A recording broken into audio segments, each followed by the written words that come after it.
What if everything you knew about power was a lie? What if the whispers of history mastered truth so staggering that it could topple empires? Picture this, a vast, wind-swept steppe, the son of vicious overseer, and beneath its blinding glare, a tempest brews. Genghis Khan, warrior, strategist, myth. Is he a hero or a monster? A savior of the forgotten, or the executioner of civilizations? In a world where loyalty is a currency and betrayal a sport, the stakes have never been higher. Beneath the veneer of dusty scrolls and romanticized legends lies a grotesque tapestry woven with blood, sweat, and unimaginable ambition.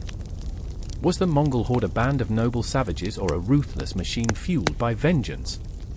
With every conquest, they carved a bloody legacy across continents, leaving behind more questions than answers. How many tribes fell to their swords before the world even noticed?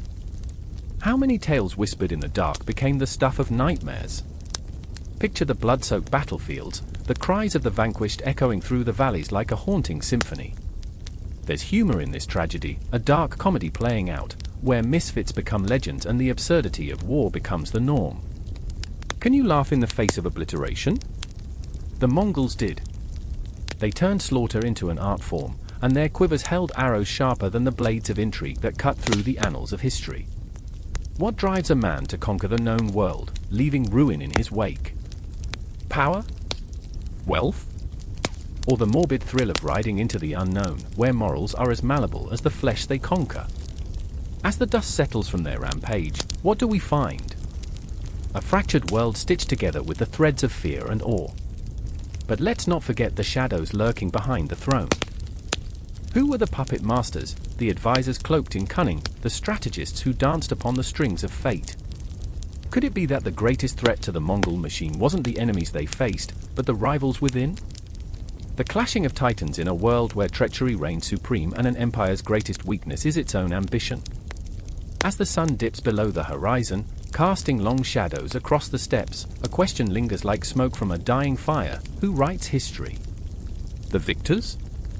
Or those who survive to tell the tale? In this tangled web, every thread pulls tighter, ensnaring the unwary, leaving them gasping for breath. What if the real story, the one hidden beneath layers of myth, was waiting to be brought to light? The Mongol Empire isn't just a chapter in a textbook, it's a mirror reflecting our darkest desires and fears, piercing through to the core of human ambition. Are you bold enough to confront the truth, or will you be left shackled to the lies that bind us all? Step closer. The abyss calls, and once you peer in, it may not be so easy to look away. The wind howled through the gnarled branches of the ancient trees, carrying whispers of lost souls across the vastness of the steppe. The ground trembled beneath hooves, a pulsating rhythm echoing the heartbeats of those who rode upon the wild beasts. I remember the freezing air biting at my skin, numbing my fingertips as I gripped the reins, my breath a misty fog in the night.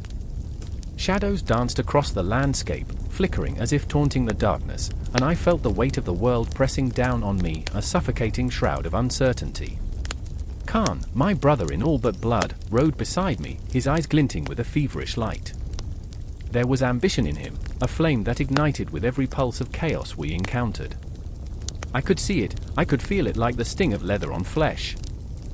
He thrived in the tumult, where others faltered, and I, caught in the undertow of his fervor, felt the sting of jealousy curling like smoke in my gut. Let them come, he bellowed, his voice a thunderclap against the night. Let the tribes tremble at our advance. I remember the day we gathered the clans, the air thick with tension and the scent of sweat mingling with horse and earth. Each chieftain, a portrait of pride and desperation, stood before us like ancient gods come down from the mountain, their eyes burning with ancient grudges and dreams of glory. They whispered of our destiny, a tale spun from the dust of our ancestors, but I saw the glimmer of fear beneath their bravado. What if they, too, were ghosts trapped in the ruins of their own ambitions? Will they follow us? I whispered to Khan that night, my voice laced with doubt, as the stars loomed like watchful sentinels above. I could feel their gaze heavy upon my shoulders, the weight of history echoing in the silence. Or will they scatter like leaves in the wind?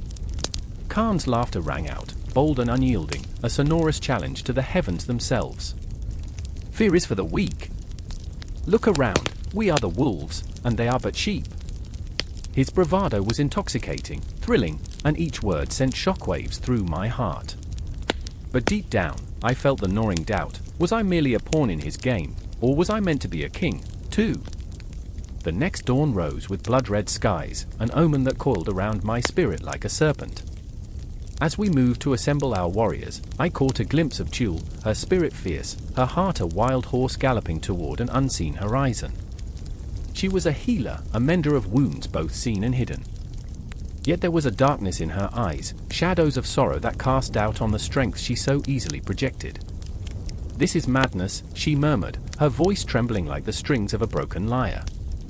"You cannot charge into battle without knowing the cost. Our people, they bleed."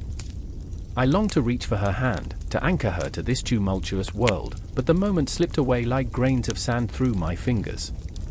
The skies above us roared as the flash of hooves echoed in the distance. We could see them, our enemies, a wall of men clothed in darkness, their banners snapping like jaws ready to consume us whole. The horizon trembled as if it, too, gasped at the impending violence. Khan's laughter rang out again, reckless and joyous, as if he were a child unburdened by the weight of consequence. "This is our moment. This is where legends are born." His voice was a battle cry, a spark igniting the hearts of the men, but I felt the shadows crawling up my spine. My heart raced, a wild drumbeat of dread, as we hurled ourselves toward the fray. I remember the clashing of metal; it sang a maddening symphony. Blood painted the earth, our once sacred soil now a canvas for the horrors we unleashed. In the chaos, I saw Tulle stumble, her strength faltering as she clung to the lifeless body of a fallen warrior. "No!" I shouted, a desperate plea that clawed at my throat. My heart twisted as I fought my way toward her, each step a battle against my own rising fear. The world blurred into a cacophony of shouts and cries of agony. I reached for her, but the tide of battle surged, pulling us apart like the cruel hand of fate.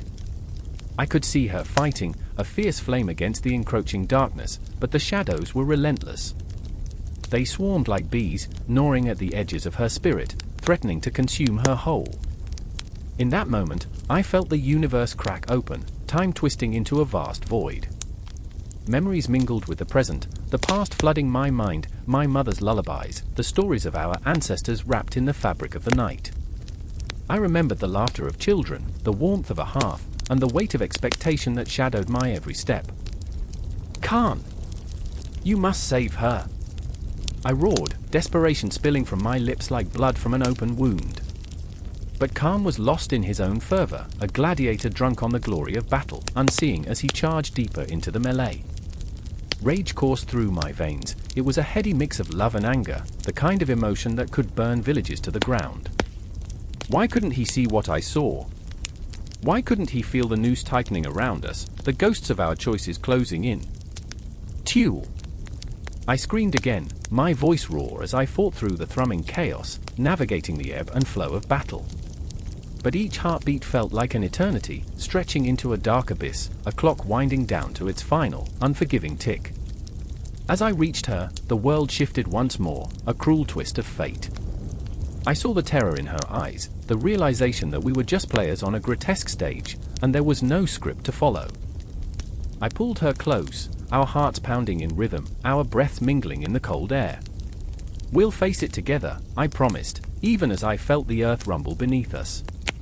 But shadows loomed over us, a darkness that promised annihilation, and in that breathless moment, time folded around us, a blinding flash of despair and resolve.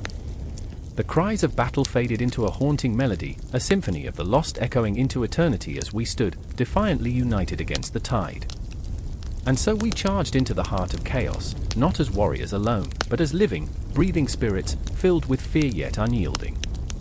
The steppe, our endless expanse, became our battleground, the very fabric of our existence woven from the threads of dreams and nightmares.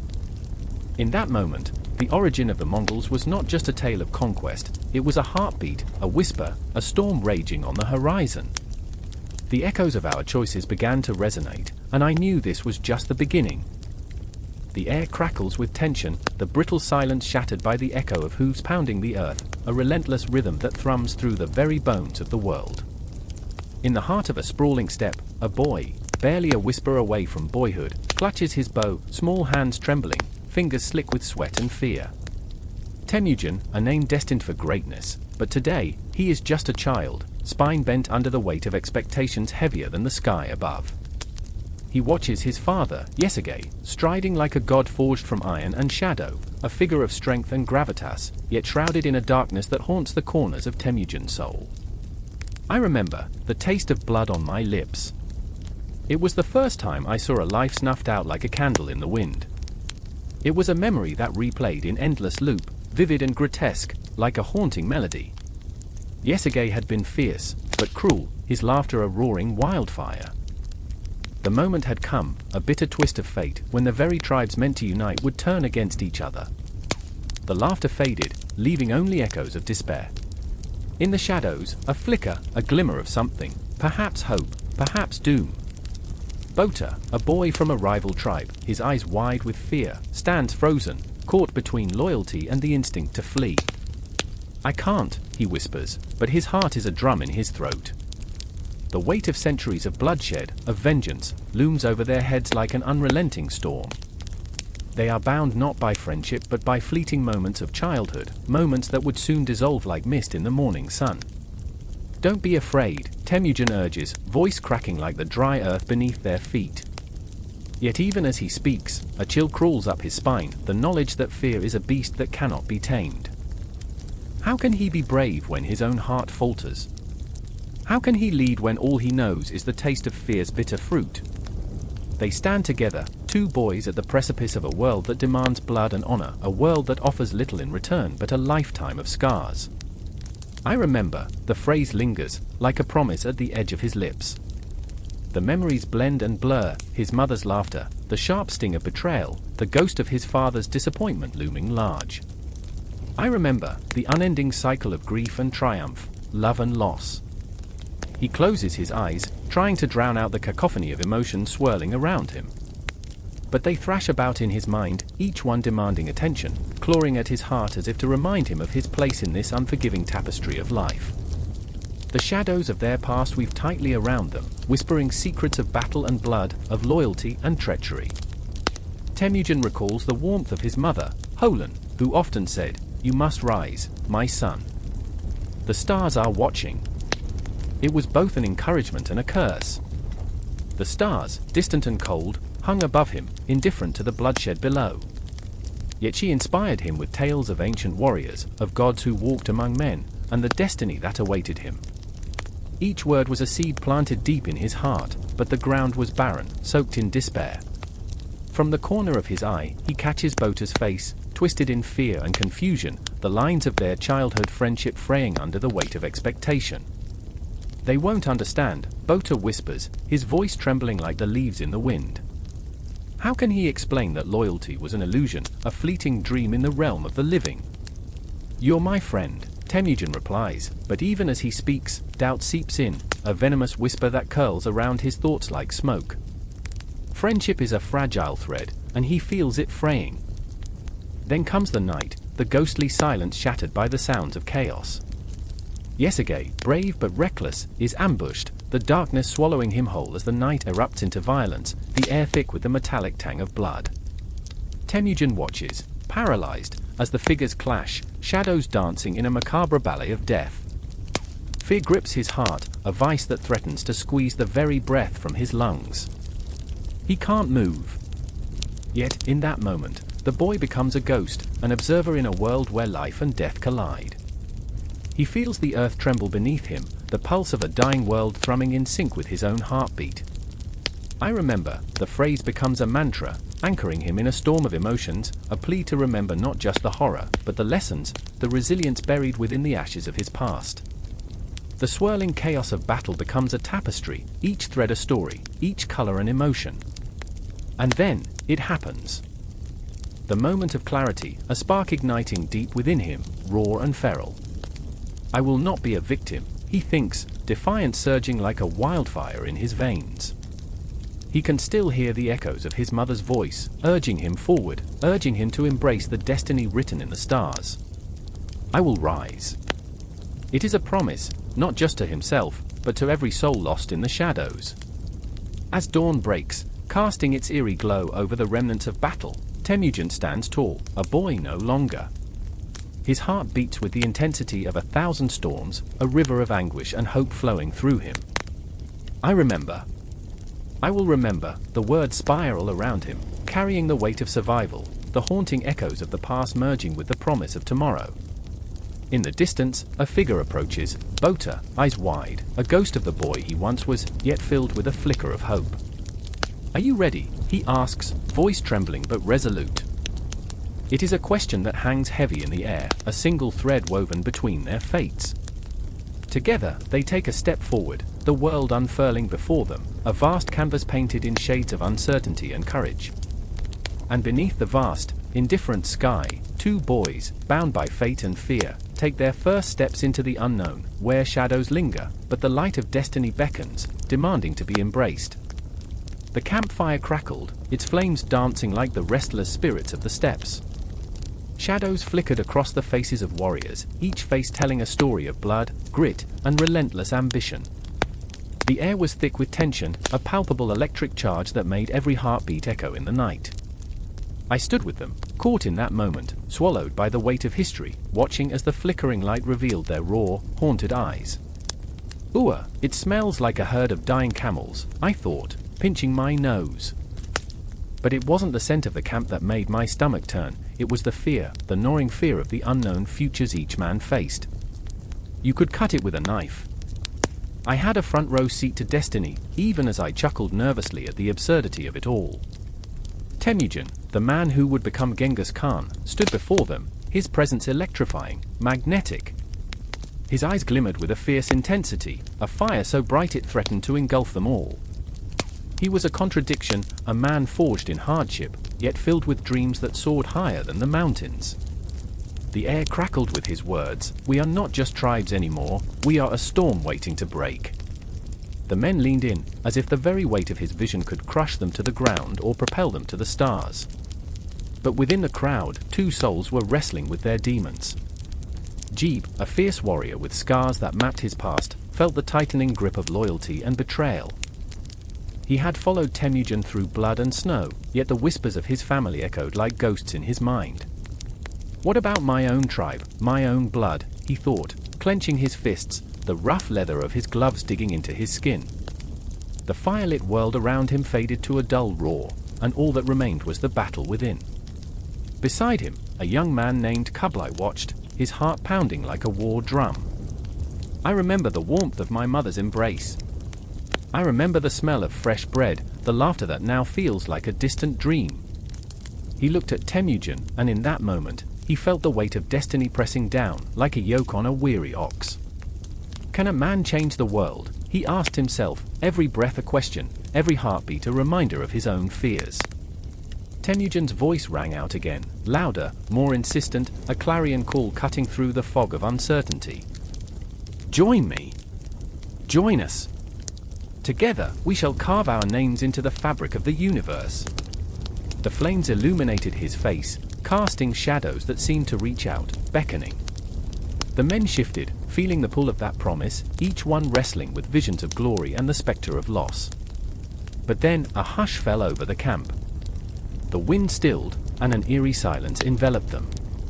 It was the kind of silence that could swallow a man whole, leaving behind only the heartbeat of doubt. Jeeb's heart raced. What if we fail? What if this is all a lie? He felt the weight of his failures pressing down like a heavy cloak. The ghosts of those who had fallen before him whispered in his ears, their voices a cacophony of regret. Kublai struggled against the rising tide of anxiety, his thoughts a jumble of hope and despair. What if we are just pawns in a game played by gods? He wondered, feeling the crushing pressure of expectation. He looked at Jeeb, who was staring into the flames, his eyes dark, consumed by shadows. Are you with me, brother? Temujin's voice broke through the haze, a lifeline thrown into turbulent waters. The question hung there, suspended in the air like the flint sparks that shot up toward the stars. Jeeb felt the call pull at him, but doubt wrapped around him like a snake, squeezing until his breath came in ragged gasps. What will my family say? What will become of my honor? The struggle was etched on his face, like the scars that crisscrossed his arms. Kublai felt the burden of his uncertainty, the weight of history pressing down like the yoke of 1,000 oxen. This is my chance, he thought, but fear clung to him like a shadow. What if I disappoint him? What if I disappoint my own dreams? The fire crackled, and with each pop, visions of the future danced in the air, a world forged from blood and unity, or a graveyard of broken dreams. Temujin watched his brothers, sensing their turmoil like a hawk sensing the tremors of the earth below. This was his moment, and he could feel the tide of history shifting. Look into the flames, he commanded, voice raw and primal. See what we can become. We are not just tribes, we are a force of nature. We are the storm that will wash away the old, the weak. Those words ignited a flicker of hope in Kublai's heart, as if a spark had lit the dry tinder of his dreams. Yet, doubt still gnawed at Jeeb, the question clawing at his mind. What will my mother think? What will my brother say when he hears I've betrayed my own? He stood there, torn between the man he wanted to be and the man his family expected him to be. Find your strength in me. Temujin's voice rang out, fierce and unyielding. Together, we can become legends. The fire danced higher, casting flickering light upon the warriors' faces, igniting their resolve and fear in equal measure. Outside the bubble of their fierce exchange, the night swallowed the world in its dark embrace. The stars blinked overhead, distant and indifferent, as if mocking the struggle of mere mortals. Time itself felt suspended, a ghostly reminder that the moment could shatter at any breath. Jeeb closed his eyes, feeling the pulse of the universe thrumming within him. What does it mean to be a brother? To be a part of something greater? The question circled like hawks, threatening to dive. Kublai looked around, feeling the weight of his comrades' eyes upon him, each face a mirror of his own fears and hopes. They were all warriors, yet they were also men, frail and fragile, caught in the web of their own ambitions and desires. Join me, Temujin urged again, and in that moment, it was no longer just a call to arms, it was a prayer, a plea to the very cosmos that surrounded them. Together we shall rise, or together we shall fall. The fire blazed, casting flickering shadows of warriors on the ground. The battle within each man raged on, unresolved, as the flickering flames lit the path toward an uncertain future. Through the darkness, the promise of unification gleamed like a distant star, beckoning, taunting, and daring them to take that final step into the abyss. And as they stood there, hearts beating like war drums, the air still with the weight of unspoken dreams, the world waited, breath held, for the choices they were yet to make. The sky was a bruised grey, the air thick with the stench of smoke and fear. The horses whinnied, nostrils flaring, as a distant echo of chaos crept closer. I stood there, heart pounding against my ribs like a caged beast, a small figure in the shadow of a great calamity. A village burned, flames licking the sky, the crackling of timber like a sinister laughter mocking the innocence of those who once called it home. I remember the faces, the wide eyes filled with horror, the way they clutched their children, their loved ones. The weight of their despair felt like a stone in my gut. And then there was Temujin, fierce and unwavering, his dark hair whipping in the wind like a banner of war. He stood at the edge of the chaos, torn between the drive to protect and the call to conquer. I remember his gaze, sharp, piercing, like a hawk spotting its prey. He was a man shaped by his scars, a warrior molded from betrayal and blood, but even in that moment of destruction, he held onto a flicker of hope. Could he truly unite the fractured tribes, bring them together under one sky? The thought was as intoxicating as it was terrifying. Beside him was Bort, his heart's anchor.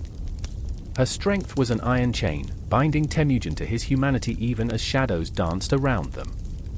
She watched with a fierce resolve, her eyes dark pools of defiance reflecting the flames behind them.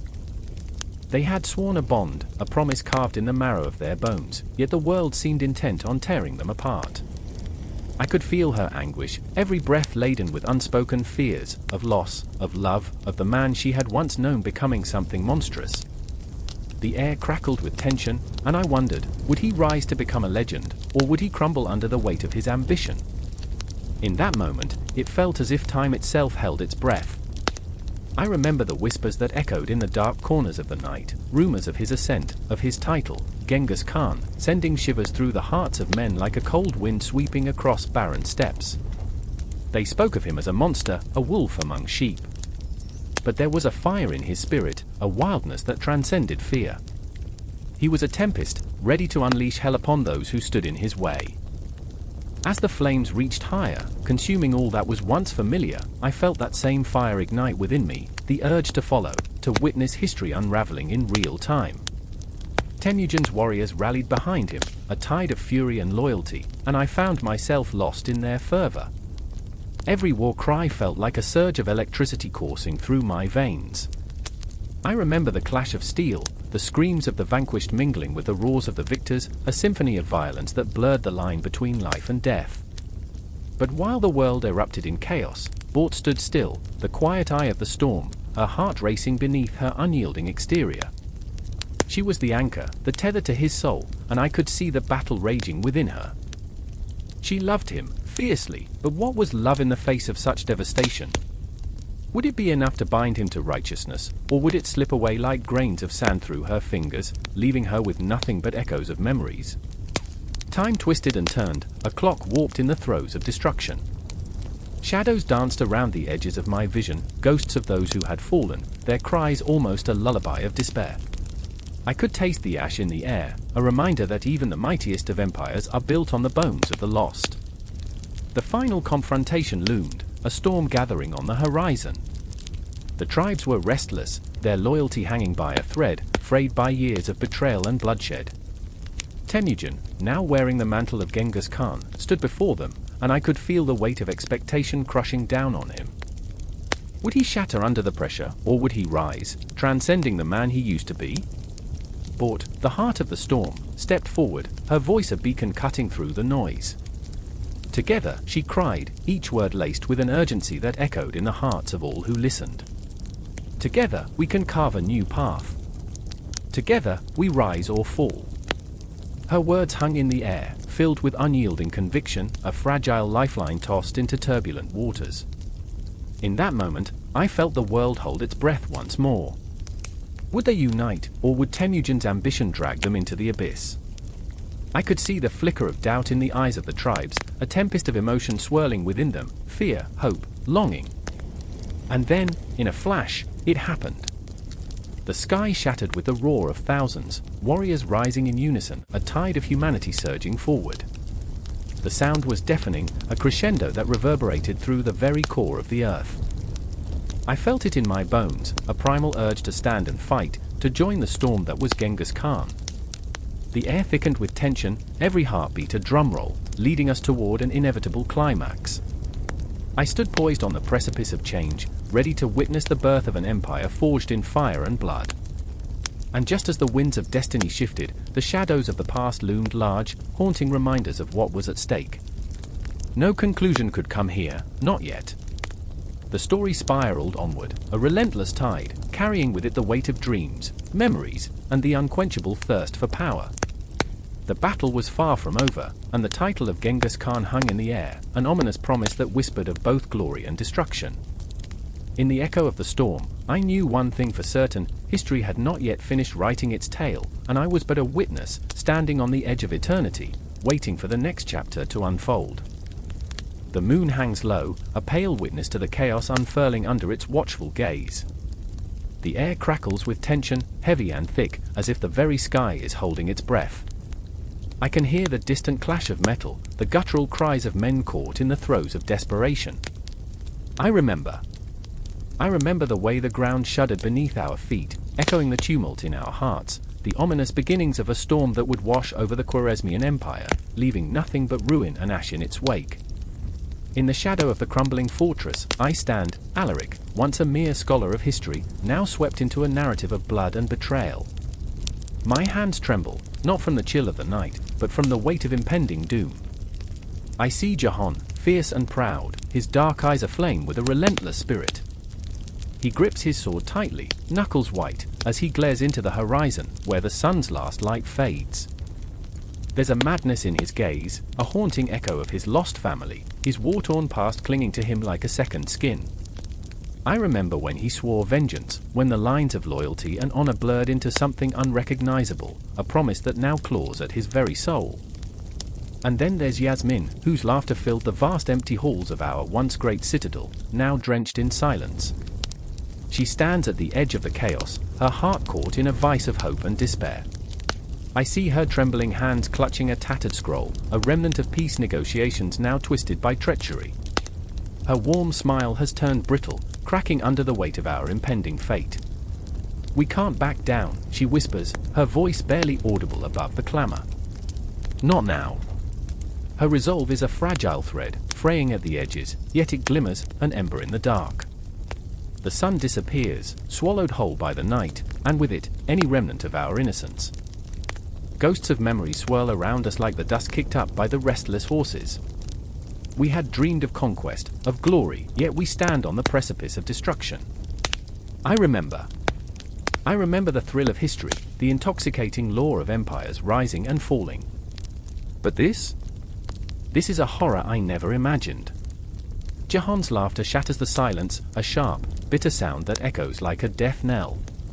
"They think they can stop us," he bellows, his voice a fierce challenge to the night. "We are the storm they never saw coming." But deep within, he trembles like a candle flickering against the wind. I can see it, the fear gnawing at him, the shadows of doubt creeping into his heart. We are but men, mere mortals caught in a tempest of our own making. The clash of swords begins, a thunderous symphony of rage and desperation. Each strike resounds like a heartbeat, a ghostly reminder of what is at stake. I remember the stories of kingdoms lost, of blood-soaked earth quenching the thirst of the vengeful. The Khwarezmian Empire, once a beacon of culture and trade, now reduced to a pawn in a game of conquest. In this moment, the weight of history presses down upon me, a suffocating shroud. Yasmin races towards the battlefield, her heart a wild drum in her chest. "We must hold the line," she cries, her voice laced with an urgency that pierces through the chaos. I see her run, a figure of hope amidst the carnage, and my heart aches with the fragility of her spirit. She's fighting not just for survival, but for a future that feels more like a distant dream, a flicker of light in an encroaching darkness.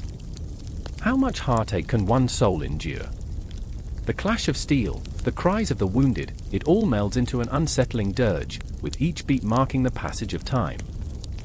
I remember the faces of my people, the laughter of children echoing through the market, the stories shared over bread and wine. But now? Now those echoes are drowned in the screams of the dying, in the suffocating weight of regret. Jahan is lost in the fray, a warrior caught in the fervor of battle, but I can see the shadows creeping ever closer. He fights not just against the enemy, but against his own demons, his past, his failure to protect those he loved. I see him swing his sword with fury, but I also see the hesitation, the moments where his heart stutters, caught between vengeance and the longing for peace. In that cacophony, Yasmin finds her voice once more, rallying the remaining soldiers, her spirit refusing to bend. For our homes. For our dreams.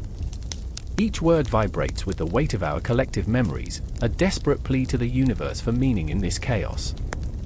Still, as I watch her, I can't shake the feeling that we are all ghosts, haunting the ruins of what once was. I feel the tension thrum through the air, thick as fog, as we clash with the Khwarezmians, strangers turned enemies in the blink of an eye. The sky above us darkens, as if the cosmos itself mourns for the souls that will be lost tonight. I remember the stories of how empires rise, fueled by ambition and greed. But here we are, tangled in the very web we sought to weave, caught in the relentless tide of history. The battle rages on, pulses of agony and triumph intertwining like the fabric of fate. I can feel every heartbeat, every breath, as we march toward oblivion. Jahan's laughter turns to anguish, a chilling reminder of the price we pay for ambition. Yasmin stands tall, a beacon amidst the chaos, yet I see the cracks forming beneath her armor, the sorrow of what was lost and what will never be. All around us, the world collapses, cities crumbling, dreams shattering, and yet, somewhere deep within, a flicker of hope remains. As the night stretches on, the weight of our choices looms heavier, and I can't help but wonder, what will be left of us when the sun rises again? In the heart of this storm, we fight not just for survival, but for something greater, something we cannot yet grasp. In the shadows, the whispers rise, a call to arms, a chance for redemption. I hold my breath, the air thick with fear and longing, each moment stretching into infinity. And as the battle continues, I know with a chilling finality that we are the architects of our fate, bound to the echoes of history, forever entangled in its relentless embrace. The moon watches, a silent witness to our tragedy, as the final echoes of our story fade into the night. The night trembled beneath the wails of the dying, their cries swallowed by the howling wind as it swept across the scorched earth. Shadows danced like phantoms in the flickering lantern light, and in the distance, a blood-red moon hung low, a silent witness to the chaos. I remember that night, the air thick with smoke and the metallic tang of blood, the deep, primal beat of war drums echoing in my chest.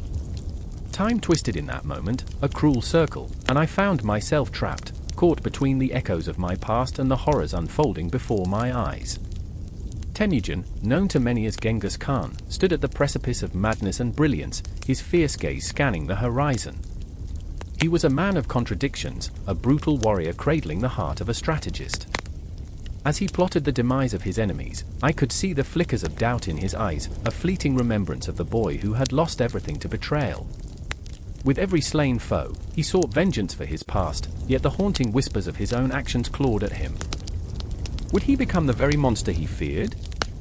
Beside him knelt Jeeb, the falconer whose loyalty was as sharp as the arrows he unleashed. He was driven not just by the will to conquer, but by the scars of his own journey, the loss of his family, the moment stolen by a cruel world. Each heartbeat thrummed with the weight of his choices, the incessant reminder that glory often came at the price of innocence. I remember watching him release a falcon into the night sky, its wings cutting through the darkness, a fleeting symbol of freedom that mocked his own chains of duty. "Strike fast, strike true," Jeeb whispered, as though the very words could summon the spirits of the battlefield. I felt the urgency in his voice, a raw intensity that sent shivers coursing through my spine. The Mongol military was a dance of death, an orchestra of chaos where every rider, a warrior in his own right, was a note in a symphony of destruction. They moved with a grace that was almost poetic, archers loosing their arrows in unison like a rain of death, while the thundering hooves of their steeds resonated through the earth, a heartbeat of the brutal rhythm of war. As the enemy huddled behind hastily erected barricades, I could see the fear in their eyes, the realization dawning that the storm of the Mongol horde was upon them. It was not just their strength that terrified, it was the methodical organization that transformed chaos into calculated precision. The Mongols were more than warriors, they were a relentless force, an unstoppable tide. I remember the whispers around the campfires, tales spun of how they would feign retreat, luring their foes into the open only to turn and attack with a ferocity that left whispers in the wind, a ghostly echo of despair. But beneath this facade of fearsome strength, I sensed a deep-seated vulnerability. Each warrior bore the weight of their own past, a tapestry of sorrow and loss woven into the very fabric of their being.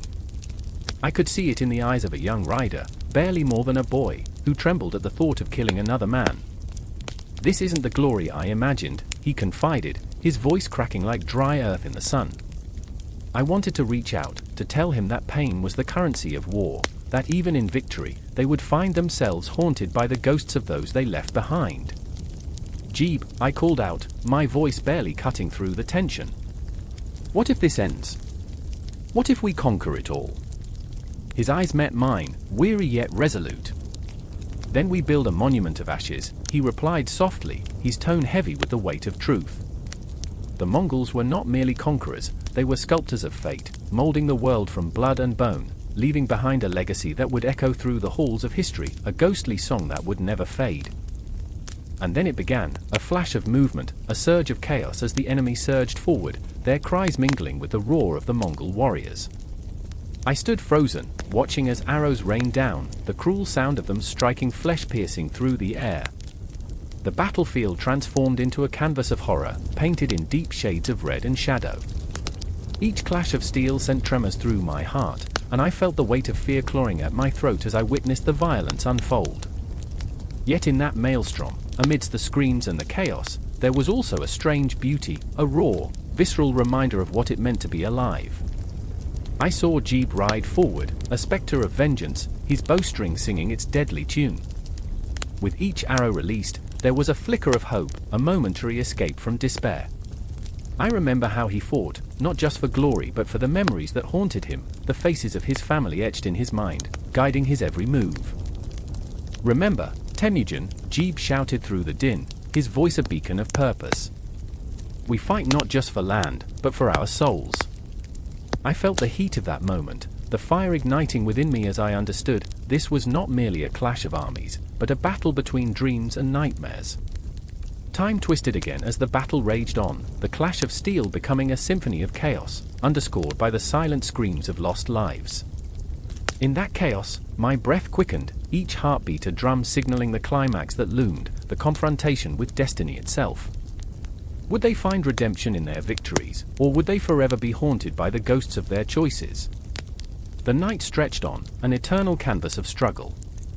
I remember the tendrils of darkness creeping closer, whispering secrets of what lay ahead, and I felt the pulse of fate beating in time with the war drums. There was no end in sight, only an abyss that threatened to swallow us all, a reminder that even in triumph, the scars of war would remain etched within us, a haunting melody that would never fade. The wind howled like a wounded beast, a dark omen creeping across the steppes. It was the kind of chill that clung to your bones, whispering secrets of a tightening grip, a cauldron of ambition, blood, and dreams. I remember the moment vividly, the ice-cold air slicing my skin as I stood there, watching the horizon bleed into an unsettling twilight. The Silk Road had transformed the world, stitching together empires with threads of silk, spice, and desperation. Each thread vibrated with the pulse of lives entwined, the echoes of laughter, the cries of despair. And in that eerie silence, you could almost hear the clash of swords yet to fall. Kublai, my cousin, was a force of nature, wild and untamed. He'd been a dreamer long before the world became his oyster. As children, we would chase the shadows cast by the flickering fires at night, daring each other to whisper our ambitions into the dark. But ambition has a price. Now, as the Mongol banners billowed in the wind, Kublai stood at the precipice of history, his eyes ablaze with visions of conquest.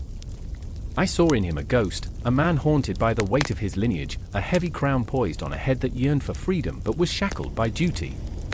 "Kublai!" I shouted, my voice thin, trembling in the frigid air. "What are we becoming?" The question gnawed at me, a rat in the dark corners of my mind, scratching at memories, clawing at the fabric of my heart. He turned, eyes wide and fierce, a storm contained within. "We are the future. What is the Silk Road but a path to power?" Each word was a hammer, striking down any hesitation I held. But the shadows danced behind him, and I could smell the smoke of burnt dreams, the tang of iron and betrayal seeping into our camp. Across the flickering shadows, a figure emerged, Torul, Kublai's closest advisor, the ghost of loyalty personified. So stoic, so unwavering, but I knew the tempest roiled beneath his calm exterior. "We must seize the trade routes, Kublai," he intoned, his voice dripping with conviction. "This is our destiny." Yet, even as he spoke, I saw the flicker of doubt in his eyes, a haunting specter that whispered of the lives that would be lost, the families shattered like glass underfoot. "Destiny!" I scoffed, the bitterness rising like bile in my throat. "What of the people crushed beneath our boots? Their cries will echo in our ears, a cacophony of regret." My heart raced, anger and fear entwined in a deadly dance. The weight of history loomed over us, a colossal shadow that threatened to engulf our very souls. The Silk Road was not merely commerce, it was a conduit for blood, a highway of human misery, and we were set to pave it with our insatiable hunger. The night grew darker, wrapping around us like a shroud, and I felt the chill creep inside. I could hear the distant thunder of hooves, a reminder that the world was expansive yet intimately small, each action reverberating back to us, a cycle of cause and consequence. Kublai's face hardened, determination etching itself into his features. "Do you think our enemies will wait for us to ponder the morality of our actions? We are the storm, we must strike first." And in that moment, I saw the storm within him, and it terrified me. I wanted to reach out, to shake him from this fevered dream, but I was ensnared in my own web of fear and loyalty. What was I without him? A mere echo, a shadow. My heart thudded painfully against my ribs, a prisoner to our shared dreams of glory. But glory had a cost, and I feared what it would rob from us. The echoes of the past were relentless, pushing and pulling with every moment.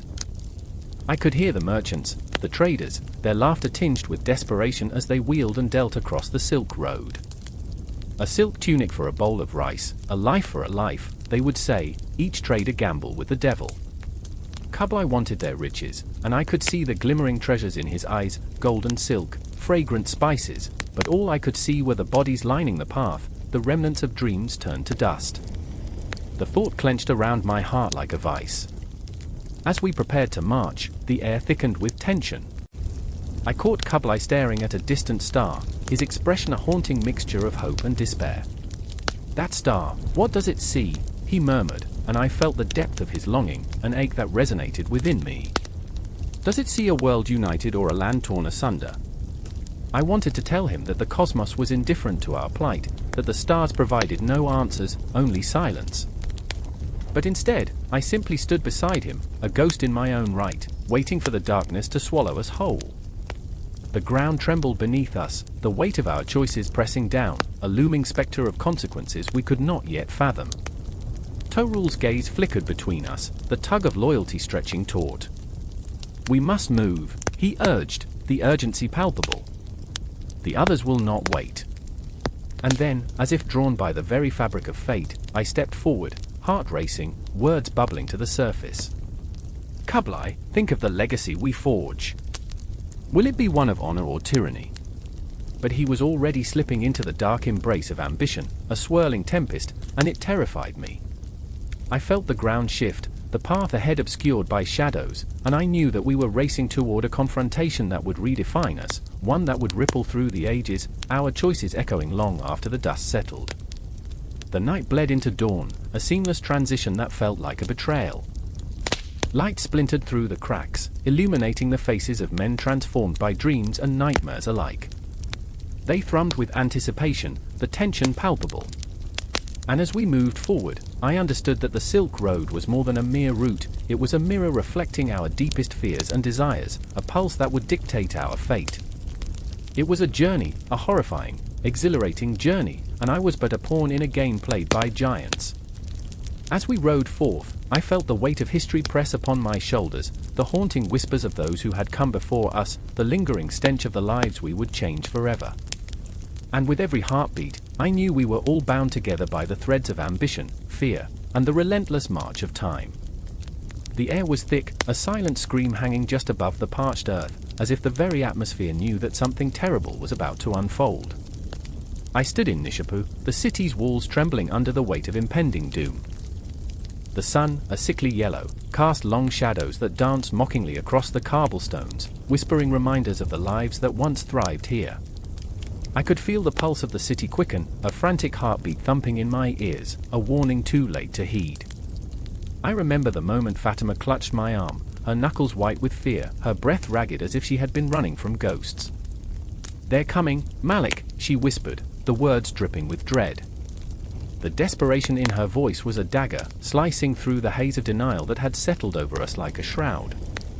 I looked into her eyes, dark pools reflecting the chaos outside, and felt my own heart shatter as I realized the truth. Hope was slipping away, and there was nothing I could do to stop it.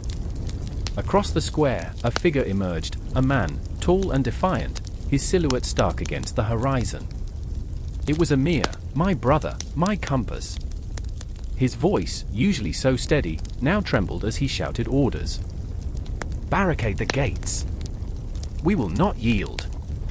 Each word was a hammer striking against the anvil of despair, yet I could see the cracks forming in his bravado. He was a warrior, but even warriors bleed. I knew this battle was not just against the approaching army, it was against the very essence of who we were, our identity, our spirit, our very souls. The sounds of the siege echoed like a macabre symphony, the distant clanking of armor, the ominous thud of siege engines being rolled into place, the groaning of the earth beneath the weight of despair.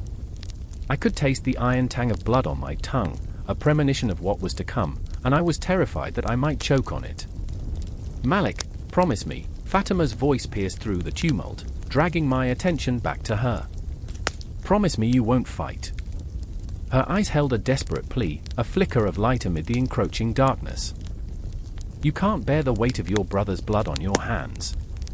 I wanted to scream, to shake her, to show her that surrender was not an option. But how do you explain to someone drowning in fear that it's not the blood that haunts you, it's the guilt of inaction?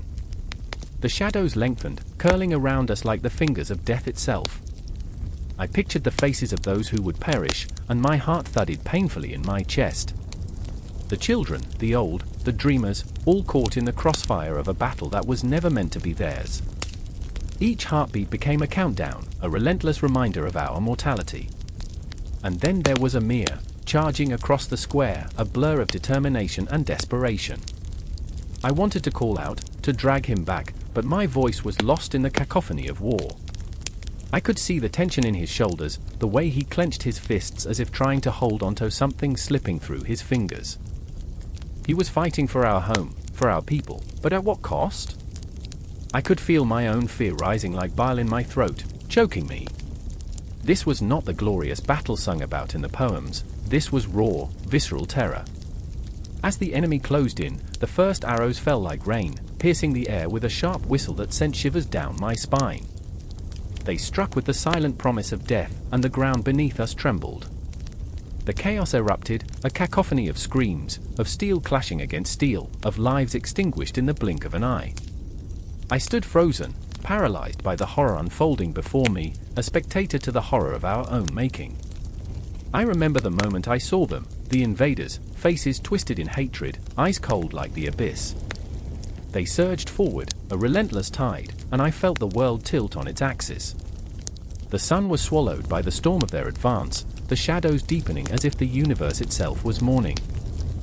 I wanted to turn away, to shut my eyes tight and pretend this was all a nightmare, a cruel joke played by fate. But the truth was there, raw and brutal, and it coursed through my veins like wildfire. Fatemeh! I screamed, the name tearing from my throat like a prayer. But it was drowned out by the chaos, the sounds of our world crumbling, and in that moment, I realized I was not just fighting for my brother or my city, I was fighting for every dream that had ever been woven into the fabric of Nishipi. The laughter, the love, the warmth of the sun on a summer's day. I was fighting for memories that would disintegrate into the dust if we failed. In that moment of despair, I locked eyes with Fatemeh, and time froze. She was my anchor, the only thing holding me to this reality, and I felt an overwhelming urge to shield her from the nightmare. But could I? I was just a man, one soul against an army. Malik! Amir's voice broke through my thoughts, filled with a sudden urgency. You have to help me. He was surrounded, a lion in the depths of a pack of wolves. I felt my feet move before my mind could catch up. I was rushing toward him, adrenaline coursing through my veins like a drug, blinding me to the danger. The clash of metal rang in my ears, a brutal symphony of survival. I fought not just for myself but for Fatemeh, for Amir, for every soul that refused to be extinguished without a fight. I felt the weight of the world pressing down, my heart pounding in sync with the chaos, a rhythm that promised both destruction and resistance. The air turned electric, charged with the raw energy of life and death, and in that moment, everything became clear. I was no longer just a spectator, I was a participant in this dance of fate. I fought not with the grace of a warrior but with the desperation of a brother, a friend, a lover of life. Each swing, each breath felt monumental, a symphony of defiance against the encroaching shadows. And as the dawn approached, painting the sky in hues of blood and fire, I realized that the consequences of our resistance would echo through the annals of time. The world would bear witness, and our stories, woven into the fabric of this siege, would live on, haunting and beautiful, a testament to the unyielding human spirit in the face of annihilation. But the clock was ticking. The shockwaves of our choices would ripple through the ages, and in that bittersweet knowledge, I understood that the battle was just beginning. A heavy mist clung to the ground, like a shroud draped over the dying world. The air was thick, electric with anticipation, as shadows flickered among the trees. I stood there, heart hammering like a war drum, the scent of damp earth and iron mingling in my nostrils. It was the kind of silence that screamed, echoing with the weight of unshed blood, a silence that could snap in an instant, shattering the calm before the storm. I remember the rustle of grass beneath my feet, the distant murmur of men anxiously checking their weapons, the futile effort to steady their trembling hands. Then, like a lightning strike, the first cry pierced the air, a haunting wail that sent chills down my spine. It was a cry of fear, of loss, and of impending doom. And in that moment, I was no longer merely a spectator, I was a participant in a cruel fate that would unfurl before us like a dark tapestry woven from despair. The Battle of Khalkha River was upon us, and the world would soon know the depths of our folly. Yuri was beside me, a man of towering presence but with a heart that felt small and fragile beneath the weight of expectation. His eyes flickered with doubt, and I could see the ghosts of his past dancing behind them, echoes of battles fought and brothers lost. I remember his whispered mantra, the words spilling like bile, I must make them proud. But pride felt like a stone in my throat as I watched him grip his sword, knuckles white and strained. Would my friend become a hero today or a mere footnote in a tale soaked in blood? Then there was Katia, a fierce spirit with a heart too bold for this world. She moved with the grace of a hawk, eyes sharp, mind sharper. I often marveled at her passion, her fire, but today, that fire flickered precariously. I remember her voice rising above the murmurs, fierce and defiant, we are not mere pawns in their game. We will fight! But beneath that bravado, I could see the flicker of fear, the stark realization that bravery and desperation often wore the same face. The river flowed nearby, a serpent of dark water reflecting the overcast sky, oblivious to the chaos about to unfold. It would soon be stained red, a mirror to our souls, reflecting the decisions that had led us to this moment. I remember the whispers of the elders, tales of battles won and lost, of the nobility that had once graced this land now reduced to ghosts. I felt the weight of history on my shoulders, pressing down like a boulder, suffocating in its enormity. The first clash of swords rang out, sharp and jarring, and suddenly, we were all swept away. The air thickened with the acrid scent of sweat and metal, screams blending into a bizarre symphony of life and death. I was thrust into the fray, a whirlpool of chaos and screams, my heart racing, blood pounding in my ears. I remember striking out, feeling the cool steel bite into flesh, the warmth of life spilling away, the horror and thrill intertwining in a grotesque dance. Yuri fought valiantly, his massive frame carving a path through our foes, a bear among men. But as I watched him, I could see the shadows creeping closer, the toll of battle beginning to weigh him down. He was not invincible, he was human. With every swing, he unleashed his fears, but I could see them clawing back at him, dragging him into the abyss of despair. Yuri! Stay with me! I shouted, but my voice barely cut through the cacophony. And Katia, she was everywhere, a whirlwind of fury and grace. I remember catching glimpses of her, striking down enemies with a ferocity that made my heart swell. But each blow seemed to take a piece of her with it, a little more light extinguished with every swing. I could see it in her eyes, the realization that valor often came with a heavy price. Would she emerge unscathed, or would she be another ghost haunting this river? The ground shook beneath us, a vicious tremor as if the earth itself was lamenting what was to come. I stumbled, falling to my knees, the chaos swirling around me like a storm. I could hear the cries of my comrades, the desperate pleas mixed with the finality of death. It felt surreal, like a bad dream from which I would never awaken, trapped in a moment where time seemed to stretch infinitely. I remember the faces of the fallen, etched in my mind, their vacant eyes staring into the void. Together? Yuri roared, rallying the remnants of our forces, but I could see the despair shadowing his face. It was a call to arms, but I could hear the cracks in his voice, the desperation of a man fighting against his own demons. I wanted to scream, to run away from this madness, but something held me there, a sense of duty, of loyalty that bound me to this nightmare. And then it happened. The tide shifted, as if fate itself had decided to intervene. A surge from the enemy, a wall of steel and fury crashing down upon us. I remember the moment clearly, the world seemed to slow, clarity slicing through the chaos. In that heartbeat, I saw Yuri falter, his massive frame staggered by the onslaught, and I felt an ice-cold hand grip my heart. No! I screamed, lunging forward, but the universe had other plans. Katia, fierce and unyielding, was swept into the fray, a blur of defiance. I saw her fall, just for a moment, just a heartbeat, but the world shifted again. The cries of battle faded, replaced by the haunting silence of loss. I remember the look in her eyes as she fell, a fierce fire snuffed out too soon. The river surged nearby, a dark witness to the horror unfolding. It was drawing us in, pulling us toward its depths, ready to claim souls as it had so many before. The echoes of my friends' laughter and dreams drowned in the chaos, fading like smoke in the wind. I was left standing, surrounded by destruction, the weight of the world pressing down, shackling me in grief. I was alive, yet a part of me had already drowned in the depths of the Khalkha River. The battle raged on around me, but all I could feel was the absence, the gaping hole where my friends once stood, where hope once danced. And as the shadows lengthened, and the cries faded into the dusk, I was left with the certainty of one chilling truth: this was only the beginning.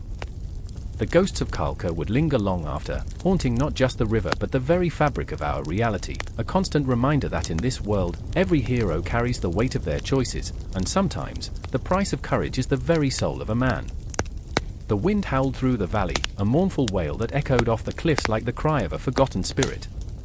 The campfire flickered wildly in response, casting shadows that danced like specters across the faces of warriors. Tensions crackled in the air, as raw and electric as the storm brewing overhead. I stood there, heart pounding, caught between fear and a deep, unsettling urge to understand. Beta, his face lined with the scars of countless battles, knelt beside the dying flames.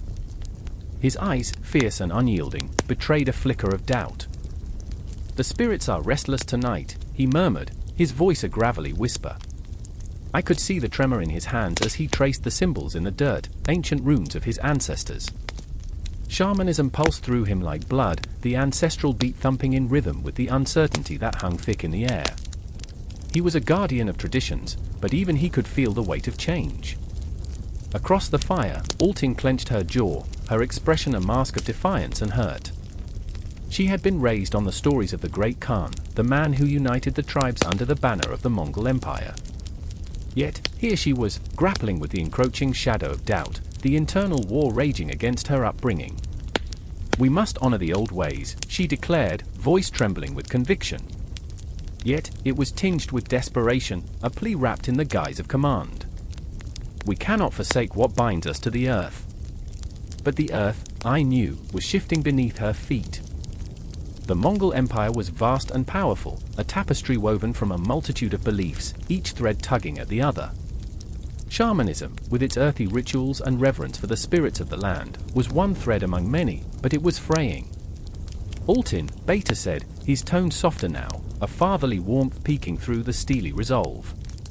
"You ask for loyalty to the old ways, but what if the winds of fate push us toward something new?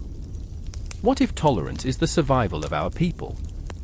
His words hung in the air like the smoke rising from the fire, curling and twisting, carrying the scent of burning sage, a sacred offering. Every heartbeat echoed in my chest as I watched Altin's face morph from defiance to confusion, the rawness of her struggle laid bare. "But at what cost, Beta? At what cost?" The vulnerability in her voice cut through me like a blade. "What happens when we lose ourselves in the pursuit of the greater good? Will we be just ghosts, shadows of what we once were?" The night seemed to grow thicker around us, the shadows swirling closer as if drawn to her sorrow.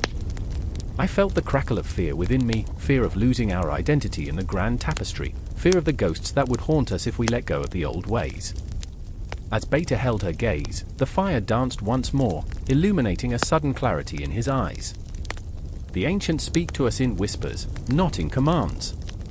They guide us, urging us to adapt, to embrace what the universe unfolds before us. Shamanism is not the shackles that bind us, it is the bridge to understanding. He pointed toward the swirling cosmos above, where the stars shimmered like jewels against the black velvet sky. "Look, Altin. They have seen millennia of change. They guide us, not with fear, but with wisdom." But Altin was not convinced. Her shoulders slumped as she turned toward the mountains that seemed to loom over us like silent giants, guardians of an age-old truth. "And what if wisdom leads us astray? What if it pulls us away from our roots, from the spirits that watched over our ancestors?" I remember the tales of the shaman, their voices echoing through the trees, teaching us to listen, to respect, to remember. The tension thickened as silence enveloped us, only the crackle of the flames punctuating the void. I could sense the emotion swirling like a tempest, a whirlpool of fear, longing, and desperate hope. The horizon shimmered with the promise of dawn, yet the night felt eternal, laden with the weight of history and the choices yet to come.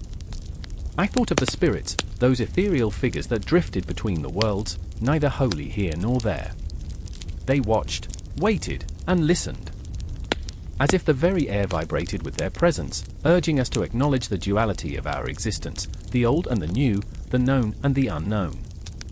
Beta broke the silence, his voice low but resolute.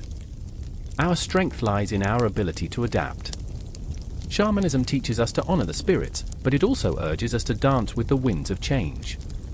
A warrior does not cling to the past, they forge their path anew. Altin's eyes glistened with unshed tears, the fight within her raged on. But what if that path leads us to destruction? What if our embrace of tolerance is a betrayal? The words hung like a blade over us, sharp and unforgiving. The storm began to howl in earnest, wind whipping through the trees like a chorus of anguished souls. As the first drops of rain fell, it felt as if the heavens themselves were weeping for us, caught in a moment of indecision, a crucible of hope and despair. I stood at the precipice of their conflict, my breath hitching as I felt the weight of both their fears. Altin, desperate to cling to the whispers of her ancestors. Beta, the embodiment of resilience, seeking to blend the old with the new. A spectrum of belief stretching before us like a vast, uncharted sea. And just like that, the storm broke, sheets of rain cascading down as if to wash away our doubts, our fears, our very selves. As the fire sputtered and flared, it illuminated the raw intensity in their eyes, two warriors on the battlefield of belief, battling not just for supremacy, but for the very essence of their souls. The universe expanded, swirling galaxies beckoning, ancient voices echoing, as we stood there on the brink, suspended between the old and the new. I felt it, the shimmering tension that would not resolve, the haunting reminder that history is never truly settled, that the past reverberates with every choice we make. And in that moment, as the storm raged and the fire flickered, I understood.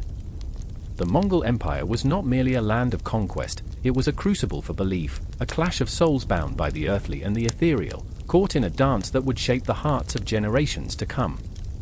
The night whispered secrets, and we, standing on the edge, could only listen as the world churned around us, waiting for the dawn. The air thrummed with tension, sharp as the crack of a whip. Outside the yurt, the world stretched wide and relentless, a canvas painted with the cries of warriors and the howling wind. Inside, the shadows danced like spirits, flickering with the light of a single, stubborn flame. I can still feel the heat biting at my skin, a reminder of what was held within, a mother's anguish, a daughter's rage, and the heavy weight of a legacy forged in the fires of conflict. Do you hear them? Khartoum's voice trembled, raw but defiant, like the taut string of a bow. Her hands, calloused and worn, gripped the wooden frame of the yurt, anchoring her to a reality that threatened to drift away. Outside, the men shouted, their voices merging into a cacophony of power and violence, battling for dominance, for glory. But inside, it was women who wielded the true strength, cloaked in silence, their influence pulsed beneath the surface like a heartbeat waiting to break free. "Mother, let's go," I pleaded, the words spilling out in a rush, desperate. But the fire in her eyes flickered, dimmed by the memories of her own struggles. I could see them reflected in her gaze, the faces of ancestors lost to the night, the whispers of hope drowned by the tide of despair. "You must understand. We can't wait for them to claim us. We are more than what they see." Her gaze dropped to the floor, where the dirt mingled with traces of spilled blood, blood of the past, of battles fought not just on the plains, but within these very walls. I remember the stories she told me, tales of women who stood beside the men, wielding swords as sharply as words. I felt that pulse beneath my skin, the invisible thread binding me to those fierce souls. But at what cost? Khartoum clenched her jaw, the tension in her body mirroring the tautness of a bowstring, waiting to release. "What do you know of sacrifice?" she snapped, the pain in her voice cutting through the air. "You have been sheltered in this yurt, while I have seen our people torn apart, our women silenced. The world outside is not a story, it is a brutal truth." I dared to step closer, feeling the energy crackle between us, an electric storm ready to erupt. But we are the storytellers. We are the ones who keep the pulse of our people alive. What if we let them see our strength? What if we stood together? The shadows lengthened, heavy with doubt. I could feel the weight of Khartoum's history folding over me, a cloak woven with grief and resilience. She was a warrior in her own right, but a warrior shaped by the rules of a world that often relegated women to the margins. The tension in the air thickened, a palpable fog of unspoken words hanging like an omen. Suddenly, the yurt flaps rattled, a gust of wind slicing through our moment like a knife. I turned, heart racing, as the silhouette appeared at the entrance. It was Tulak, his presence an avalanche of strength. He was a man molded by the very fires we feared, yet there was an unmistakable softness in his gaze, a flicker of understanding that sparked hope in the ashes of despair. "Let her speak," he urged, the authority in his voice undercut with tenderness. "We cannot dismiss the power of our women. They are the heart of our people." Khartoum's eyes flickered between Tulak and me, a storm brewing within her. Here was the crux of our struggle, a man willing to see beyond tradition, yet trapped in the very expectations that shaped him. I could feel the pull of my own desires, the yearning to break free, to scream that we were not just shadows cast by the men's light. But as I opened my mouth to speak, the ground shifted beneath us, a tremor of possibility and danger. "You think you can change this, don't you?" Khartoum's voice was laced with irony, a bitter sweetness that cut deep. "But the world doesn't shift easily, my daughter. It's a beast that devours dreams whole and spits out despair." "We could try," I whispered, desperation tinged with a fragile flicker of hope. "If we only unite our voices, if we dare to dream together." For a heartbeat, the air crackled with potential. I could see it, the echoes of historical warriors, the whispers of those who had risen against their fate. But then, the weight of reality crashed back down. The outside world was relentless, an unforgiving tide that threatened to sweep us away. I remember, Khartoum began, the words spilling out like secrets. I remember the echoes of 1,000 voices, women who stood firm against the onslaught. I remember my own mother, her fierce resolve, her sacrifice. She taught me that true power lies not in the sword but in the unbreakable bonds we create. Tulak stepped closer, his hand reaching out, hovering just above Khartoum's shoulder. The air thickened with unspoken tension, the enormity of the moment hanging between us like a fragile thread. We can redefine our place. We can carve out a new path. But the shadows loomed larger, taunting us. I felt the pulse of fear, the heart-wrenching uncertainty that clawed at the edges of our resolve. What if we failed? What if the world remained unmoved, indifferent to our cries? "Speak, daughter," Khartoum breathed, her voice cracking like ice underfoot. "Let them hear your heart. Let them understand that the spirit of the Mongol is not bound by gender." The silence that followed was deafening, a chasm of possibility yawning wide before me. I took a deep breath, feeling the weight of our history and the flickering flame of hope that struggled to survive in the darkness. It wasn't just my voice that would rise, it was an entire lineage, a surge of power and influence that could not be silenced. "Let the world hear us," I whispered, the words spilling out, raw and unfiltered. "Let them understand that our strength is woven into the very fabric of our existence."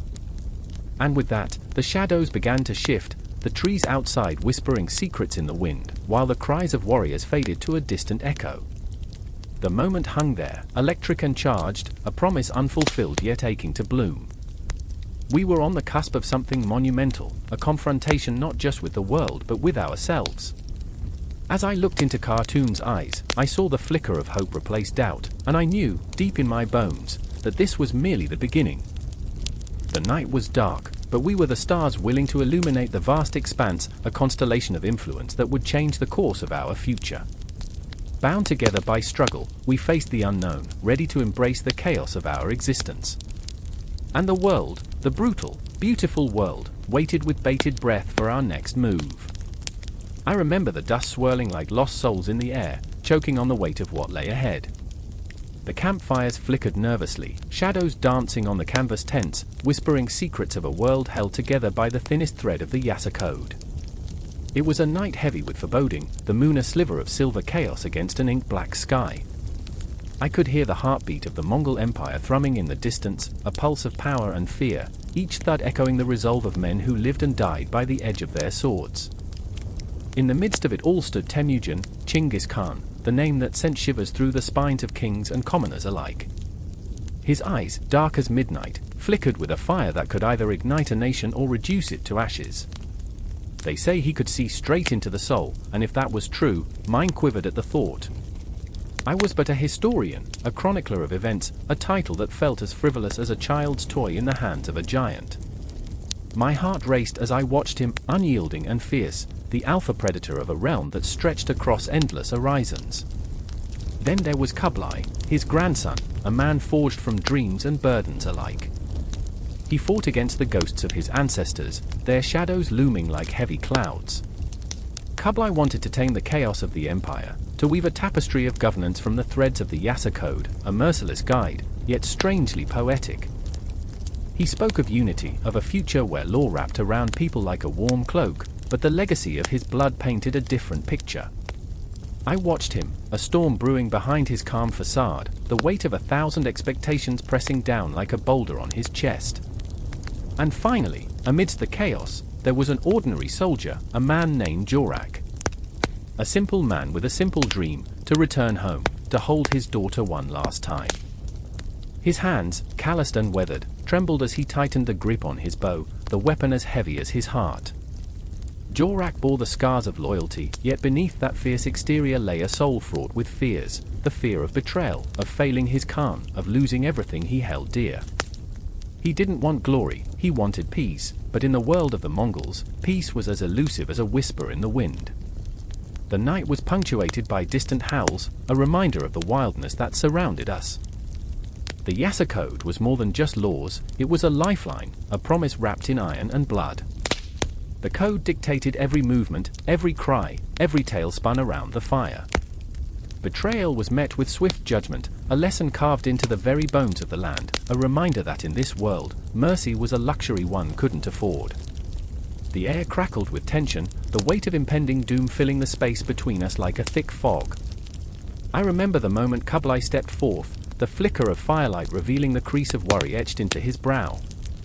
"We are not beasts," he declared, his voice quivering like the summer wind, yet even the kindest man must wear the mask of a wolf. I felt the energy shift, the raw emotion boiling beneath the surface. The men around him held their breath, caught between admiration and fear, as if a tempest was brewing in the pit of their stomachs. Jorak's heart thundered in response. He saw a vision, a flickering glimpse of the future, a world where his daughter could run without fear, where she could dance in the sun. But beneath that dream lay the shadows of doubt. Would Kublai be the savior or the harbinger of doom? Would the Yasa Code remain a shield or become a noose tightening around their throats? He clenched his teeth, allowing only his determination to surface. Then, like a bolt from the heavens, the night erupted. A rider galloped into the camp, breathless, his news a blade slicing through the fabric of our fragile peace. "The nobles plot against you," he shouted, voice edged with panic, eyes wide as the full moon. The air crackled with the weight of betrayal, the code etched in blood now threatening to unravel.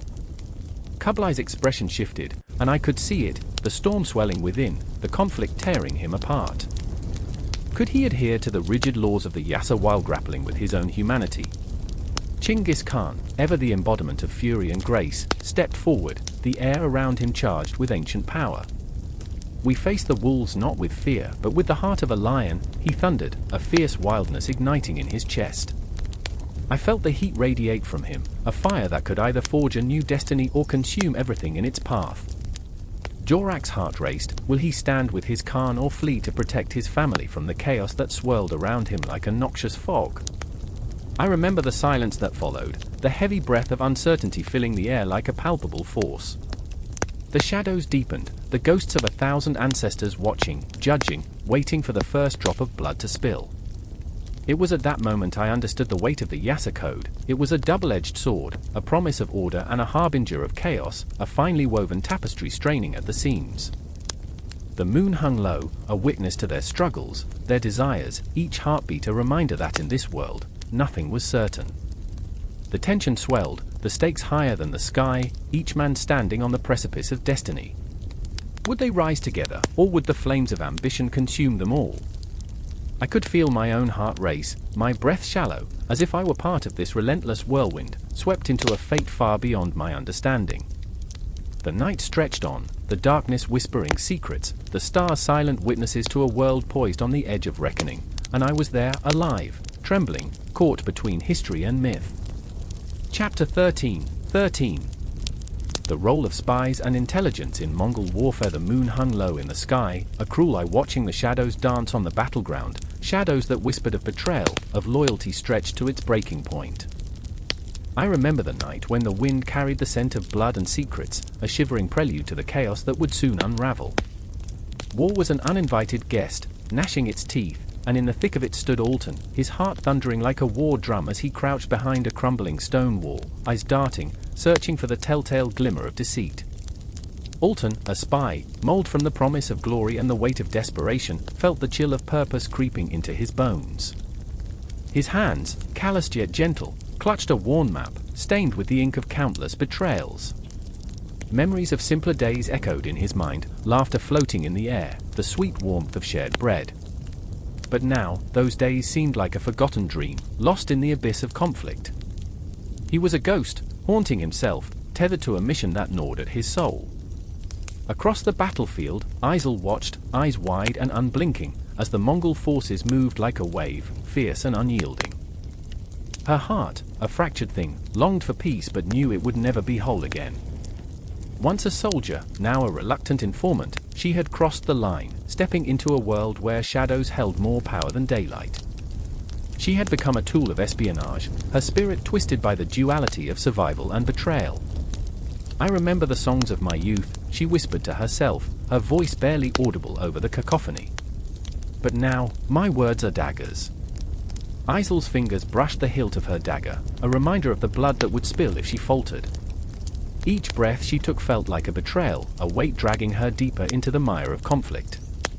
She felt like a marionette, strings pulled by unseen hands, her every move dictated by the very power she sought to resist.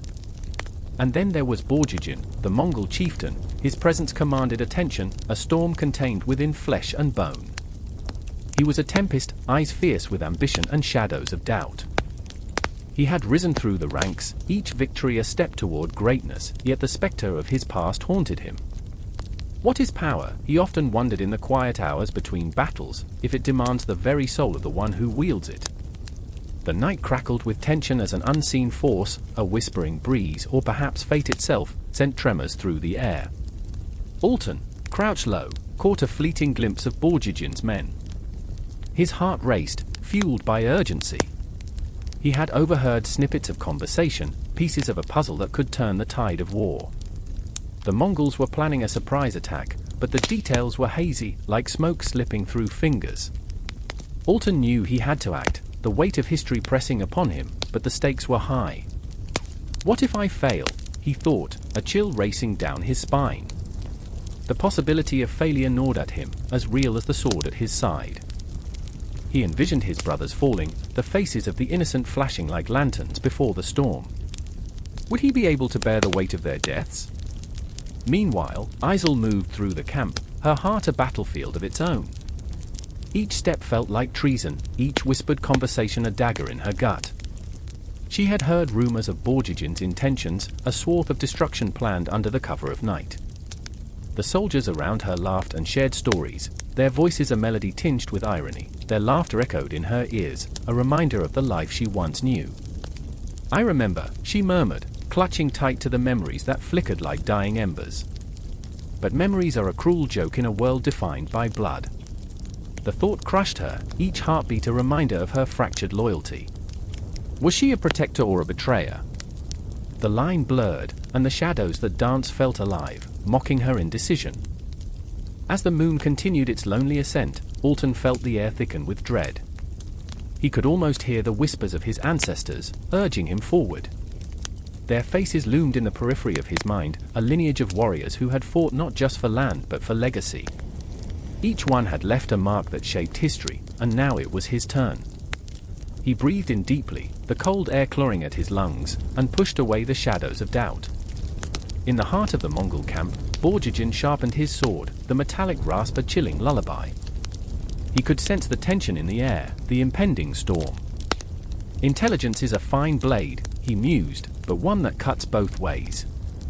His mind whirled with thoughts of loyalty, of betrayal lurking in the dark corners where light dared not tread. The silence before the storm felt like a loaded gun, ready to explode. Alton made his move, every heartbeat a drum roll heralding a war cry. He slipped through the shadows, a wraith in the night, his mission pulsating through his veins. For my brothers, for my country, he thought, determination igniting within him. But Isel was also on the move, her heart pounding like a war drum, for she carried a message that could shatter worlds. I must find Borjigin before it's too late, she whispered to the night, urgency clawing at her insides. The weight of her knowledge pressed down on her, a noose tightening around her neck. As the moon cast a silvery glow over the battleground, destinies intertwined, each thread woven by invisible hands. Alton's path crossed with Isel's, their fates colliding in a moment where time seemed to freeze. She gasped, recognition flaring in her eyes, but the tension was palpable, wrapping around them like a predator ready to pounce. I know what they plan. We must warn Borjigin, she cried, desperation lacing her voice. But would she be seen as a savior or a traitor? In that heartbeat, the air crackled with unspoken truths, the tension a living entity, drawing them into a vortex of conflict. The cries of the night echoed their fears, a serenade of betrayal, loyalty, and an impending storm. Each moment stretching like the fabric of fate, until everything would collide in a cacophony of chaos, and the world would remember this night, painted in blood and passion. Time slipped like grains of sand, slipping through fingers, as they stood on the precipice, together yet apart, two shadows bound by destiny, poised to plunge into a darkness that promised to consume them whole. The night was alive, a dark tapestry woven with the whispers of restless souls. The moon hung precariously above the sprawling city of Zhongju, its light a cold, indifferent witness to the chaos cloaking the streets below. I remember the air heavy with tension, the smell of smoke curling like fingers around my throat as I stumbled forward, heart hammering in a rhythm that echoed the distant, thunderous gallop of hooves. The Mongols were coming. Genghis Khan was a name that sent shivers through the bravest of men. His very existence was a storm, a force that could uproot trees and make the strongest walls tremble. I could feel it in my bones. This was no ordinary raid. This was a reckoning. I could hear the desperate cries of those who had lost everything, their voices a symphony of heartbreak. Ellen, a woman of fierce spirit and fragile hope, stood at the forefront of it all, her eyes reflecting the flickering flames that danced like demons in the night. She was a captive of her own grief, caught somewhere between love and vengeance. Zhao, she screamed, her voice slicing through the chaos, sharp enough to cut flesh. We must go. Zhao, her brother, his face a mask of determination marred by fear, turned to her, desperation etched in every line of his youthful face. I can't leave. Father, his voice faltered, eyes scanning the horizon, searching for a figure lost to the chaos. A ghost of a man, a father who had raised them both in the shadow of the Jin dynasty, now a mere flicker in a world ablaze. I know. Ellen's voice trembled, clenching her fists, knuckles white as the specter of their father loomed large in her mind. But this isn't about him anymore. It's about us. We have to survive. Every heartbeat was a drumbeat, an urgent call to arms, luring the unsuspecting into a dance with death. The Mongol cavalry thundered closer, their cries a haunting echo, a promise of violence that burned in the pit of my stomach. The shadow of Genghis Khan loomed over their ranks like a dark omen, guiding them with an invisible hand. It was a presence that could suffocate, that could erase cities, love, dreams, like a flash of lightning, here one moment, gone the next.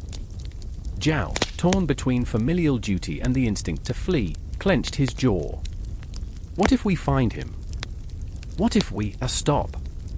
The word erupted from Ellen like a flame in the dark, raw and unfiltered. We'll die here. This city will be a grave, a tomb for dreams left unfulfilled. I remember watching them, two figures against the night, their silhouettes stark against the inferno of their crumbling world. I felt a pang of something bitter, a cocktail of admiration and sorrow. They were alive, fiercely alive, yet teetering on the edge of despair. Their bond was taut, a thread pulled so tight it threatened to snap with the slightest jolt. The ground shook as the Mongols surged forward, a tidal wave of steel and fury. I stumbled, caught in the undercurrent of panic. Fear twisted my insides, a serpent coiling tighter with every passing moment. I was an outsider, a mere observer in a nightmare that was all too real. But then, amidst the chaos, there was a glimmer. Ellen, fiercely defending her brother, lunged forward into the fray. We will not be mere shadows. We will carve our names in the annals of history. With a warrior's grace, she moved, a firebrand igniting the souls around her. Zhao, lost in admiration, followed suit, his fear dissipating under the weight of her courage. Together, they became a whirlwind, a storm of defiance against the tide of inevitability. I felt the air thrum with their raw energy, a pulse that vibrated through my very being. And as the Mongol soldiers descended upon them like harbingers of doom, I was yanked into their world, a world of blood and betrayal, heartache and hope. The clash of metal rang out like the tolling of a bell, announcing the death of innocence. I could see it all, the glimmering blades, the blood-soaked earth, the shouts that mingled with the cries of the dying. Every swing, every thrust was a prayer, a desperate plea for survival, echoing through time like the heartbeat of the cosmos. I remember looking into Ellen's eyes, catching a flicker of something primal, fear, yes, but also unyielding resolve. She was fighting not just for herself but for the memory of all those who had been lost to this relentless tide. In that moment, she became an embodiment of resistance, a beacon of rage and sorrow, a ghost of dreams refusing to die. Zhao fought beside her, a perfect harmony of tenderness and ferocity. He stumbled, nearly falling, but she caught him, their connection unbreakable even in the face of impending doom. Together, she shouted, and in that word lay a universe, a promise, a defiance against the universe that sought to swallow them whole. My heart raced as the battle intensified, shadows merging and shifting like phantoms on the brink of annihilation. I could see them now, those Mongol warriors, their faces a blur of fearlessness, each movement taut with purpose. They were more than just invaders, they were the embodiment of history, of an empire hungry for conquest, and in their eyes, I glimpsed something darker, an insatiable thirst for power that could turn cities to ash. And yet, amid the chaos, there was beauty. A tragic, heart-wrenching beauty, as two souls clashed against fate. In the midst of the terror, connections were forged, bonds tested, a battle waged not just against the enemy but against the very essence of despair. With every scream, every clash, I felt a thread pull taut within me. I was not just watching, I was part of this tapestry, woven into the fabric of their struggle. The moon above, a silent observer, gazed upon the unfolding horror, and time itself seemed to stretch, each second an eternity filled with visceral intensity. As the night deepened, shadows lengthened, and I knew this was but the beginning. The conquest of Jin was not merely a battle, it was a haunting echo, a chapter in a story that would never truly end. The relentless tide of history surged forward, relentless, unstoppable. And as the first light of dawn began to creep over the horizon, I felt a chill creep into my bones, a premonition that this was but the beginning of a darker tale yet to unfold. Silence blankets the desert, thick like a heavy fog, wrapping around the weary caravan trudging through the dusk. A single, breathless moment hangs, suspended in the cool air, before the world bursts alive again. A scream echoes in the distance, a cry for help clashing with the rustle of dying wind. Amidst the chaos, I see her, Lila, crouched low, clutching a bright, tattered silk scarf, her finger tracing the intricate patterns, the vibrant colors dancing with memories of home, of laughter, of futures that seem to flicker like the dying stars overhead. She raises her head slowly, eyes wide with terror, the weight of her past pressing down like a stone on her chest. I remember the first time I saw her in that bustling marketplace in Samarkand, her laughter spilling like sunlight over a sea of traders haggling, the air thick with spices and the wailing of a distant flute. I had thought she was a goddess, a fleeting vision, but now, in this moment of panic, she looks more like a frightened child lost in the shadows. Rahim! Her voice trembles, slicing through the tension. The traders, the whispers, they know. And I, caught in the swell of my own memories, feel the pulse of fear mingling with the blood rushing in my ears. We must go, I say, urgency draping my words in a cloak of desperation. I can't let her be consumed by the darkness creeping closer. My heart races as I draw her towards me, our breaths mingling, the heat of our bodies a fragile shield against the encroaching night. The shadows pulse, and not just with the fear of the unknown. They carry echoes of laughter, banter exchanged in 100 languages that painted the Silk Road in hues of humanity, a shared experience of cultures colliding, of silk and spice melding into something more profound. I remember the way the Persian traders spoke of the stars, their eyes alight with tales of distant lands, only to be met with the laughter of the Chinese merchants who, in turn, wove stories of dragons and silkworms. Each tale a thread in this vast tapestry of life, spinning outwards, binding us together in ways we could never fully grasp. But now those threads feel frayed, fragile under the strain of suspicion and fear. What once brought us together is now a knife, sharp and glinting, cutting deep through the heart of our shared humanity. We need the caravan, I whisper, half to myself.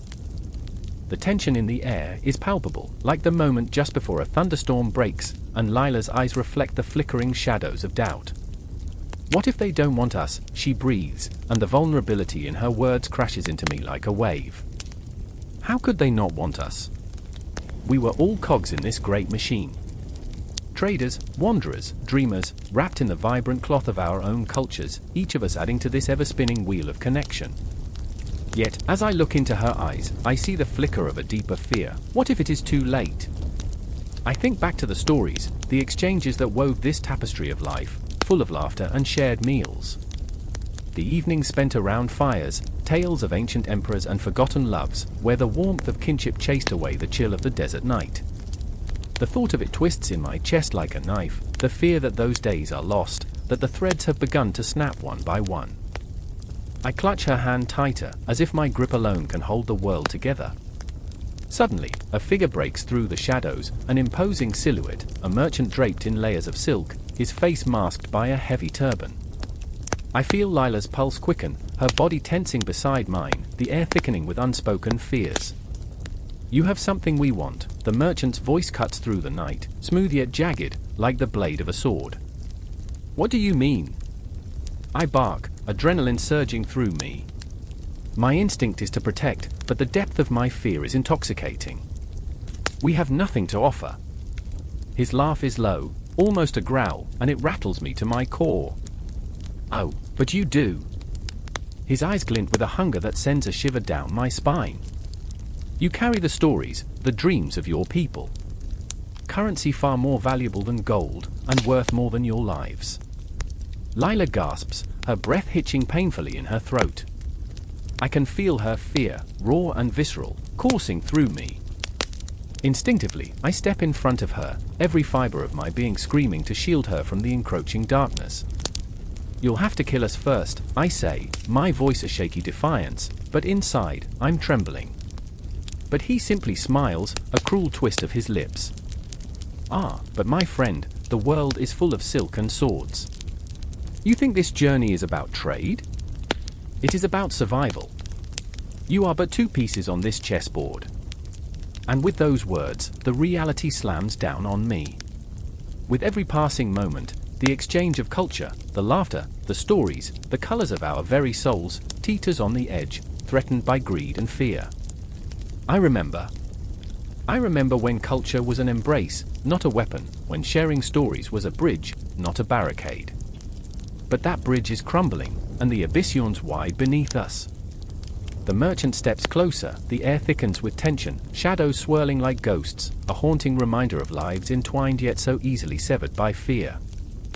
The world around us, this melting pot of humanity, is shifting, threatening to fracture into chaos, and I must hold on to Lila. I must. The confrontation is inevitable, but as the darkness closes in, I feel a flicker of hope. Stories have power, memories can unify, and love can light the way through even the darkest nights. I will not let this be the end. I take a deep breath, feeling the pulse of the universe beneath my feet, echoing through the desert sands. I will fight. I will fight for the laughter, the colors, the very essence of what it means to be human. And as the shadows gather, I turn to Lila, her terrified gaze a mirror of my own. "We will not be silenced," I whisper. "Not today." The tension hangs, thick with promise and dread, and the world spins on, caught in a delicate dance of fate and survival, each heartbeat carrying the weight of our intertwined destinies into the unknown night. The wind howled like a beast trapped in a cage. It screeched through the wooden village, carrying the scent of smoke, blood, and fear, a cacophony of dread that clawed at every heart within. In the shadows of that twisted night, where the moon hung low and heavy like a warning, a man stood at the threshold of horror, his breath visible in the frigid air. Ivan, a blacksmith, once a master of his craft, now stood trembling, the hammer he wielded now replaced by an icy grip of fate. His hands, rough and calloused, quivered not from the chill but from the memories tethered to this very ground. He could still hear the laughter of his daughter, Anna, echoing in the empty halls of his mind. "Papa, let's play," she would say, her voice bright as the sun that now seemed to mock him from above. A burst of warmth surged within him, a fleeting moment before the stark reality clawed back. This was not a time for memories, this was a time for survival. The Golden Horde was upon them, a tide of darkness that threatened to swallow not just his village, but everything he held dear. Across the village square, kneeling in the shadows, was Misha, once a brave warrior, now a ghost of his former self. His sword lay discarded, rusting in the dirt, it mirrored his spirit. How many battles had he fought? How much blood had he shed for a cause that felt increasingly hollow? Each drop of sweat that trickled down his brow carried the weight of regret, of dreams unfulfilled. He could still hear the promises he made to those he lost, each whisper was a dagger, twisting in his heart. "I will protect you," he had vowed to his wife. But now, as the distant sounds of chaos erupted around him, those words felt like a cruel joke. The villagers were scattering, a frantic dance of souls caught in the black whirlpool of despair. The air crackled with tension, and the shadows seemed to pulse with life, each flicker of candlelight a heartbeat in the oppressive dark. Ivan's heart raced as he spotted Misha's haunted gaze. They exchanged a glance, a wordless pact forged in fear. They would stand together, however futile it may seem. A blast of sound broke the stillness, the clash of metal, a cry that echoed like a death knell. The Mongols, fierce in their fury, emerged like phantoms from the fog, their armor glinting ominously under the moonlight. Tall, broad-shouldered, the figures moved with a predatory grace, each step calculated, each breath a promise of violence. Ivan's chest tightened, he had heard the tales. They did not take prisoners. They were wolves among sheep, and he was nothing but a trembling lamb. "I remember," he whispered to himself, "I remember the stories. The horrors." The memories seeped through like ink on parchment, staining his thoughts with images of gutted villages and desolate fields. How could life spiral into such madness? He staggered a step back, the ground felt unsteady beneath him, as if the earth itself trembled in anticipation of bloodshed. Misha's voice cut through the haze, raw and fierce. "We must fight," he implored, though even he sounded uncertain. Ivan could see the flicker of doubt in his eyes, the remnants of a man who had once faced armies, who had once believed that honor could stave off death. But for what? Ivan shot back, a bitter taste in his mouth. For this? For ashes? The Mongols were drawing near, and with each step, Ivan felt the walls of his resolve crumbling. He thought of Anna. He thought of the way her laughter could shatter the enmity that draped over their land like a shroud. But laughter was a distant echo now, overtaken by the thunderous approach of doom. "Fight!" Misha shouted again, desperation clawing at his voice. But Ivan's heart was heavy with the weight of futility. What is courage when faced with a beast? He whispered, more to himself than to his friend. Courage was an illusion, a fleeting shadow that danced away as the darkness crept closer. A sudden roar erupted from the Mongol lines, and Ivan felt the earth shake beneath him, a reminder of their power. But there was something primal in that roar, something that called to the deepest fears within him. It was as if the night itself had come alive, crying out for blood, for retribution. The very cosmos seemed to hold its breath, a pause before the storm. In that moment, Ivan's mind raced, not with thoughts of glory but with the instinct to survive. He glanced at Misha, the ghost of a warrior, and knew they had to act. They were not knights, not heroes, but they were fathers, brothers, men who had loved and lost. And even in the face of despair, there was something to fight for. Together, Ivan's voice broke the silence, raw and resolute. "We fight together." Misha nodded, a flicker of fire igniting within the ashes of his spirit. For Anna, he breathed, a name that hung between them like a thread of hope, tenuous yet shimmering. The next moments were a blur, cries of the dying, the clash of steel, the air thick with the scent of sweat and blood. They charged forward, fear mingling with the adrenaline coursing through their veins. Each swing of their makeshift weapon felt like a defiance against the creeping darkness. They were not just fighting the Mongols, they were battling despair, loss, and their own frailty. In that chaotic dance of life and death, Ivan saw flashes of his life, Anna's laughter, the warmth of the sun on his face, the hope that flickered like a candle in the storm. It was all worth fighting for, even when the odds were insurmountable. But reality was a cruel mistress. As a shadow danced across his periphery, Ivan felt the breath of inevitability upon him. The tide had turned, and the darkness was a relentless beast, clawing its way through the remnants of their resolve. And as the moon cast its chilling glow on that blood-soaked ground, a wave of despair washed over him. He realized then that the Golden Horde was not just a force of nature, it was a reckoning, a reminder that life is but a fleeting spark against the backdrop of an indifferent universe. The fight raged on, but even in their struggle, hope flickered like the dying embers of a fire. They fought not just for survival but for the memories that haunted them, for the futures that seemed out of reach. In that moment, amidst the chaos, Ivan understood, even in the face of overwhelming darkness, one must find the strength to stand, to breathe, to remember. And then, as the world around him faded into a twilight of sorrow and chaos, he realized they were not alone. Shadows danced, and even the ghosts of their past whispered encouragement through the storm. This was not the end. It couldn't be. The air clung like a dense fog, heavy with the scent of blood and betrayal. A lone figure stood amidst the chaos, breathless, heart-pounding, while around him, the world crumbled. Shouts pierced the night, a cacophony of despair as flames danced greedily, licking the remains of a once proud city. The ground trembled under the weight of footsteps, each one bringing the soldiers of fate closer, and he could taste the smoke in his throat, bitter and acrid. I remember the moment vividly, how the stars seemed to blink out one by one as darkness enveloped the horizon, a cosmic shrug at the folly of men.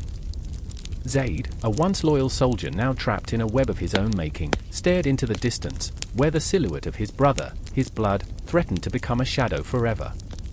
The weight of it pressed down on him like the iron chains he wore as a reminder of loyalty betrayed.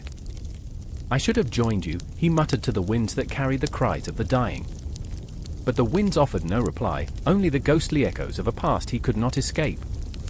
Then there was Layla, a fierce heart beating in a fragile cage, her spirit a wildfire against the encroaching night. She stood near the gates of what used to be her home, the stones now slick with the memories of laughter and dreams. Her fingers trembled as she clutched a dagger, the cold metal a stark contrast to the warmth of her blood. "I will not let them take this from me," she whispered, though her voice quaked with the fear of 1,000 unvoiced prayers. This city, this life, was all that remained of her father's legacy. How could she let it slip through her fingers like sand on an endless shore? The tension hung thick in the air, a drumbeat that echoed her heart. Persian soldiers surged forward, faces masked in rage and desperation, fueled by the memories of their own losses. Zayd turned, his resolve hardening, the dread of what was to come sharpening his senses. He had always been the favored son, but now, in this moment of reckoning, he felt like a ghost haunting the remnants of his own honor. I remember those eyes, dark, glistening, like obsidian stones reflecting a fire that burned not with warmth but with the rage of the forgotten. It was then that he saw her, Layla, her courage shining like a beacon in the inky night, and something within him ignited. "Layla," he called, desperation threading through his voice, blending with the cries of the fallen. "You can't stay out of this," she snapped, fury and grief intertwining, a tempest raging through her veins. "You're the reason we're all here, the reason our world is crumbling." Her words were daggers, each one finding its mark in the depths of Zayd's guilt. He had chosen loyalty over love, but in this moment, there was no escape from the haunting truth. Through the swirling dust, They caught glimpses of the invaders, men draped in shadows, eyes gleaming with the twin torments of hunger and vengeance. Zayd had heard the stories. These were not mere soldiers but harbingers of an age where the caliphate would be but a whisper in the annals of history. The ground shook beneath them, a reminder that nothing was sacred when the gods turned their backs. The walls of their city, once a fortress of dreams, now trembled with the weight of despair. Each crack echoed their shared history, a history of laughter, of love, and of terrible choices. I remember the way the bricks wept, crumbling like the resolve of those who stood within. The stars above were indifferent, and the moon cast an eerie glow, illuminating the faces of the desperate and the damned. "Zayd, what will you choose?" Layla's voice cut through the chaos, raw and fierce. "Will you fight for this? For our people? Or will you let it all burn?" Her eyes blazed, a firestorm of passion, and in that moment, both of them were caught in a riptide of emotion, fear, hope, love, and regret crashing together like waves against a rocky shore. He knew then that he was not just fighting for a city or a legacy, but for the very essence of who he was. "I will stand with you." The declaration thundered in his chest, a promise forged in the furnace of desperation. But fear clawed at him, whispering that he might not be enough. What could one lost soul hope to achieve against an army driven by vengeance? The sounds of battle surged, a growing storm as the clash of swords rang like a funeral dirge, each strike a note in the symphony of their demise. They were not just fighting, they were wrestling with fate itself, grappling with the ghosts of their ancestors who had once walked these very streets, who had loved and bled and died. Zayd and Layla moved like shadows, weaving through the chaos, hearts racing in tandem, two souls bound by love and the weight of despair. The air crackled with electricity, the tension palpable as they crossed blades with their assailants, the clang of metal ringing out, a cry against the suffocating gloom. The colors of their world blurred, a tapestry of red, black, and gold, as the horizon swallowed the last remnants of daylight. In that moment, as time faltered and twisted around them, they glimpsed their future, glimmers of hope, memories of laughter echoing faintly, now replaced by the grim reality of survival. The whispers of betrayal and loyalty wrapped around them like a noose, tightening with every heartbeat, drawing them closer to the edge of oblivion. Somewhere in the distance, a clock ticked with relentless certainty, each second echoing the fleeting nature of their lives. "We cannot let them win," Layla cried, voice breaking, but her resolve remained unyielding as she deflected a blow, her movements a deadly dance. They were not just fighting for the city, they were fighting for a legacy, their love entwined in the chaos that threatened to consume them. But the darkness loomed ever closer, a monstrous tide that would wash away all they held dear. I remember thinking, as the shadows crept in, that maybe this was not the end but a beginning, a chance to rise from the ashes, to ignite the fire of rebellion in the hearts of those who remained. Yet as the night deepened and the embers of hope flickered like dying stars, all they could do was fight, breathe, and pray that the dawn would break once more. In the swirling tempest, as the battle raged on, the past and present collided, and the weight of their choices hung heavily on their shoulders. For Zayd and Layla, there was no turning back. They would either carve their names into history or fade into the shadows, lost forever in the annals of time. The die was cast, the hourglass flipped, and within the chaos, they stood together, resolved to face whatever the cosmos had in store. The night fell heavy, a suffocating blanket of darkness smothering the vast steppe. Moonlight glinted off the steel of a blood-drenched sword, a testament to a power struggle that felt all too alive, throbbing beneath the surface like a wounded beast. I stood there, heart pounding, watching a man, the steely-eyed Batu Khan, his gaze searing with resolve. He was a tempest in human form, caught in a world where loyalty twisted like smoke, and shadows whispered secrets of betrayal. "Nothing is sacred but strength," he murmured, his breath heavy with the weight of ambition. I could feel the chill of his words wrapping around me, intoxicating and terrifying. Behind him, the crumbling ruins of a village lay sprawled like a wounded animal, a poignant reminder of the cost of power. I remember the acrid smell of smoke, the cries of those who had once thought themselves safe. They had trusted in local rule, a promise of familiarity and safety, yet it was betrayal that wrapped its icy fingers around their throats. Then there was Sorgatani, Batu's mother, a woman of quiet fury, the kind that lay dormant until stirred. Her cunning was her shield, her heart a fortress. She watched her son, her pride, and her fear intertwined. "Do not forget, Batu," she warned, her voice a weaving of silk and steel. "The Golden Horde is a tapestry of tribes, each thread a story.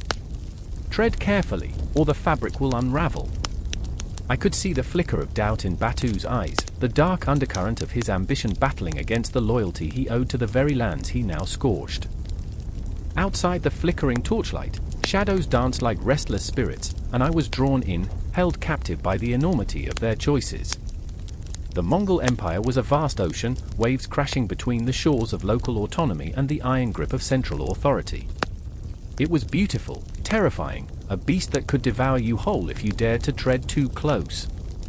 "Mother," Batu whispered, almost pleading, "why must I choose? Why must my blade decide the fate of men?"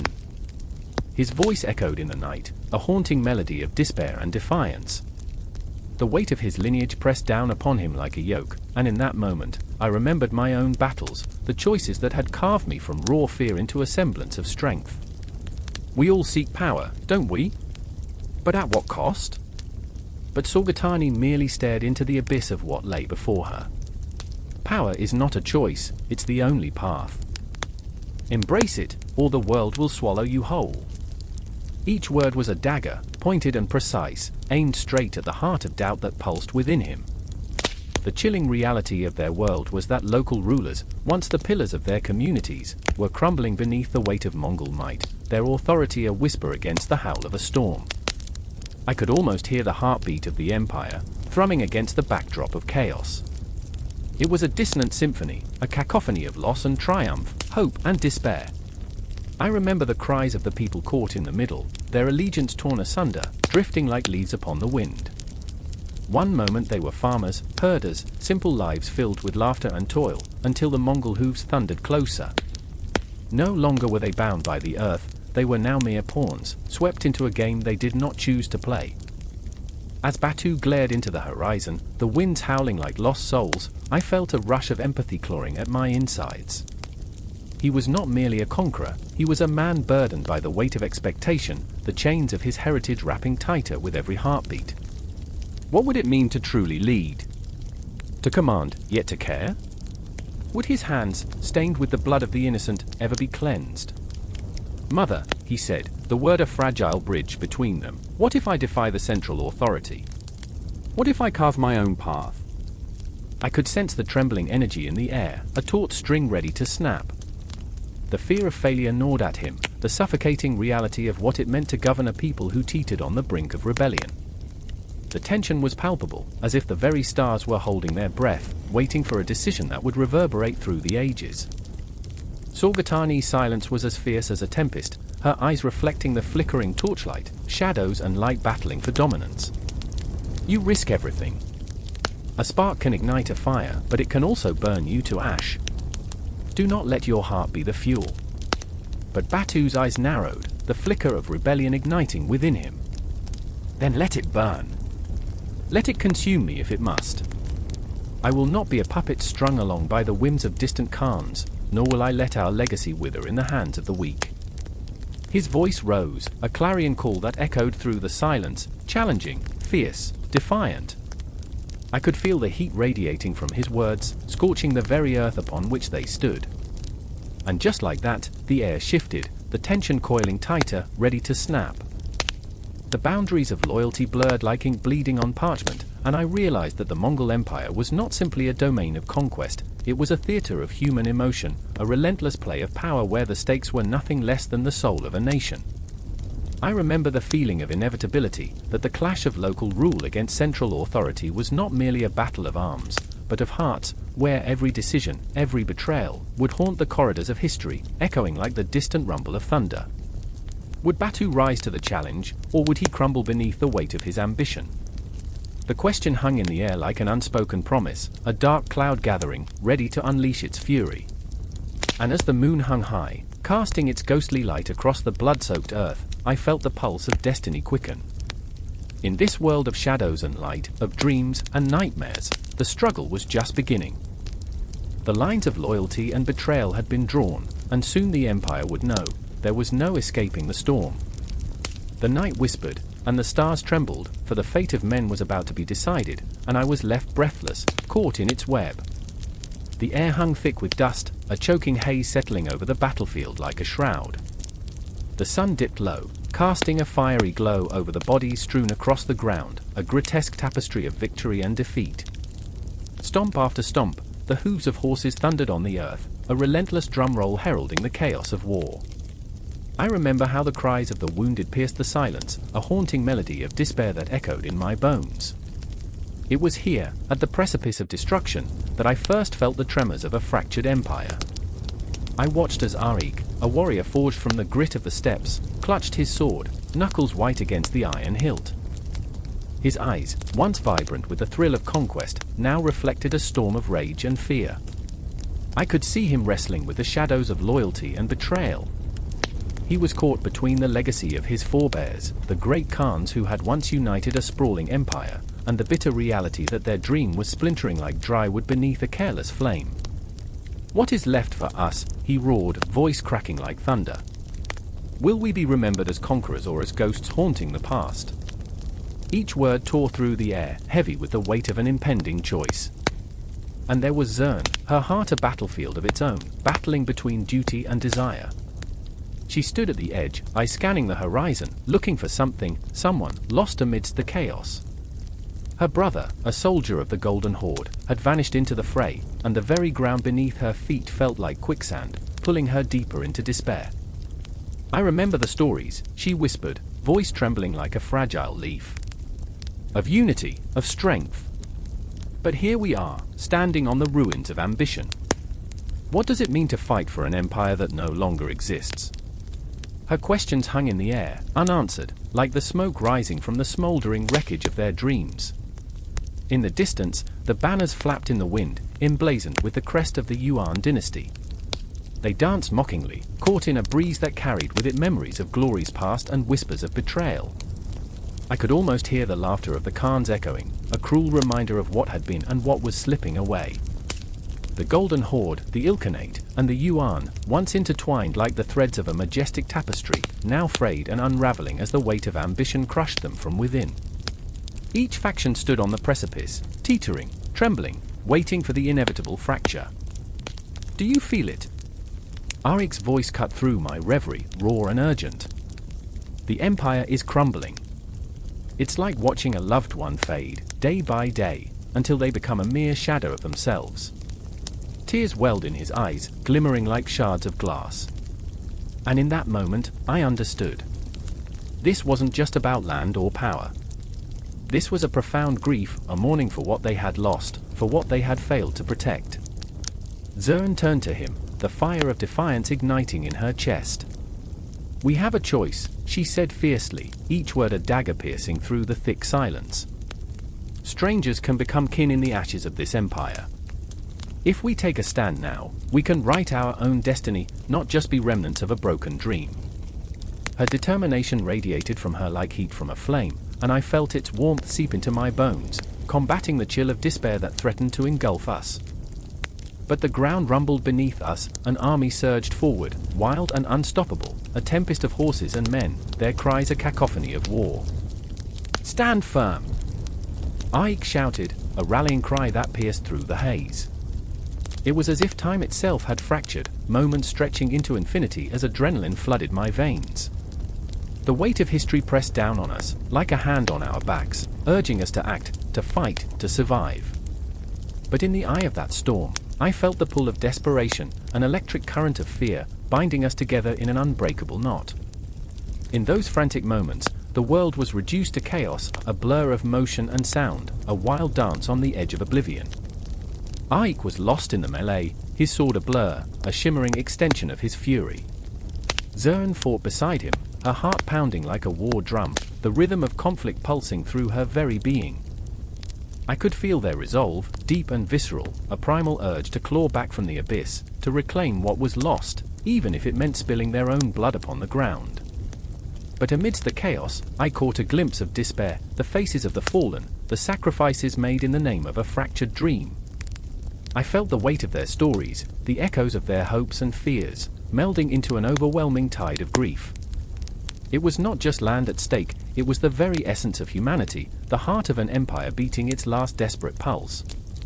And then, in the swirling madness, I saw it, the spectre of division looming overhead, casting its long shadow across the battlefield. The Khans had forged an empire from the ashes of countless lives, but now, the very fabric of that empire was tearing apart. The echoes of ambition turned into whispers of greed, loyalty became betrayal, and the once mighty unity was nothing but a ghost, haunting the ruins of a past that refused to fade. As the battle raged on, I was left standing in the eye of the storm, a witness to the unraveling of dreams, caught between the cries of the living and the silence of the dead. The moment stretched, unfathomable, each heartbeat a reminder that history does not wait for anyone. The empire was fracturing, and as darkness fell, I felt the pull of the cosmos, a reminder that even the brightest of stars could fade into oblivion. And in that haunting twilight, the fate of the Khans hung suspended, fragile, delicate, a fragile thread that could snap with the slightest breath, leaving us all standing in the shadows of what once was. The air crackled with tension, thick and oppressive, as the shadow of Genghis Khan loomed over Europe like a storm gathering in the distance. I stood in a village on the outskirts of a crumbling city, my heart racing, not from the chill of the autumn wind, but from the fearful whispers that slithered through the crowd. "They're coming," they said. "The Mongols are coming." A girl, her eyes wide with terror, clutched her mother's hand, both rooted in despair. I remember her face, pale and fragile, a ghost of innocence trapped in a world ready to be engulfed. I had a name once, Marek. Just a simple scribe with ink-stained fingers and dreams of adventure. But now, I was merely a witness to the unraveling, a chronicler of chaos. My heart beat in time with the distant thunder of hooves, a reminder that history was not written in books but in blood, and we were all mere characters in a play with no script. I remember the chill of the first raid, how it swept through the towns like wildfire. Villagers screamed, their voices a cacophony of anguish as flames devoured homes. Among them, I saw Ivan, a soldier turned farmer, a man whose laughter echoed over the fields. He had traded his sword for a plow, but when the Mongols came, he picked up his broken blade, eyes burning with rage and fear. "I will not kneel," he shouted, clutching the remnants of what once was. His family stood behind him, their faces painted with a fear that could paralyze a heart. The moment stretched, the air caught in a web of uncertainty, binding us all. And then there was Elena, a healer, forged from the ashes of despair, her hand stained with the lives she saved, or failed to save. I watched her stitch wounds in the dark, her breath heavy with unspoken sorrow. "We have to fight," she said, her voice a soft tremor, like the whisper of leaves in a storm. "We can't let them take our homes." But fear danced in her eyes, a reflection of the terror gripping our hearts. The Mongols were not just warriors, they were a tempest, a force of nature that swept through everything in their path. They were an idea, too, an idea that could break nations, shatter alliances, and redefine power. I could feel it, an electric thrill in the air as the threat of their arrival stirred a primal instinct in us, a call to arms echoing through the valleys. I remember the dusty roads, the smell of burnt wood mingling with sweat and fear. It was intoxicating, a miasma that filled our lungs and ignited our souls. And as the darkness deepened, our leaders, those men cloaked in arrogance, scrambled to protect their thrones. They were blind to the gathering storm, their petty squabbles overshadowing the very real threat that emerged from the east. I watched them squabble like children, their voices rising in futile debates, each more concerned with their own power than the lives at stake. "The Mongols will never reach us," they proclaimed, their words hollow, echoing like ghosts in the night. But hope was a fragile thing, like a candle flickering against the wind, and with each passing day, it dimmed. I remember that night. The moon hung low, a silver coin in a deep black sky, illuminating the faces of those who gathered to discuss their fate. It was a motley crew, merchants, soldiers, farmers, and scholars, all united by fear. I could see it in their eyes, the desperate hope that we might stand strong together against the tide. "We are all that remains," Ivan said, his voice trembling but fierce, a rallying cry against the encroaching darkness. "We will not be a memory, we will not be forgotten." But could we truly unite? Hearts divided by old feuds and grievances, it felt like stitching together a torn tapestry. I could see the cracks, the fissures in our resolve. As we spoke of alliances, of forming a collective front against the Mongol tide, I felt a flicker of doubt. Would we come together, or would we fall apart, splintered by fear and mistrust? And then, as if the very heavens conspired against us, the first riders broke through the horizon. I remember the sight, dark silhouettes against the dawn, a wave of dread washing over us. I could feel the ground tremble beneath my feet, a heartbeat of the world resonating with impending doom. Elena's hand gripped mine, her presence a small comfort amidst the chaos that erupted around us. "What do we do?" she whispered, her voice barely audible over the rising clamor of panic. "Fight," I replied, though my heart faltered. "We fight." But in that moment, I understood our fear wasn't just of the Mongols. It was of ourselves, of our inability to unite, of our fractured humanity. The Mongols were a reflection of our turmoil, a manifestation of the chaos that lived within us. As I looked into the eyes of my friends, my family, I saw their fears mirrored in my own, the fear of loss, of heartbreak, of being swallowed whole by a darkness we could not comprehend.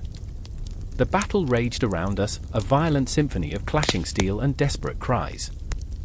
I fought alongside Ivan, our blade singing a song of defiance against the oncoming tide. Each swing, each parry, was an expression of our anguish, our rage, an attempt to reclaim our lives from the jaws of oblivion. But as I struck, a chilling realization coursed through me. These warriors were not monsters, they were men, driven by the same fears, the same hopes we carried. And so, as the dust settled and the skies darkened, I realized our struggle wasn't just against the Mongols. It was against ourselves, the ghosts of our past, our divisions, our failures. The battle was not merely for land but for the very soul of our humanity. In the end, as shadows danced with the light of dying fires, I felt the weight of history pressing down upon us all. We were caught in a web spun by fate, and the Mongol influence on our politics and warfare was not just an echo of fear but a clarion call, a reminder that in the depths of despair, it was our hearts that would define us, not the swords we wielded. The night wore on, and I knew the story was far from over. The echoes of our struggle would reverberate through the ages, haunting the very fabric of our existence, and in its wake, it would leave us forever changed. The night air hung heavy, thick with the scent of smoke and sweat, as shadows danced around the flickering lanterns. A distant wail pierced the silence, a voice as haunting as the memories etched in every stone of this alien landscape. I stood there, breath shallow, heart racing, caught between the worlds I had known and the one unraveling before my eyes. The Mongol camp sprawled like a restless beast, tents stretched taut against the biting wind, while the cacophony of laughter and despair mingled into a haunting symphony. I remember the first time I met Temujin, a boy of barely 15, with eyes that held the weight of the universe. His small hands trembled as he gripped a wooden sword, the crude weapon an extension of his frail frame. "I must defend my family," he shouted, voice cracking, though his mother's worried gaze bore into him like a dagger. They were the last remnants of a clan unraveling from the inside, their unity eroded by the very winds of change that swept through the steppes. I had been an outsider, a mere traveler, an uninvited guest in this ruthless world. But in Temujin's defiance, I felt the pulse of something grander, an ambition shadowed by fear, a glimpse of the warrior he would become. Yet I saw the cracks beneath his bravado. The boy was a tempest contained in a fragile shell, a storm waiting to be unleashed. "You cannot fight them alone," I urged, but my words fell heavy in the air, futile as the smoke curling from the dying embers. Across the camp, I caught a glimpse of Khartoum, a young woman with hair as dark as the night sky, her spirit fierce, like the flame of a candle fighting against the encroaching darkness. She was a healer, a keeper of secrets whispered beneath the stars. But she wore her own chains, the burden of her family's honor pushing down on her like a yoke. "Every wound I tend to, every life I save, it makes no difference," she lamented, hand stained with the blood of the fallen, yet she smiled, a bittersweet curve that pulled at my heart. What is honor, after all, when the world is soaked in so much grief? The Mongol society pulsed with an energy both beautiful and terrifying, an intricate web of alliances and betrayals, loyalty and deceit. I watched as the chieftains gathered, their voices rising and falling like the tide, each word a calculated move in a game I could barely comprehend. It was a dance, a deadly ballet, where the strongest survived, and the weak were left to wither.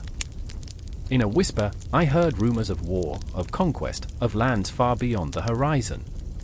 It sent shivers down my spine, igniting a fire of both dread and exhilaration. I remember the stories I told Cartoon one night, the moon casting a silver glow across her brow. Of the great Khans who've come before us, Genghis, Kublai. They carved worlds from flesh and bone, and yet here, at this very moment, we are left to grapple with our ghosts. She listened, eyes wide, a flicker of understanding igniting between us.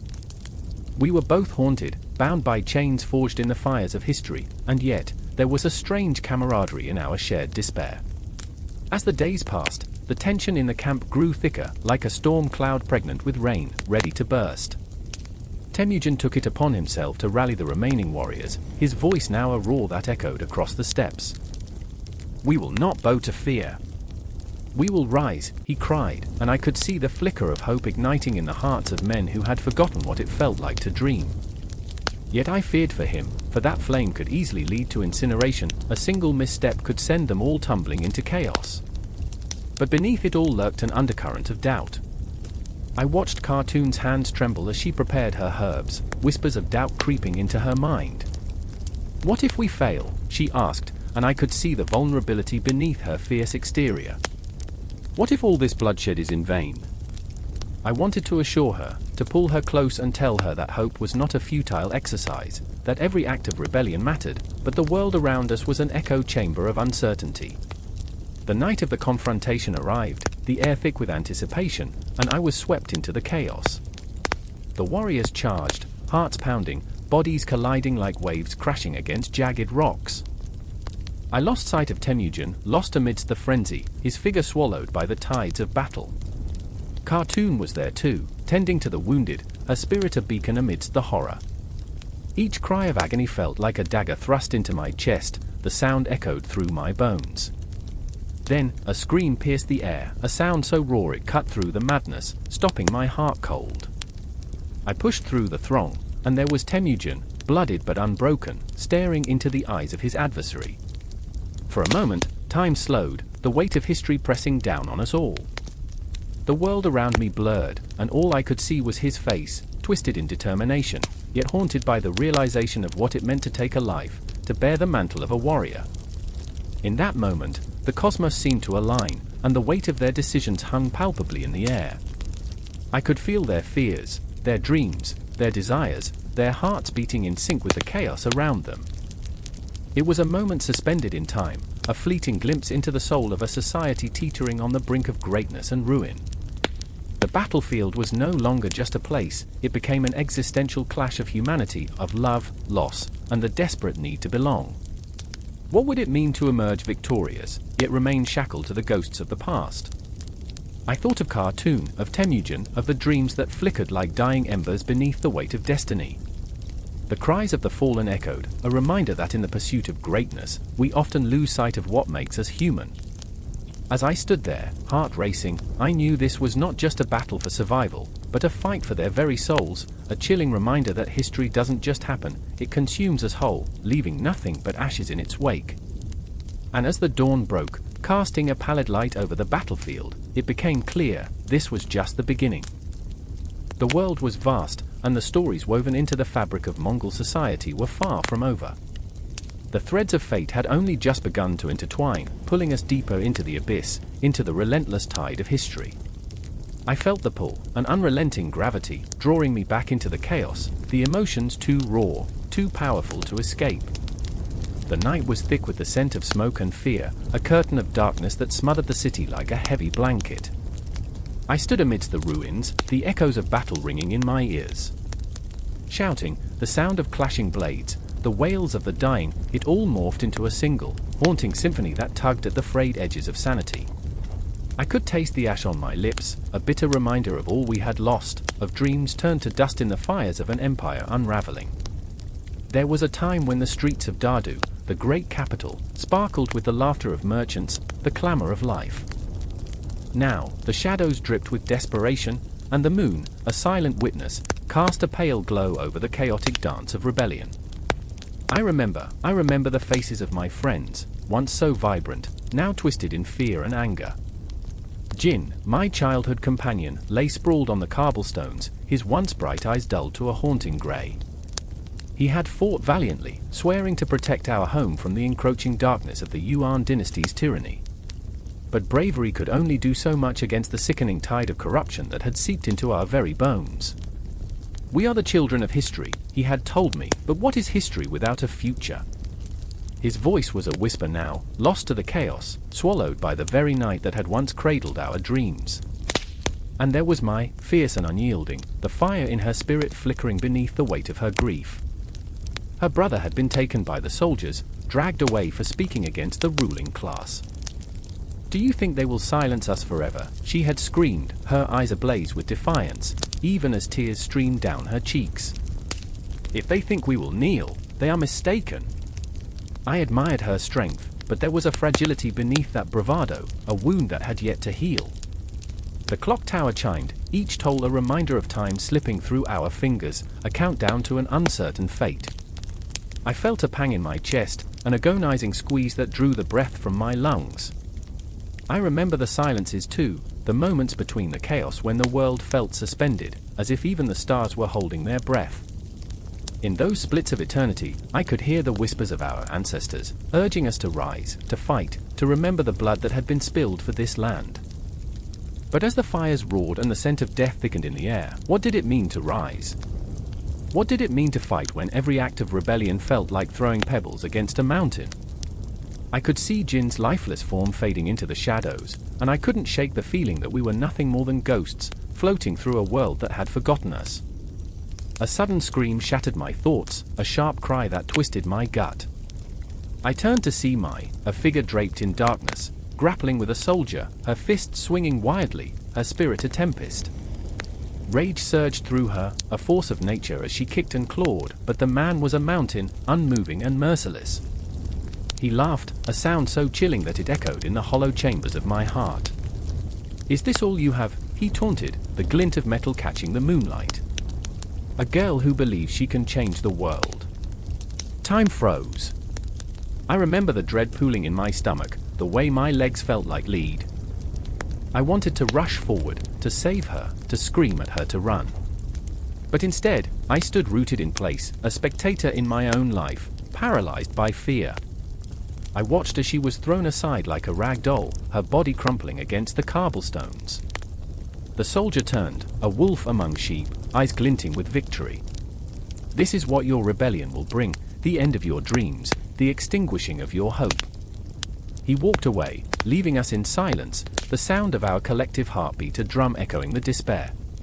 I wanted to scream, to tear the night apart with my voice, to reach out and pull her back from the brink of despair. But in that moment, I felt it, the weight of history pressing down on us, the crushing inevitability of fate.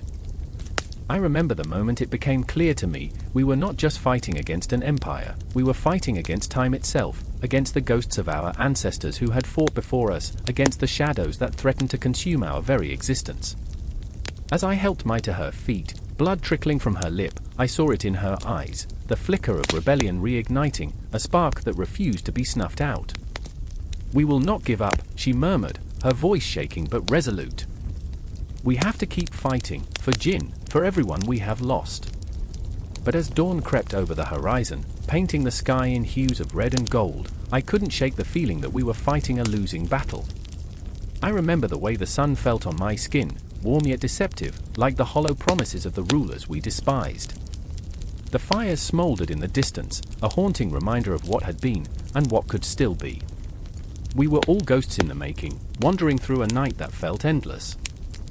I could still hear the whispers, our ancestors, our dreams, our rage, and in that moment, I understood, it was not about winning. It was about existence. It was about living, even in the face of despair. As the first light of day broke, painting the sky in blood and fire, I felt a surge of determination coursing through me. We were not just victims of history, we were its authors, penning our own fate in the ink of rebellion. The storm was coming, and it was going to hold nothing back. And in that moment, despite the fear, despite the heartbreak, I knew one thing, we would rise. Together. The howl of the wind was a shriek, a desperate cry for justice. It carried the echoes of 1,000 lives lost. I stood in the shadow of the crumbling fortress, my heart pounding like a war drum. Flames flickered in the dark, illuminating the faces of the terrified villagers as they huddled together, eyes wide with fear, mouths whispering prayers that spiraled into the midnight air. They felt it, a pulse of something ancient, something vile, rising from the earth beneath their feet. I could taste the fear in my throat, thick and metallic, like blood. In this moment, I was not just a historian, I was a witness, a participant. I could see their faces, their raw, unfiltered emotions. A woman clutched her child, her gaze darting around as if expecting shadows to spring to life. It broke me, her fear. I remember shivering, not from the cold, but from the weight of history pressing in, alive and palpable. The stories I had read, the legends I had idolized, all clashed violently with the reality before me. In the distance, a horse's snort pierced the night, a reminder that the specter of Genghis Khan still loomed large over this land. His empire, a sprawling beast of terror and conquest, had left indelible marks on the hearts of his descendants. I felt the tremors of those marks pounding through the earth like an unending heartbeat. The fear, the primal, gut-wrenching fear, was not just theirs, it was mine, too. My own blood stirred as I confronted the ghosts of the past. Elena, a fierce woman with a crown of dark curls framing her stormy eyes, stepped forward, her resolve blazing like a torch in the night. "We cannot let them take our homes." "Not again," she shouted, the words echoing off the stone walls, each syllable a dagger piercing the air.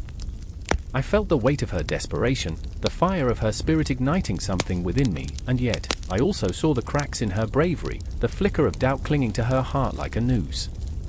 Beside her stood Akbar, a man whose strength belied a tender heart. The scars on his arms told tales of battles fought and losses endured, but the loss that haunted him most was the love of a wife ripped away by the chaos that Genghis had unleashed. "Elena, fighting will only bring more death," he whispered, the tremor in his voice betraying his own fear. I could see the shadows dancing in his eyes, memories flickering like candle flames on the verge of extinguishment. In that moment, I was drawn into their conflict, a silent observer caught in a tempest of emotions. I could almost hear the whispers of the past, the stories of betrayal and sacrifice swirling like leaves in the fall. I remember, the tales of Genghis Khan's brutal conquests, his relentless ambition that tore through lands like wildfire, leaving despair and destruction in its wake. But what lay beneath that legacy? What was real and what was myth? The wind shifted, carrying with it a sense of foreboding. The air crackled with tension as shadows closed in, the darkness closing like a vice around us. The villagers began to murmur, fear coiling tighter around their throats. I could feel the weight of expectation pressing down like a stone, and yet, the absurdity of it all hung in the air like a bad joke. They bathed once a year, I thought, so yeah, romance was earthy. I chuckled nervously, the sound stark against the backdrop of impending doom. But then, a piercing scream shattered the moment. A figure emerged from the shadows, an envoy of the Khan, the specter of power incarnate. His armor glinted coldly in the firelight, a symbol of authority that felt like a noose tightening around the villagers' throats. "You cannot fight the legacy of Genghis Khan," he declared, his voice smooth but edged with a threat. He smiled, but it was a predator's smile that sent chills racing down my spine. I could see the truth behind his bravado, a man terrified of losing the power his forefather had fought so hard to maintain. And then, the world exploded into chaos. Elena lunged forward, a wild spirit refusing to be tamed, while Akbar grabbed her arm, desperation etched on his face. "What will it cost us?" he shouted, the vulnerability in his voice slicing through the air like a blade. They were caught in a web of choices, teetering on the brink between hope and despair, love and loyalty. I stood frozen, heart racing, caught between the past and the present. The ghosts of Genghis Khan loomed large, whispering tales of glory and ruin. I felt the weight of history pressing down on my soul, the blood of innocence staining the earth, an echo of lives lost to ambition and conquest. I remember the faces, the laughter and the tears of those who had lived and died for their beliefs. Their stories were not emblazoned on the pages of dusty tomes, they were here, alive in each heartbeat, each breath. The wind intensified, a howl of the ancients, drowning out reason, drowning out fear. The legacy of Genghis Khan was not one of simple conquest, it was a tapestry woven with the threads of pain, love, and relentless ambition. I stood witness to it all, feeling the pulse of a world that revolved around conflict and resolution. As Elena fought against the chains of the past, as Akbar wrestled with his own demons, I felt their struggles echoing within me. We are all haunted by something, aren't we? A legacy, a name, a history that binds us to our choices. I remember. And with each beat of my heart, I knew this was not an end but a beginning. The darkness thickened, swirling around us like a storm, the clash of wills rising to a fever pitch. I could see it, the flash of destiny waiting to unfold, the threads of their lives intertwining in ways none could foresee. Each moment hung suspended, charged with the weight of decisions yet to be made. The past loomed like a spectre, urging us onward, deeper into the abyss. The screams and the cries for justice became part of the night, an endless loop echoing through time, pulling us all into a legacy that refused to be silenced. The air was thick with the scent of smoke and sweat, a pungent reminder of the chaos that unfolded beneath the crimson-tinted sky. I remember the night when the storm broke, a tempest of swords and shouts, the cacophony echoing like thunder across the vast steppes. The flicker of torches illuminated the faces of men, twisted in fear and rage, caught in the web of a trade route that had become a battlefield. The Mongol Empire was a living beast, breathing and shifting, and in its belly churned the realization that trade was the lifeblood, the unforgiving thread that bound us all. In the heart of the chaos stood Jorak, a merchant with eyes as sharp as flint. His hands trembled, were they from the chill of the autumn wind or the trembling uncertainty of his fate? I couldn't tell. He clutched a bundle of silks, vibrant and exquisite, a prized possession meant for the Khan's court. But those silks were not just fabric, they were the hopes of his family, the whispers of a future that felt like sand slipping through his fingers. I remember, he muttered under his breath, the promise of wealth. I remember the laughter of my children. His voice cracked, and I felt it, an echo of dreams now shattered, lost in the cacophony of violence. Beside him was Asa, a warrior with a heart as fierce as the edge of her blade. Her loyalty lay not in the Khan's ambition but with the traders she had sworn to protect. Her breath came in quick gasps, a dance of adrenaline and fear. You can't let them take the goods, Jorak, she shouted above the din. They'll strip us bare, leave us with nothing but memories of what we once had. I could see the desperation in her eyes, a mirror reflecting the agony of countless souls caught in this merciless tide. The Mongols were driven by more than conquest, they craved a world stitched together by trade, one where power was not just wielded, but exchanged. And then there was Kagan, a shadow lurking just beyond the firelight, the Khan's right hand, weighing the delicate balance of loyalty and treachery. I sensed his conflict, a heart caught in a storm of loyalty and ambition. Every silken thread we lose is a thread in the Empire's fabric, he whispered, almost to himself. But can we feed our dreams without sacrifice? The darkness of his thoughts swirled around him like mist, wrapping him in an aura of foreboding. Did he see the ghosts of the fallen, the faces of those who had sacrificed everything for the Empire's expansion, or was it just his own reflection staring back at him in the shadows? Jorak hesitated, his mind racing through the implications, each thought a dagger plunging deeper into his soul. Asa, if we don't trade, he pleaded, we'll starve. My family, his voice broke, a raw, unvarnished plea. The weight of despair hung thick in the air, and I felt the tremors of his anguish ripple through time, each heartbeat a reminder of the stakes. The silks were a gateway to fortune, yet they also bore the weight of desperation. Asa squared her shoulders, her resolve hardening. I'd rather fight and die than watch my people suffer, she declared, her voice fierce, a war drum echoing through the dark. A battle cry that resonated even against the clamor of swords clashing, a promise forged in the crucible of desperation. The Mongol Empire thrives on trade, but at what cost? We are not just pawns in their game. Yet Kagan knew the truth. He understood the delicate dance of commerce and power, an intricate ballet where each misstep could lead to ruin. You don't see the bigger picture, Asa, he said, eyes flickering in the firelight. Trade binds us to the Khan, keeps us alive. But it also binds us to the chaos that comes with it. Each caravan is a gamble, and sometimes you lose more than you gain.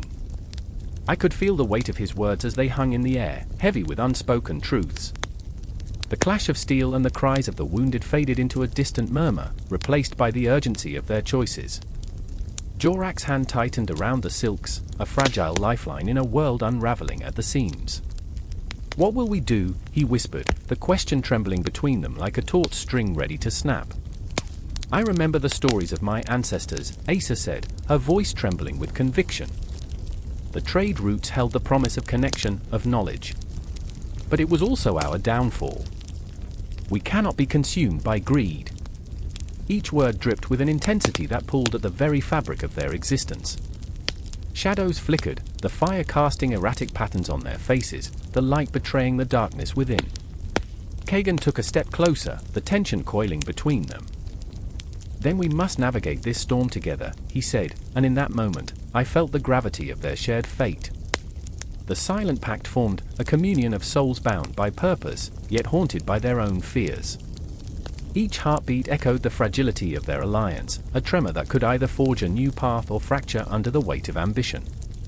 And as the chaos raged around them, the clash of steel and the cries of the dying became a distant backdrop to the inner turmoil that surged between Jorak, Asa, and Kagan. In the shadows, the very essence of trade loomed like a specter, wealth and ruin intertwined, a haunting reminder that to thrive in the Mongol Empire meant to wade through the depths of despair while grasping for the gilded threads of hope. "Every breath is a gamble," Kagan murmured, and I felt the weight of those words as if they were etched into my soul. They stood on the precipice, staring into the abyss of their choices, each breath heavy with the promise of loss. The fire crackled, shadows danced, and I could sense an impending storm, the kind that would shake the very foundation of their world. As the night deepened and the clamor around them grew more intense, I realized that trade was not merely a transaction, it was a lifeline woven with the threads of despair and hope, an intricate web that would either bind them together or tear them apart. In that moment, I understood, the Mongol Empire thrived not just on the silks and spices they traded, but on the human spirit, torn between ambition and loyalty, love and sacrifice. And so, the storm raged on, and in the flickering shadows, their fates hung suspended, woven into the fabric of history, an endless cycle of conflict and connection, of loss and longing, echoing through the ages like the haunting cries of a world caught between dreams and reality. The night was far from over, and the dance of trade had only just begun. The city lay in ruins, a quiet graveyard of stone and shadow, the remnants of a civilization once proud and vibrant. And as night fell, the cold wind carried whispers. I stood there, shivering, heart pounding against my ribs like a caged beast, an inelegant witness to history's dark echo. A child's laughter once echoed here, vibrant and innocent, but now it was just a haunting memory flitting through the cracked alleys of a city that had forgotten how to breathe. I remember the first time I laid eyes on the crumbling walls. They told stories, fractured tales of grandeur woven into the very fabric of the brick. Each stone was a silent witness to the relentless march of time, and every shadow seemed alive with the anguish of the past, a ghost yearning for release. There was a beauty in that decay, an eerie allure that pulled me in closer. I was tangled in a web of emotions, both in awe and terrified of what had been, what could have been, what the Mongol horde had left behind. Then there was Aisling, a woman with a heart as wild as the steppes, eyes like storm clouds that hinted at fury and sorrow. She had come here searching for something lost, maybe a piece of herself that the vastness of the open plains had devoured. I watched her walk among the ruins, fingers trailing along the cool stone, as if trying to coax the stories from their slumber. Her breath hitched, and I could feel the ache in her chest, mirrored in my own. With every step, the air thickened with her despair, as if the very fabric of history conspired to crush her spirit. Sometimes, it felt as if the walls themselves whispered to her, secrets of a world that had been torn apart by the Mongols' merciless grip.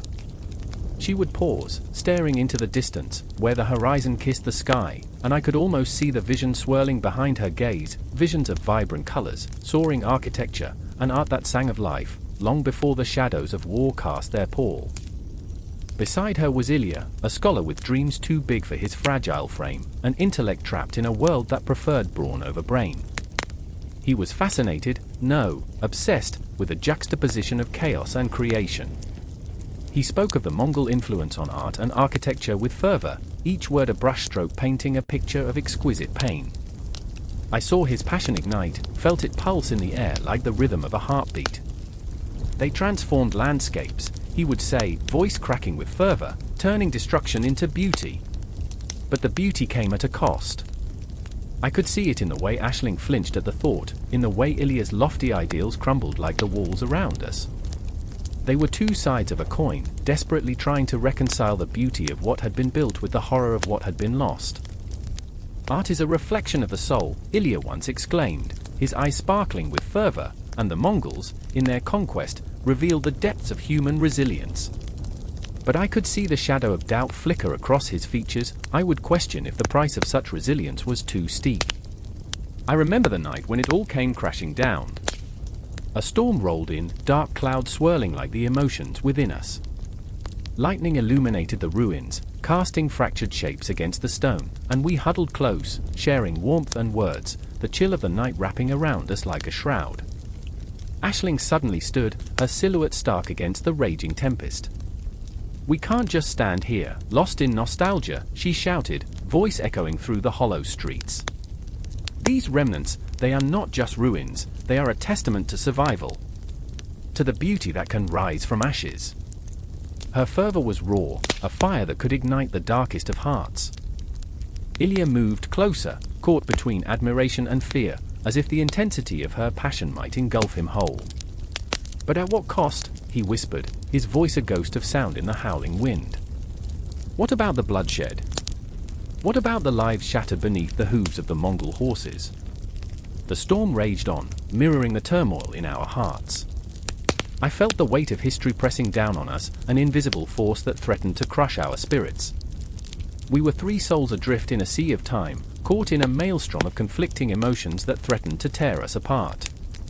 And yet, even in that chaos, there was beauty. The way the stones carved by the hands of artists long gone whispered tales of resilience. The way Aisling's fiery spirit flickered in the darkness. The way Ilya, despite his fears, sought out the connections that bound us to our past, revealing the artistry born from struggle and strife. The night stretched on, each moment a jagged shard of time, and I felt myself drifting into memories, dreams of a world where the vibrancy of Mongol architecture mingled with the echoes of laughter, where life thrived amid the darkness. I could almost see it, the intricate patterns of tile work, the soaring arches that reached toward the heavens, the bold strokes of color that painted the walls of the great cities they built. In that moment, I realized every heartbeat echoed through the ruins, every breath laden with the weight of history. The Mongol influence was not merely a footnote in the annals of time, it was a pulse that resonated, a haunting melody that lingered long after the final note had faded. As dawn approached, the storm began to subside, leaving only the soft patter of rain against the stones, cleansing them of their sorrows. Aisling turned to us, her expression fierce yet vulnerable. "We must remember the beauty that rose from the ashes, the artistry that endured." I glanced at Ilya, who stood caught in the web of his thoughts, the conflict in his eyes a storm of its own. And as the first light broke over the horizon, illuminating the ruins in a soft golden hue, I felt a shift, a fragile hope unfolding amidst the wreckage. Perhaps the Mongol influence on art and architecture was a testament to resilience, a reminder that from destruction could come creation, from shadows could emerge light. I took a deep breath, the weight of the moment settling in my chest, as I realized that our story, entwined with the echoes of the past, was far from over. The ruins, once a graveyard of dreams, were now a canvas, blank and waiting, ready to be painted anew. And as the sun rose higher, casting warmth into our hearts, I knew we would carry this moment with us, our spirits forever intertwined with the beauty born from the ashes of history. The horizon stretched before us, infinite and inviting, and I felt the trembling pulse of possibility, of what could be, of what might rise from this chaotic dance of life. The air was thick with grief, a palpable weight pressing down on the villagers as they stood in the shadows of the crumbling stone walls. The sun had long ceased to shine brightly on this forsaken place, now it cast a sickly, pale light, illuminating faces twisted in terror and disbelief. I remember the cries that shattered the silence, echoing through the narrow streets like the wails of lost souls.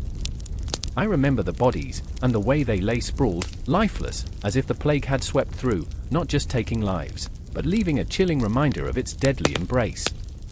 I was among them, caught in this nightmare that felt both unreal and inescapable. My heart raced as I watched my brother, Arik, clutching his abdomen, his face a mask of pain. He stumbled, gasping for breath as if the very essence of life was being siphoned away. "I can't breathe," he choked out, and I could do nothing but hold him, the warmth of his skin fading. Panic clawed at my throat. Our family was already fragmented, my mother lost to the sickness, my father a distant memory. I needed to save him. I needed to do something. Then there was Kira, a girl of fierce spirit and untamed hair, standing steadfast among the chaos. I could see the spark of determination in her eyes, a flame flickering against the encroaching shadows. "We must go to the market," she shouted, her voice cutting through the despair like a knife. "There are herbs, remedies. We can't just wait for death." But the market was a death trap, a cacophony of coughing and despair, where the merchants' wares lay abandoned, their stalls becoming makeshift graves. Kira had lost her parents too. I could see it in her haunted expression, the way she clenched her fists as if trying to grasp the fading threads of hope. We were all ghosts now, wandering through a city that felt more like a tomb than a home. The plague had not just laid waste to bodies, it had stripped away our identities, leaving us mere shadows of who we once were. "Aik, stay with me," I whispered, feeling the tremors of fear shake my voice. His eyes, usually so full of mischief, were dull and glassy. I could see the darkness creeping in, the plague's claws sinking deep into his flesh. Each breath he took seemed like a battle against an unseen enemy, a war we were losing. The sun dipped lower, casting long shadows that danced across the cobblestones, whispering secrets of the past. I remember the stories told by my grandfather, legends of the Mongol Empire, of warriors who rode like the wind, bringing both destruction and unification. But what good were those tales now? Those great conquerors, once so powerful, had fallen victim to the same disease that ravaged our small village. The world felt like a cosmic joke, where even the boldest of men could be felled by something so invisible, so insidious. Kira's voice brought me back, sharp and urgent. "We need to gather what we can. The Mongols, they travel in vast numbers, their strength lies in unity. We can't be alone." I could see it in her eyes, an unyielding desire to fight, to push back against the void creeping in. "Unity," I echoed, my voice quaking. What good is unity when death lurks at every corner? But even as I said it, I felt a flicker of hope. The Mongols, with their relentless march across the land, had woven a web of connections, bringing distant peoples together through trade and conflict. Maybe we could find strength in this chaos. Time felt warped, each moment stretching like an eternity. We moved through the village, gathering whatever we could, dried herbs, remnants of medicines long forgotten, whispered remedies passed down through generations. Each item felt like a talisman against the encroaching darkness, a fragile shield against despair. The night descended, wrapping us in its cold embrace. I could hear the distant sound of drums, like a heartbeat echoing through the air, and felt the raw energy of the Mongol raids resonating within me. I remembered tales of warriors who had faced insurmountable odds, their blood mingling with the dust of the earth. If they could face their fate with such ferocity, why couldn't we? "Are you ready?" Kira's voice pierced the silence, her eyes ablaze with determination. It was as if she could sense the change, the shift in the air, the promise of something greater. I couldn't help but nod, even as the fear twisted in my gut. We were no longer just two children lost in a sea of despair, we were potential warriors, ready to reclaim our lives. And so we ventured into the night, hearts pounding in unison, a chorus of fear and defiance. The moon hung high above, a witness to our resolve, illuminating the path ahead. Each step felt like a heartbeat, a defiance against the encroaching darkness. The shadows whispered of death, but we, Kira, Arik, and I, would not be silenced. No, this was not the end.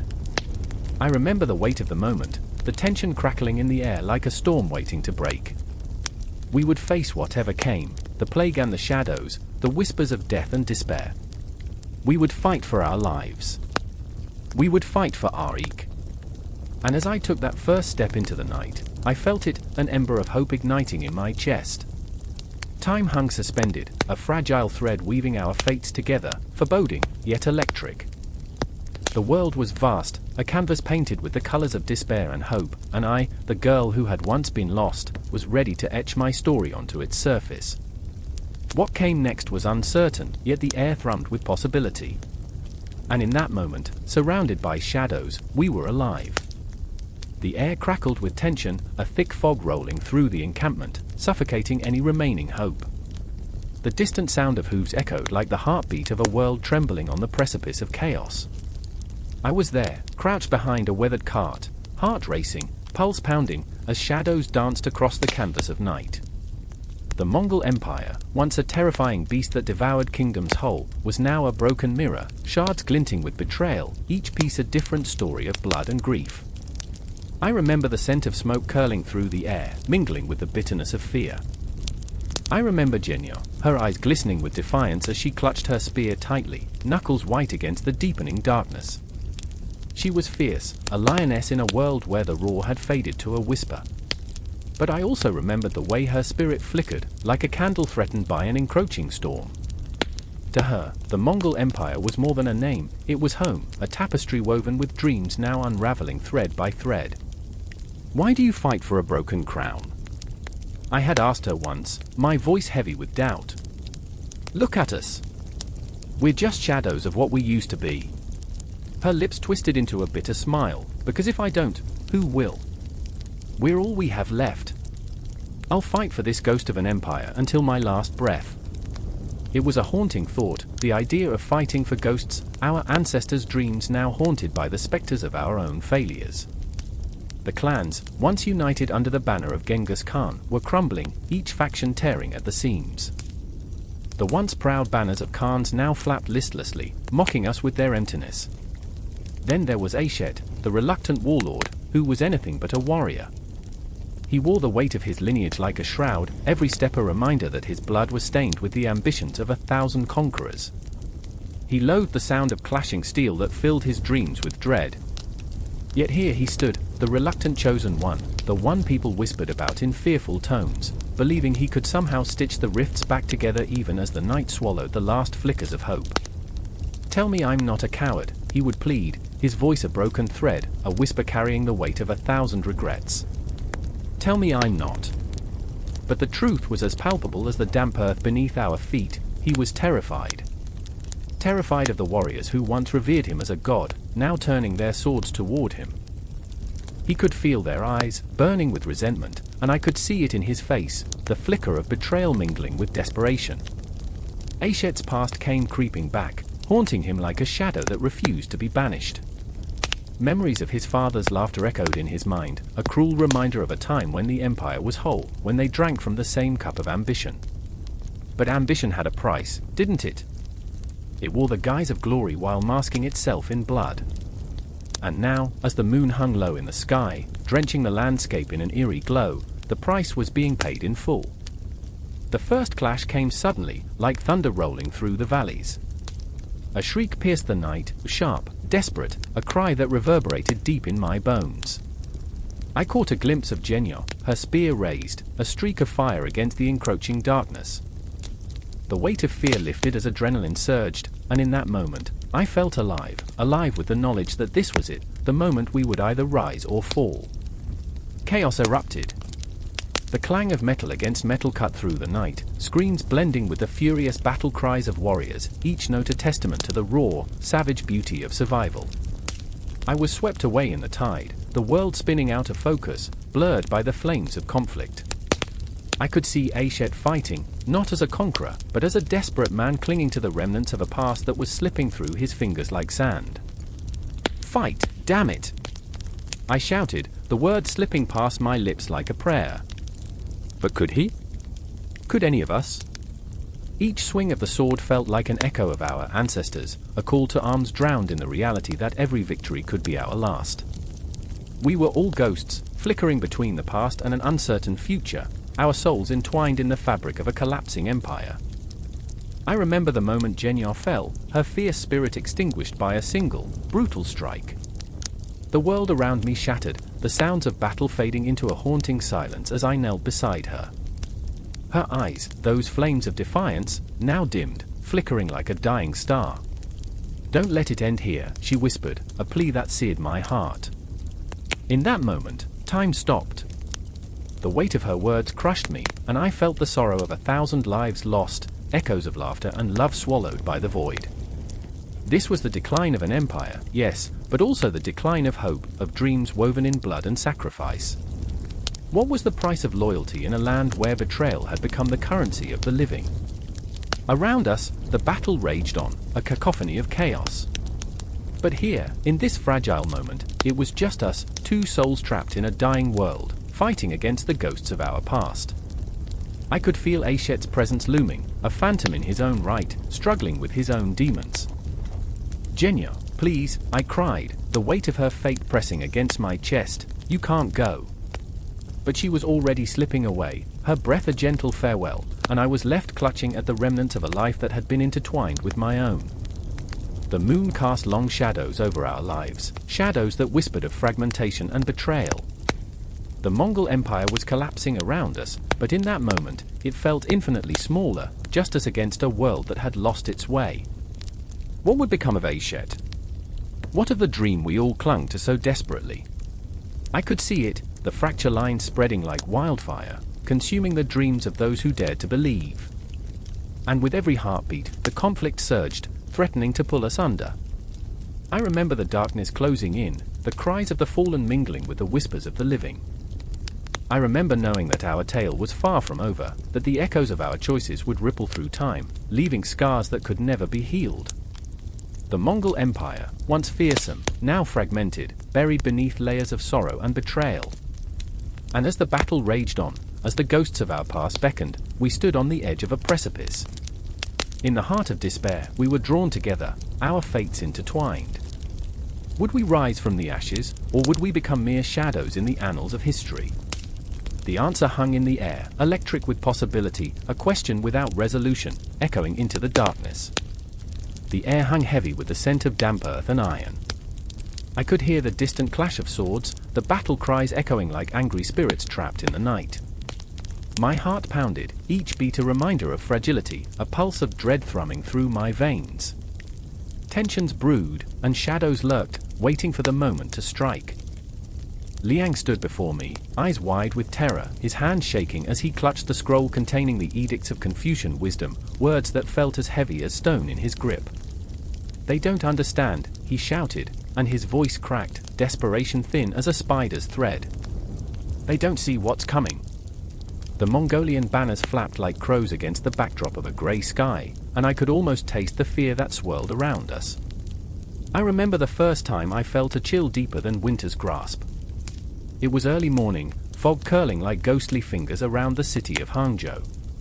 The streets were waking up, the sound of vendors stirring, but all I could hear was the silence of the impending storm.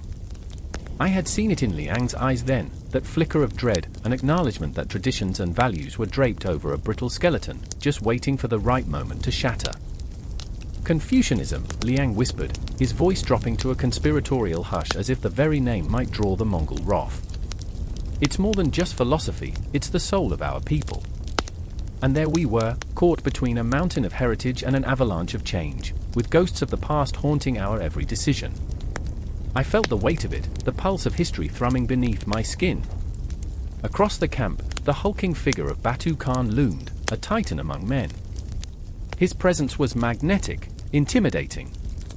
At once, I felt a rush of defiance. How could someone so ferocious command such reverence? He was a conqueror, a force of nature, yet in his heart lay the bones of a philosopher's struggle, how to wield power without losing oneself in its chaos. I remember the way he looked at Liang, as if trying to decipher the riddle inscribed in his furrowed brow. "You think your words will save you?" Batu asked, his voice a low rumble that set my teeth on edge. "You think I care for your Confucian morals?" Liang squared his shoulders, defiance igniting in his chest. "It's not about saving myself, Khan. It's about saving us. We are not mere subjects, we are a tapestry woven from threads of respect, loyalty, and righteousness."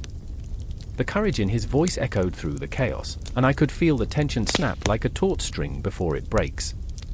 And there, like a spectral shadow, was Wei, the quiet observer. The woman with secrets carved into her soul. She had watched her family crumble under the weight of war, her own heart splintering in the process. In her eyes, I saw a world of pain, but also a flicker of hope that refused to be extinguished. "Liang, you're inviting death with your words," she said softly, her voice layered with sorrow. "Death comes fast on the heels of pride. But pride is a cruel mistress." Liang's gaze hardened. "What is left without pride? Without honor? We must remind them of our values, or we perish like dust in the wind." I watched the battle between passion and fear play out on their faces, and I felt myself caught in the undertow. The Mongols surged forward, a wave of relentless energy, and I felt the ground tremble beneath their weight. My heart raced, not from fear of the sword but from the knowledge of what would happen if we lost. The very fabric of our identity was at stake. Would we be swallowed whole by the tempest, or could we hold onto the threads of Confucianism that tied us to humanity? I remember the ancient stories, how Confucius spoke of the Junzi, the noble person, one who exemplified righteousness and integrity. Would Liang rise like the phoenix in this moment, or would he be ground to dust beneath the Mongol might? The air was electric, charged with possibility, and I could feel it crawling along my skin. As the first clash rang out, a deafening cacophony of steel against steel, I felt time suspend. In that moment, I saw it all: Liang, standing firm, defiant against the very darkness that threatened to swallow him whole; Batu, a titan, grappling with the weight of leadership, torn between conquest and the remnants of morality; Wei, caught between loyalty to her friends and the scars of her past, her own battle raging silently in her heart. "Honor!" Liang shouted, his voice cutting through the chaos, a mantra that resonated with every soul present. "Honor is our strength." But I could see the uncertainty in Batu's eyes and felt the tremor of doubt creeping into Liang's resolve. The shadows danced around us, twisting and turning, and suddenly the ground felt less like home and more like a grave. In that spider's web of conflict, every heartbeat became a reminder of what was at stake. What would happen if we lost? Would we be reduced to whispers? To a memory? The echoes of Confucianism fading into oblivion, leaving behind nothing but the specters of what could have been. The clash of swords continued, each strike a violent punctuation in our story, and I felt the air grow thick with desperation. In every cry, every clash, there was a question that hung unspoken: could we reconcile the old with the new, the values we cherished with the brutal reality of conquest? And there it was, the moment suspended in time, the moment that would define us. I felt it in my bones, the heart-wrenching inevitability of what was to come. In the chaos, I could see Liang's resolve flickering, like a candle struggling against the wind. I remember the weight of history, the shivering pulse of hope, the darkness that loomed, a storm brewing on the horizon. And as the battle raged on, the struggle was not merely for survival, it was for the soul of a civilization, and in that turmoil, we were bound together, not just by fear, but by dreams, ideals, and an unbreakable thread woven through time. The night was thick with smoke and the air tasted of ashes. Somewhere, a child's cry pierced through the chaos, a haunting reminder of innocence lost in the wake of destruction. I stood there, heart hammering against my ribs, watching the shadows of men who had once been farmers, merchants, scholars. Now, they were nothing but ghosts, consumed by fear and hatred. This was the moment when the Mongols descended upon the Islamic world, a storm sweeping through cities like Baghdad, where the Tigris wept for its people. I remember the flicker of torches illuminating the faces of my neighbors, fear etched into their features, eyes wide with disbelief.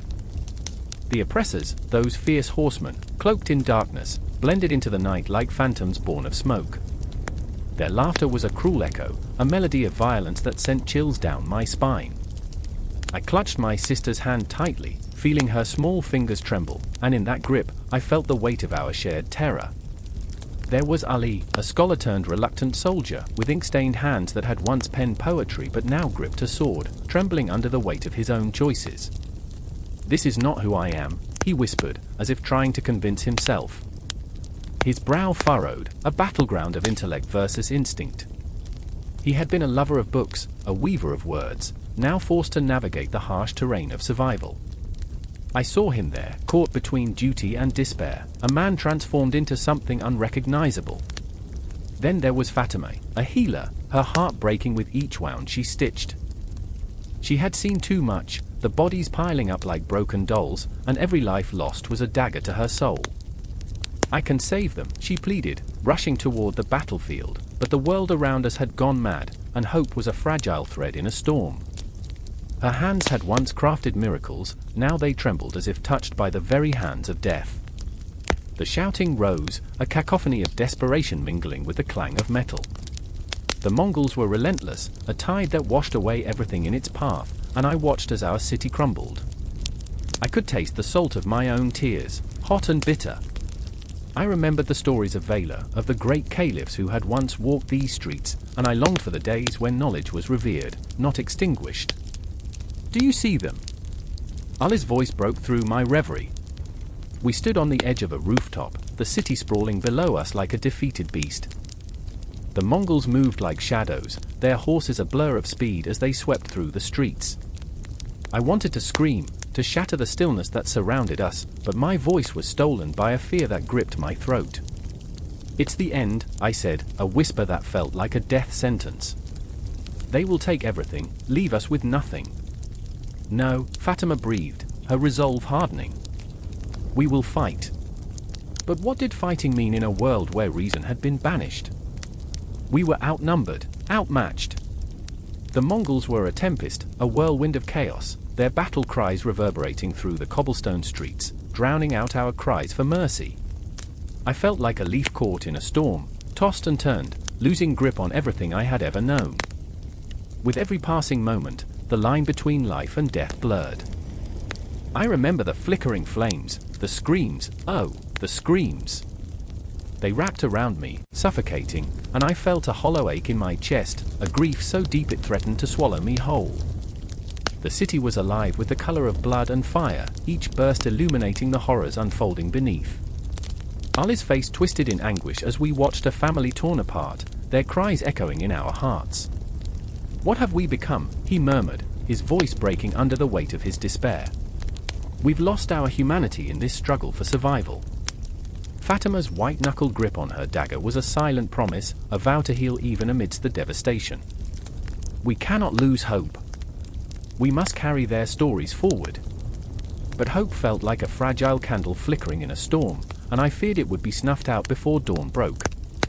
As night reigned and darkness deepened, I lost track of time. Each tick of the cosmic clock felt like a countdown to oblivion, the stars above watching, indifferent to our plight. I remember the shrouded figures of the Mongols, their eyes cold as ice, reflecting a world stripped of empathy, driven by conquest and bloodlust. In that moment, I felt the weight of history, a tapestry woven with threads of love, loss, and unyielding strength. What would become of us? Would we be mere footnotes in a story of violence? A question lingered like a phantom in the air, clawing at my insides. Then came the clash, the confrontation that would seal our fates. Ali fought valiantly, wielding his sword with a grace that belied his fear, but the battle raged with a fury that engulfed him. I could see the moment his resolve shattered, a flicker of light extinguished in an instant. I recoiled, tears blurring my vision as I watched him fall, a moment that echoed in my mind, repeating like a haunting refrain. I turned to Fatima, our eyes meeting in a shared understanding of loss, of grief. We were two souls adrift in a sea of anguish, yet she stood firm. For the fallen, she breathed, her voice barely above a whisper, and I felt the weight of her determination. But the Mongols would not relent, they were relentless, a force of nature, and as the dawn approached, I felt the shadows close in around us. My heart raced in an unending rhythm, each beat a reminder of all that was lost and all that remained. I remember the silence that followed the chaos, a stillness that wrapped around me like a shroud. It wasn't peace, it was the calm before the next storm. The relationship between us and our invaders was tangled, a blend of fear, hatred, and a desperate hope for survival. I could almost hear the whispers of those who had fallen, urging us to remember who we were, even in the face of annihilation. The sky began to lighten, but darkness lingered in my soul, a shadow that would follow me through the remnants of this world. We were not just witnesses, we were part of a story that had only just begun, one that would echo through the ages, the struggle, the loss, the fight for identity. Each heartbeat echoed in the silence, a reminder that even in despair, there was an unbreakable bond formed in the crucible of chaos. And as dawn broke, spilling light across the battered city, I knew one thing: the story was far from over. The pain, the heartbreak, the resolve, they would find their way into the hearts of those who remained, and together we would rise from the ashes, forever changed. The air crackles with tension, a charged silence that wraps around us like a shroud. It's a moment suspended in time, a heartbeat caught in the throes of fate. I stand at the edge of the crumbling fortress of Tabriz, its ancient stones whispering stories of glory long faded, their echoes now replaced by the anguished cries of a people teetering on the brink of despair.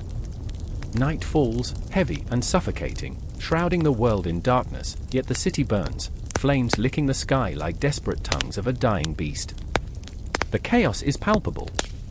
I see my brother, Reza, his face a mask of determination and dread. His hands shake as he clutches the hilt of his sword, a weapon that somehow feels more like a burden than a tool of power.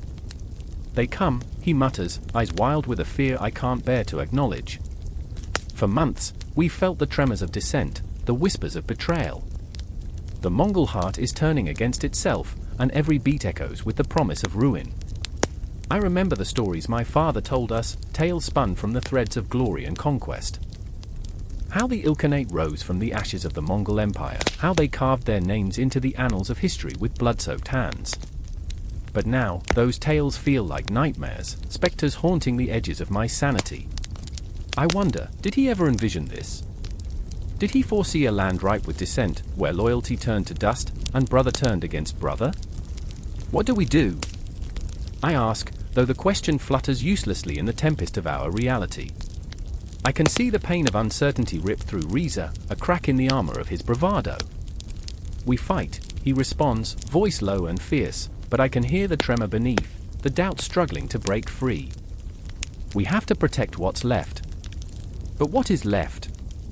The weight of loss presses down on me, a shroud of mourning that grows heavier with every tick of the clock. I remember laughter echoing through these very halls, the warmth of family gatherings, the scent of spices wafting through the air. Those moments are ghosts now, fading memories in a world spiraling into chaos. I glance out over the city, where shadows dance like specters in the flickering light. The streets, once alive with music and joy, now pulse with an undercurrent of fear and desperation. The ground trembles beneath our feet, a warning rumble that sends a shiver racing up my spine. The enemy is at our gates, and I can almost taste the bitterness of their ambition, sharp and acrid in the air. I think of Fatima, my sister, brave and defiant, yet so fragile.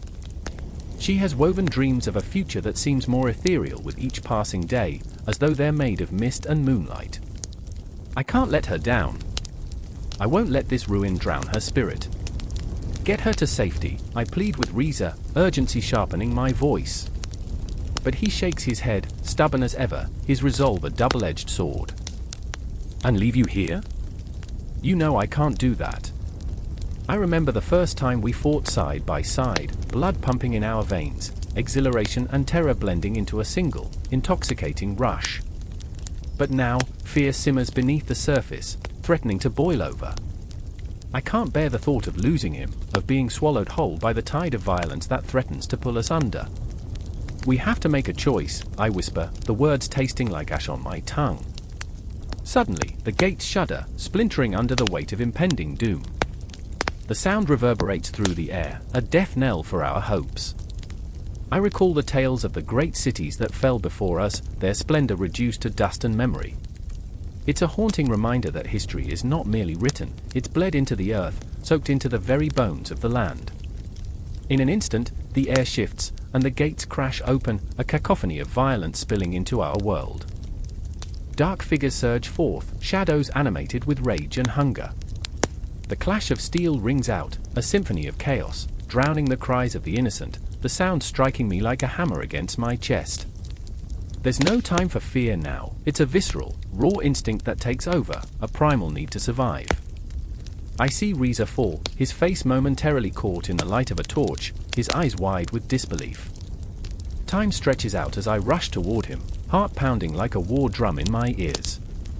He is my brother, my blood, and I won't, let him slip away. But destiny is a cruel mistress, and the ground is slick with betrayal, the lines of loyalty blurred like a watercolor painting left out in the rain. The air thickens with smoke and desperation, every breath a reminder of what we stand to lose. I scream, but the sound is swallowed by the cacophony of battle, a futile cry lost in the tempest.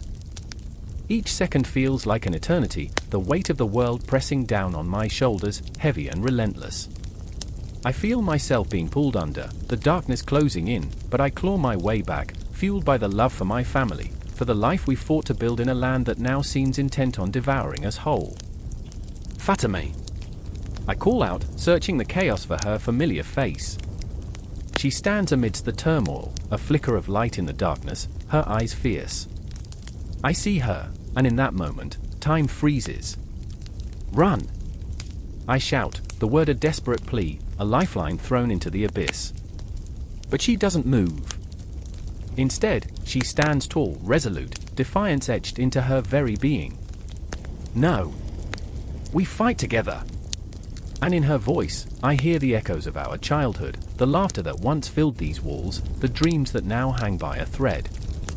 And then, everything shatters. The battlefield erupts around us, a maelstrom of violence and despair. I grasp Riza's hand, pulling him to his feet, but the ground beneath us feels like quicksand, dragging us down into the depths of a nightmare we never wished to inhabit. We are lost, yet we are together, and perhaps that is enough. Together we stand against the encroaching darkness, united by blood, by dreams, by the weight of a legacy that demands we fight until the very end. As the shadows close in, we find a flicker of hope, a whisper of resilience in the face of annihilation. The Ilkhanate may falter, but we will not fade quietly into the night. Our hearts beat as one, a defiant pulse against the dying light. A thunderous hoofbeat echoes like a war drum, reverberating through the still night air, a harbinger of chaos. The moon hangs like a watchful eye, illuminating the silhouettes of men and horses, a restless blend of Mongol warriors and Chinese villagers, each side cloaked in fear, yearning, and a desperate hope for survival. I stand at the edge of it all, heart racing, pulse quickening, feeling the electricity of impending conflict charge the atmosphere around me. I can taste the dust in my mouth, feel the weight of history pressing down, as if the earth itself is holding its breath. I remember the first time I saw Jin, a boy born under this moonlit sky, a boy who now stands trembling beside me. His eyes are pools of confusion, reflecting the horrors of conquest and the duality of his existence. He was once a carefree spirit, chasing dreams under the cherry blossoms, where laughter echoed like music. But now, with the Mongols at his doorstep, his laughter feels like a distant memory, an echo fading into the shadows. Why do they come? Why do they take? Jin's voice trembles. The question hangs in the air, heavy, suffocating. There's no answer, only the sound of my own heart beating faster, thrumming against the silence. I can see the determination in his face morph into despair, the kind that settles deep in the bones, like a winter chill that refuses to leave. It's an emotion I know too well. And then there's Ayla, the warrior woman, fierce and unyielding, an embodiment of strength cloaked in vulnerability. Her hair flows like a dark river, wild and untamed, reflecting the chaos inside her. She wears her scars like badges, a testament to battles fought and lost, both against the world and within herself. We must resist, she urges, her voice sharp enough to cut through the tension. Yet I see the flicker of doubt behind her fiery eyes, the fear that maybe resistance is futile. What is it to fight when the heart is torn? To love a land that is no longer yours, to embrace a culture you fought against. I watch her as she grapples with these contradictions, and in that moment, I feel a kinship, an unspoken bond formed in the crucible of conflict. We're all caught in this web of existence, each strand a story woven with threads of fear, hope, and betrayal. This night is a tapestry of emotions, stitched together by the relentless march of time. The Mongols surge forward, their battle cries like a haunting melody, a siren song luring us toward an inevitable end. I feel an ache in my chest. I remember my ancestors, their tales of valor, painted on the walls of my mind, And yet, what strength do we have when faced with such an overwhelming force? Ayla stands resolute, her sword gleaming in the moonlight, a beacon of defiance against the darkness. For our people, she whispers, her breath a mix of fire and frost, and in that moment, I see her not as a warrior but as a woman haunted by the weight of expectation. She fights not just for survival but for the right to belong to this land, to this identity that is slipping away like sand through her fingers. Jin's hand trembles as he clutches a worn piece of parchment, a letter from a father who promised to return, a father who now fights for a cause that neither he nor his son completely understands. He said he'd be back for the harvest. I see tears welling in his eyes, cascading down his cheeks. Will he ever come home? I want to promise him that everything will be all right, but the truth sticks in my throat like a bitter pill. The Mongols do not come seeking peace, they come hungry for land, for power, for dominance. The air is thick with the scent of smoke and the promise of bloodshed. I can feel the tension pulsing, a living thing that binds us all in this moment. The clash of steel rings out, a horrifying symphony that draws me deeper into the chaos. I remember a time when laughter filled these streets, when joy echoed through the alleys. But now, shadows loom, the laughter has been swallowed whole, leaving nothing but echoes of despair. The battle rages on, a violent dance of death and desperation. Jin's cries pierce through the chaos, his voice a haunting reminder of innocence lost. They're here. They're killing. With each shout, I feel the weight of my own helplessness. The ground beneath me trembles with the chaos of the world shattering. Ayla lunges into the fray, a fierce spirit ignited by the flames of her ancestors, striking down foes with precision, yet I see the flicker of fear in her eyes, a fear of becoming what she fights against. She fights for survival but risks losing herself, risk becoming a ghost of the very culture she yearns to protect. I remember the stories of our past, the rich tapestries woven with laughter and belonging, now fraying at the edges, threads unspooling with each clash of swords, each cry of anguish. We are all ghosts in this moment, ghosts of who we were, ghosts of what we could have been. The night stretches on, time melding into a fevered dream of chaos and heartbreak, each heartbeat a reminder that we are alive, even as everything we love crumbles around us. Ayla and Jin, two souls intertwined in this dance of destruction, both longing for connection yet caught in tempestuous tides of turmoil. The moon bleeds silver light onto the battlefield, casting shadows that twist and contort, a reflection of our fractured souls. I stand at the edge, feeling the weight of history pressing down, a reminder that we can never escape our past, that we are forever entangled in this web of existence. The fight is not just for survival, it's for identity, for love, for belonging. And then, in the heart of the storm, I feel a flicker of hope, a whisper that perhaps, just perhaps, in this cacophony of chaos, we might find a way to forge something new from the ashes of what was. Something that honors both the Mongol and the Chinese, something that bridges the divide, a testament to resilience and the unyielding spirit of humanity. But as dawn approaches, the shadows deepen, and the toll of the night weighs heavily on us all. I find myself lost in the moment, caught between the past and the future, forever wondering what will become of us all. The story does not end here, it spirals into infinity, a poignant reminder that history is not just a series of events, but a living, breathing entity shaped by the weight of emotion, the urgency of conflict, and the relentless march of time. Chapter 32. The Mongol Empire's legal system, justice and order. The air was thick with tension, a silence that stung like frostbite, as the gathered crowd held their breath. Under the ghostly glow of the crescent moon, shadows danced like restless spirits, flickering against the weathered stones of the Khan's court. A man stood at the center, a mere silhouette against the vastness of the night. His name was Temujin, but the world would know him as Genghis Khan. The weight of an empire pressed upon his shoulders, yet all he felt was the gnawing pulse of uncertainty. Justice, someone shouted, a fool, perhaps, or a brave soul, desperate to pierce the shroud of ambiguity. The word echoed, reverberating through the hearts of the onlookers, igniting a fire of hope and fear. Justice, in the Mongol Empire, was as elusive as the stars twinkling above, flickering with promises but forever out of reach. Genghis's eyes gleamed like obsidian, fierce and unyielding, but the shadows behind him whispered of doubts. He remembered the faces of those who had come before him, pleading, terrified, seeking order in a world that thrived on chaos. Selene stood at the fringes, her heart a tempest of conflicting emotions. A woman of strength, yet torn by the echoes of her past. She felt the pulse of the crowd like a drumbeat, each heartbeat a reminder of what she had lost. Justice was a specter that haunted her. She had witnessed her brother dragged away, accused of treason, his cries swallowed by the night. The law was a double-edged sword, sharp enough to cut both ways. She had been left to bear the raw wound of grief, and yet, here she was, caught in the web of a system she loathed yet revered. "Will they hear us?" she whispered to herself, the words barely escaping her lips.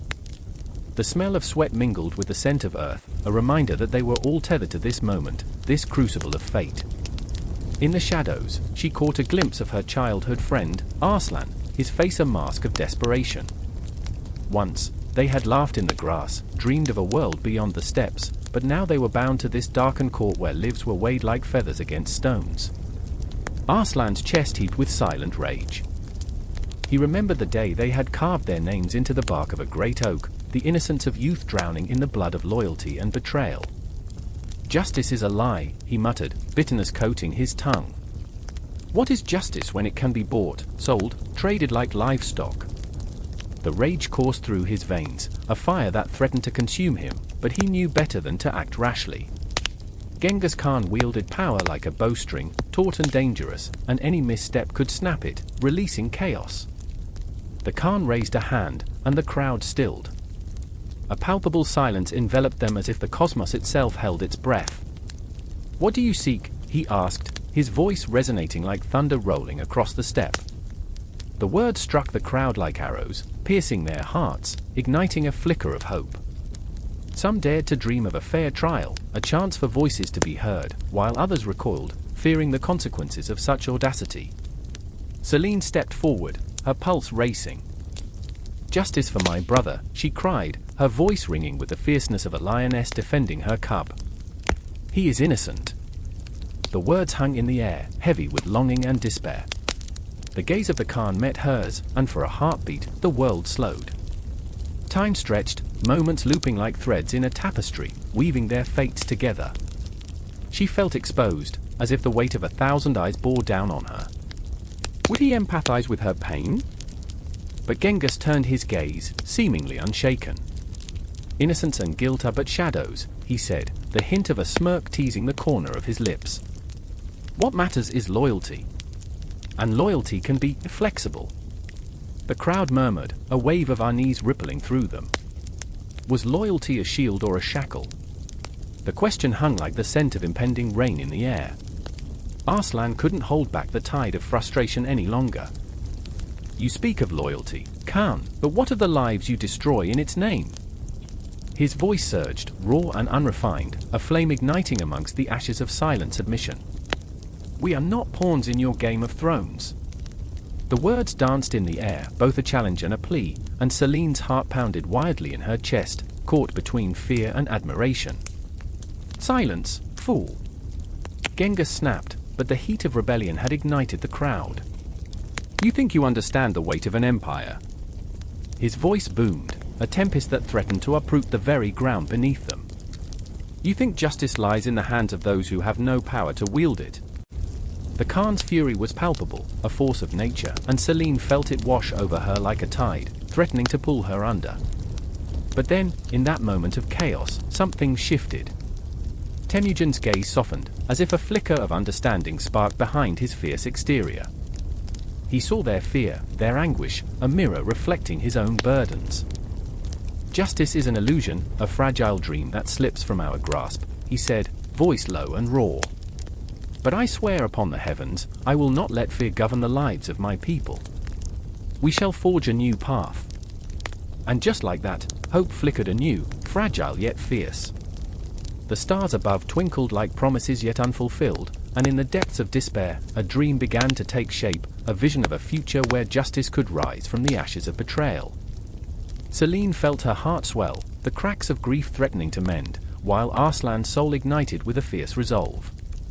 In that moment, the echoes of their pasts intertwined with the uncertain path ahead, and the shadows of the Khan's court began to dance differently.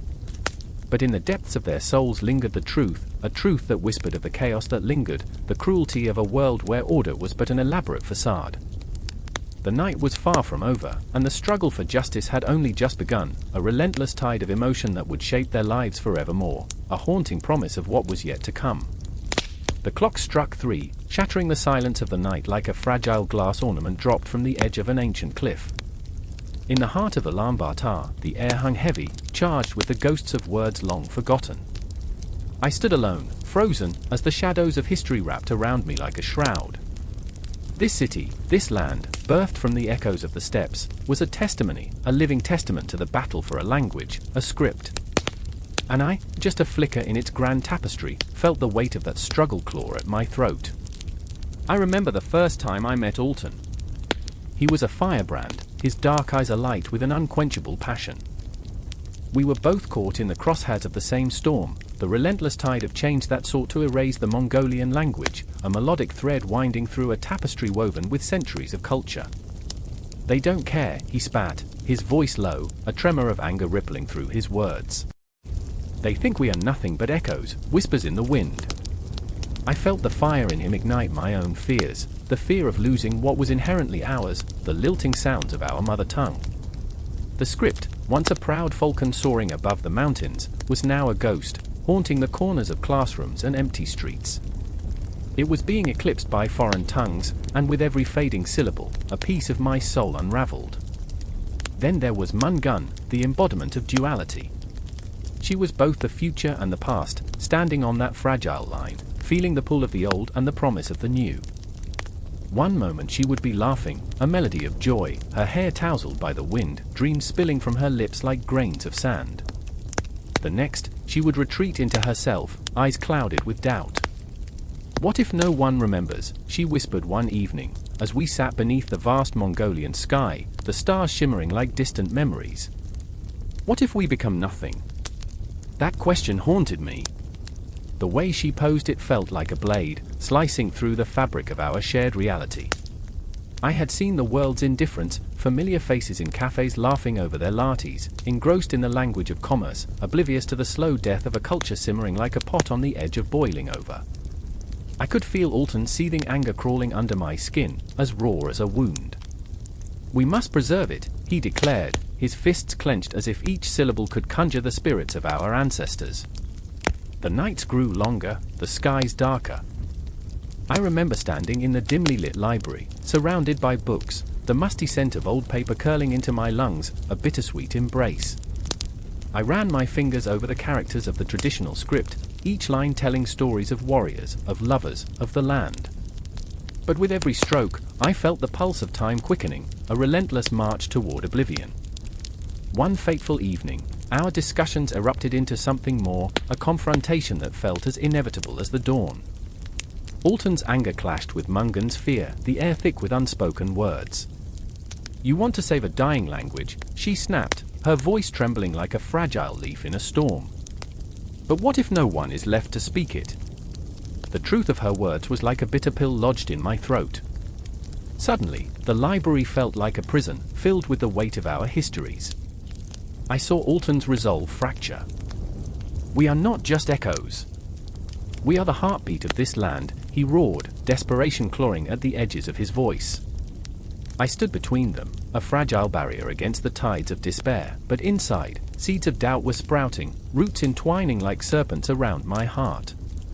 The clock's relentless ticking morphed into a deafening roar, drowning out our hopes. I could see Mungun's world crumbling, her dreams turning to dust, and Alton's fire sputtering, flickering in the face of reality. "You think we can change anything?" she cried, tears glistening like shards of broken glass. "Look around. The world doesn't care." Her words struck me like a thunderclap. I remembered the children in the streets, laughing in a language that felt foreign, their voices like delicate threads unraveling the fabric of our identity. I looked into Alton's eyes, once a beacon of hope, now dimmed by the shadows of doubt. "What if we are too late?" I dared to whisper, my heart pounding, the weight of 1,000 unsaid things pressing down on my chest. Time seemed to freeze, the air thick with the palpable tension that clung to our skin. Then, as if summoned by the very essence of our despair, the light flickered, and the shadows danced across the walls. I felt the spirits of our ancestors gathering, their whispers wrapping around us like a warm embrace, a reminder of who we were, of the stories that flowed through our veins. In that moment, I remembered the songs that seeped from the earth, the tales passed down through generations, the ink dripping from the pens of those who fought fiercely, who clawed their way into history with the tenacity of wild horses galloping over the plains. And just like that, the storm began to gather strength in my heart. With every thud of that incessant clock, an ember ignited within me.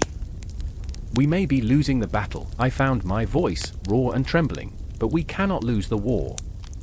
We must fight for our words, for our future. The intensity surged, a tide of emotion swelling, threatening to spill over. Alton's fire rekindled, a phoenix rising from the ashes of fear. Mungun met my gaze, hope flickering like the stars above, and for a moment, all our doubts felt light, lifting like leaves dancing in the wind. The night was alive now, electric with possibility, but the shadows still lingered, whispering of the challenges yet to come. In that sacred space, we stood, three souls intertwined, our shared heartbeat resonating through the silence, a promise, a vow to keep our language alive, weaving the threads of our past into the fabric of our future. As dawn approached, painting the sky in hues of gold and crimson, I felt the weight of history settle upon my shoulders like a warm blanket. The battle was far from over, but in that moment, I realized that we were not just echoes, we were the storm, fierce and unyielding, ready to rise against the tide of oblivion. And somewhere in the distance, a clock continued to tick, marking each heartbeat, each breath, each whispered hope. The air crackled with tension, a palpable thickness that hung like smoke from the smoldering ruins of what was once a bustling village. Around me, the echoes of distant cries mingled with the metallic clang of swords, a haunting symphony that resonated with the very marrow of the earth. The sun hung low, bleeding its last light over a horizon that promised only darkness, a darkness not just of night, but of an empire's insatiable hunger. I found myself staring into the wild eyes of a man, his face smeared with the grime of battle. Temujin, they called him, though to me he was simply Genghis Khan, a name that sent shivers down spines and whispered curses in the hearts of those who dared to oppose him. His presence was magnetic, a force of nature that threatened to pull everything into the void. I could see the conflict raging within him, the weight of ambition battling against the ghosts of his past. He had lost so much already, yet here he was, poised to claim more than a throne. He sought to carve his name into the very fabric of history. "Do you hear that?" he asked, voice gravelly, I scanning the horizon. I had expected a war cry, a rallying shout, but what escaped his lips was a question laced with doubt. Was it fear? Or perhaps the remnants of humanity struggling against the unrelenting tide of conquest? I listened, straining to catch a sound, the whisper, a prayer, a lament, but all I heard was the silence of the dying. And then there was Sorgatani, his mother, a woman caught between the tenets of love and the cold brutality of her son's ambition. The weight of her dreams pressed against her chest, and I watched as she wrestled with the specter of hope that flickered like a dying candle. She was the heart of the Khan's empire, yet her heart was heavy with the knowledge that greatness often demanded a sacrifice, an insatiable cost. "You cannot let your heart rule your mind, Temujin," she said, her voice a soft caress over the chaos. "But how do you silence love when it screams at you through the blood of the fallen?" Both warriors and scholars would later recount the tales, but they would not feel the pulse of fear beneath their words. Each name carved into stone, a victory, a defeat, was merely a marker on a map, a ghost of a moment. They didn't tell of the loneliness that gnawed at Temujin's soul as he surveyed the land he sought to conquer, the endless steppes that stretched before him like a promise, shimmering and treacherous. I could see the tempest brewing behind his stoic facade, the storm of memories that crashed against him, each one a reminder of the price of power. I remembered the stories woven through whispers, the childhood of a boy who had known betrayal and loss. "I remember the nights beneath the stars," he said, almost as if speaking to the cosmos itself, "when all I wanted was a family that would never turn their back on me." And yet, here he stood, poised to plunge the world into chaos, each swing of his sword a step deeper into that dark abyss illuminated by ambition. Sorgatani reached out, her fingers brushing against his arm, grounding him in a moment that felt vast, timeless. Remember the tribes that rallied for you, the bonds forged not just by blood but by trust. Do not let your dreams drown in rivers of blood. But Temujin was already slipping from her grasp, pulled by the gravity of fate, a vessel tossed upon the waves of history. Death loomed over the battlefield like a hawk circling its prey. I could hear the cries of women and children, the wails echoing off the plains, a haunting dirge that clung to the air. Each life extinguished was another whisper in the wind, a reminder of the toll Genghis Khan's ambition exacted. This was not mere conquest, it was annihilation, a furious tide sweeping across the lands, consuming everything in its path. Yet in the chaos, I found hope flickering like a candle beneath the shadows. There were those who resisted, their hearts beating fiercely against the oppressor. A young warrior, his name long forgotten, stood defiantly before Temujin, his eyes blazing with an unyielding spirit. "You may take our lands, but you will never claim our hearts," he shouted, the words crashing against the Khan like a wave against a cliff. I felt the collective gasp of the onlookers, the surge of admiration and fear that rippled through the crowd. In that moment, I understood, this was no longer just a battle for land, it was a clash of souls, a fight for the very essence of existence. But even as the young warrior faced down the storm, I saw the flicker of doubt in Temujin's eyes. He was a man torn, caught between the monstrous legacy of bloodshed and the flickering flame of humanity. I felt the pulse of history thrumming in my veins, the realization that every decision he made would shape the world forever. The clash of ambition and morality danced like fireflies in the growing darkness. As the sun sank beneath the horizon, shadows loomed large, and I could see the ghosts of those who had come before. They whispered in the wind, their voices a haunting chorus that spoke of love, loss, and the cost of ambition. I felt their presence, the weight of their sacrifices pressing down on me, a reminder that every empire is built upon the bones of the fallen. I watched as Temujin clenched his fists, the weight of destiny heavy upon him, the weight of dreams and nightmares intertwined. The battlefield was a tapestry of chaos, and the threads of history woven through it were fraying. The nightfall heralded not just darkness, but the birth of an empire, a blood-stained legacy that would echo through the ages. As I stood amidst the turmoil, I could not shake the feeling that this moment was but a prelude to something greater, something unfathomable that would shift the very axis of the known world. In that fleeting instant, the cosmos seemed to hold its breath.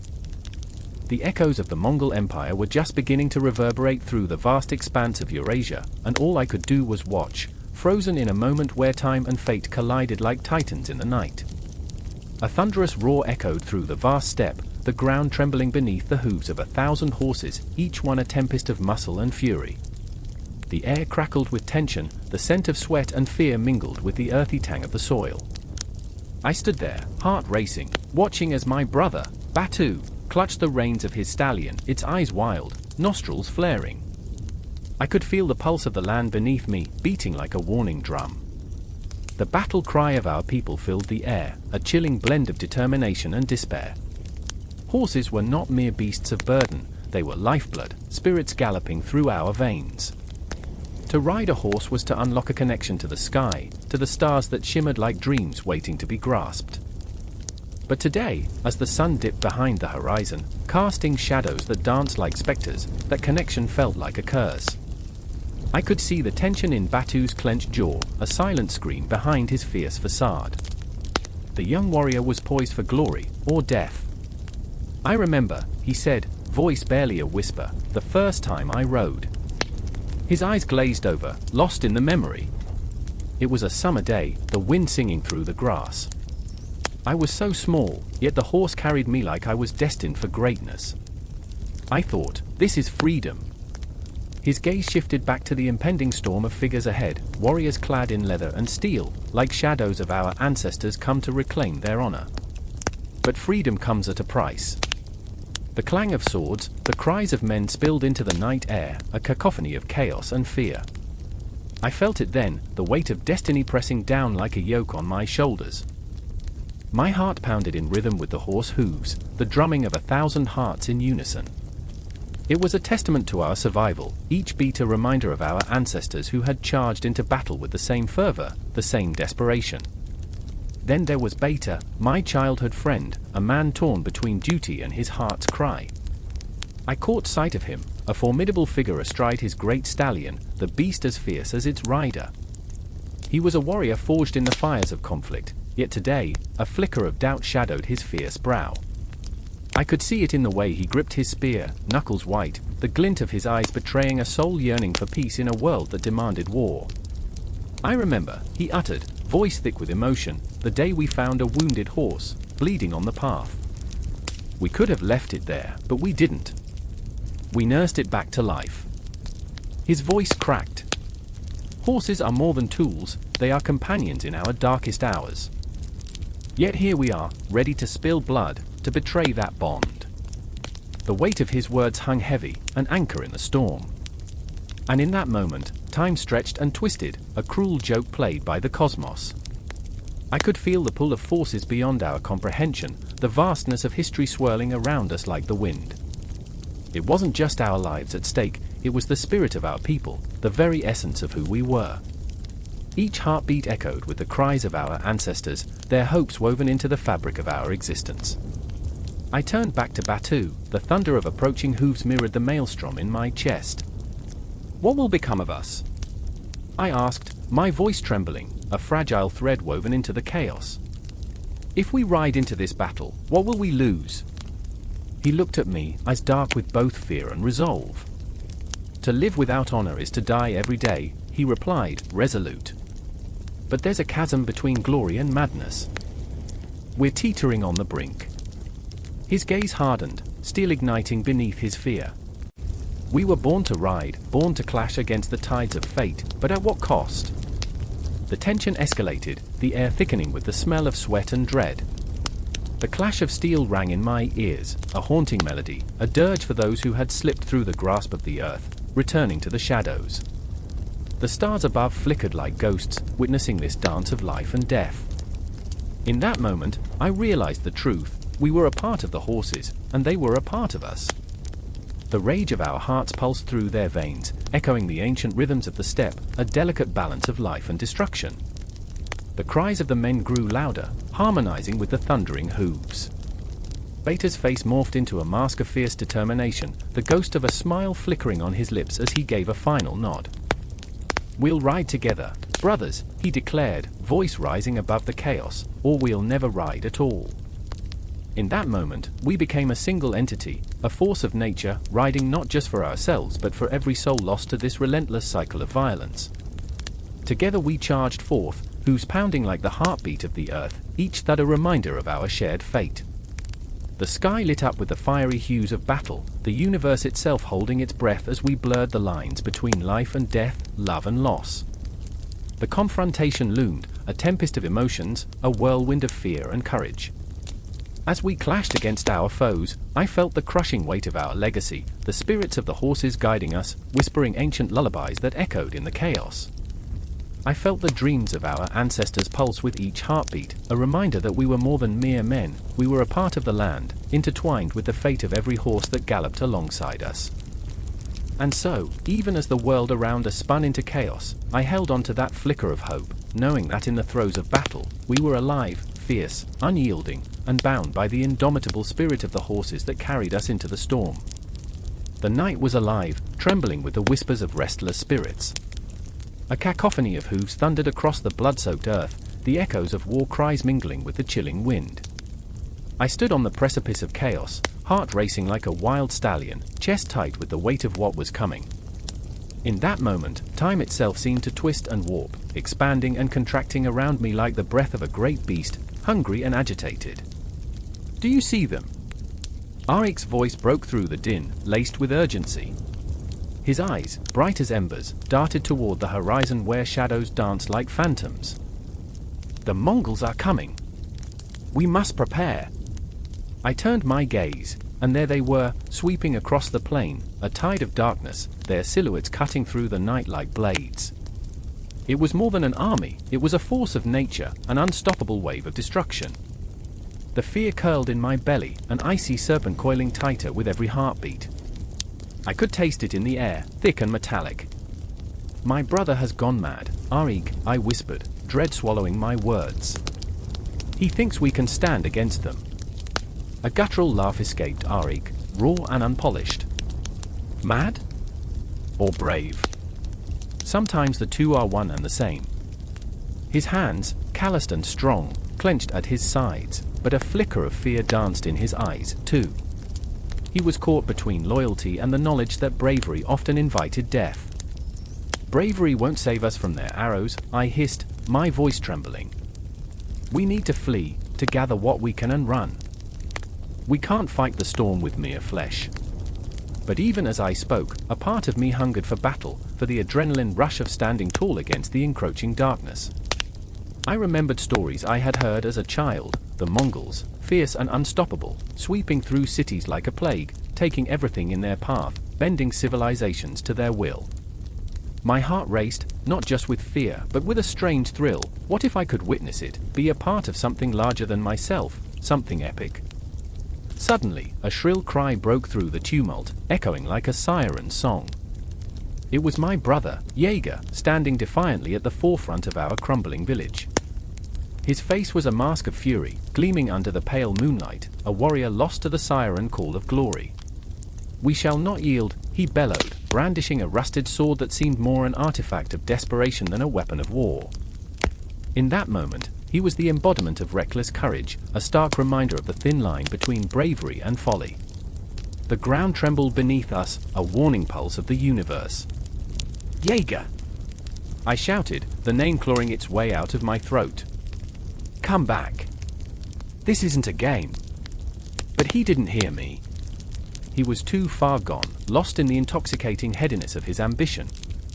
I could see the glow of his dreams, bright and blinding, but they would lead him straight to the abyss. Would he find honor there? Or merely a grave? The Mongols surged forward, a wall of fury and speed. All around us, chaos erupted. Men scrambled, some grabbing their children, others clutching their weapons with trembling hands, their faces a tapestry of fear and defiance. The air crackled with tension, who would live and who would die. As the first arrows began to rain down like malevolent stars, I caught Arik's gaze, a silent plea passing between us. Let's run, he urged, gripping my arm with the urgency of a drowning man. I hesitated, torn between my love for Jaeger and the instinct to survive. It's our home, I protested, the sound of my own voice feeling foreign and desperate. It won't be for long.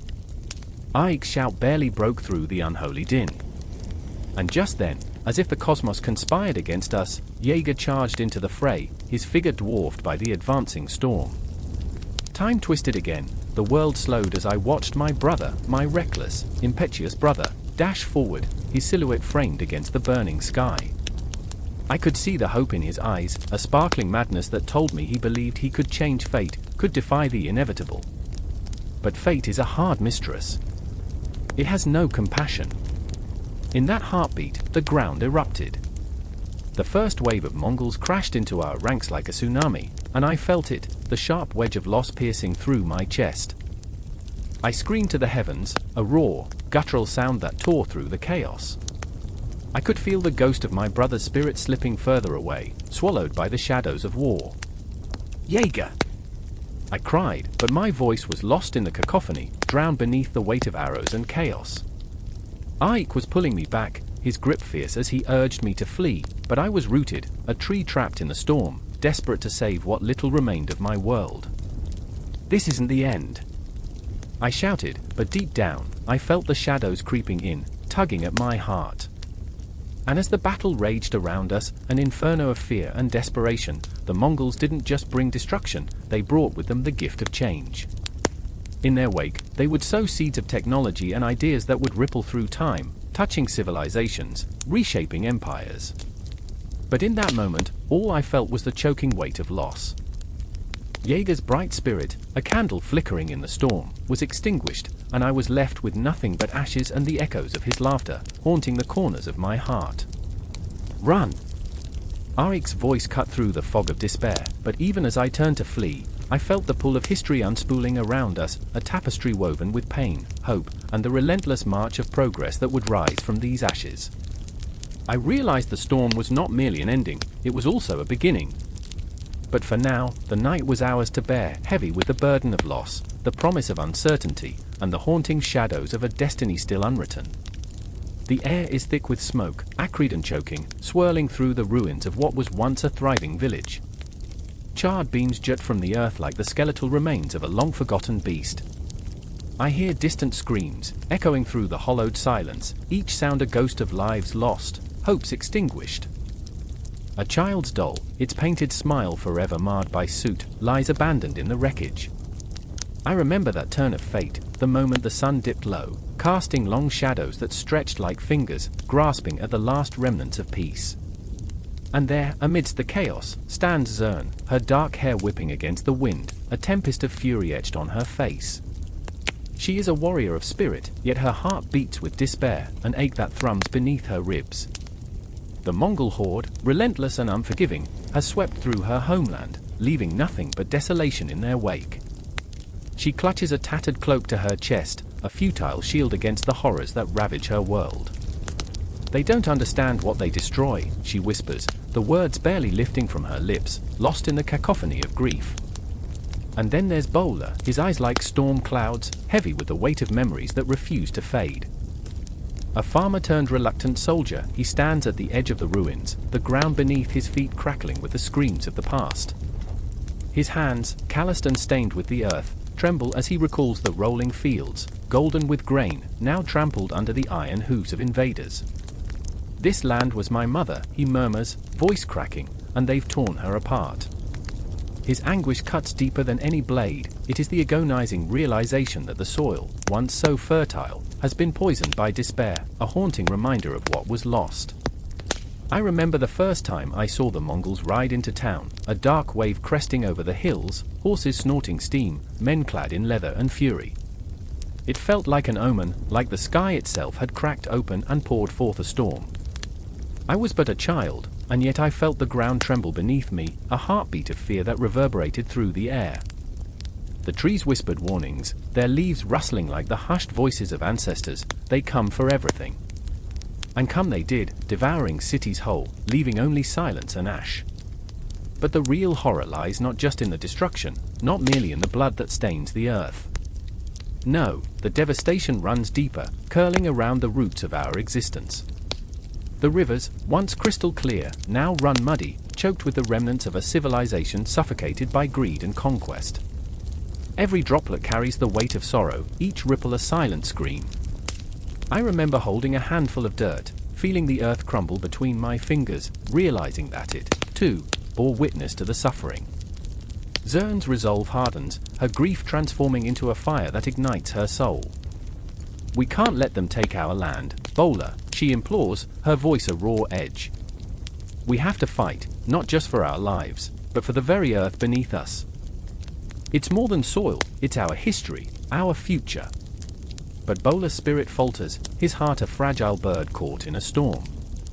What can we do against such a tide? He cries, desperation spilling from him like blood from an open wound.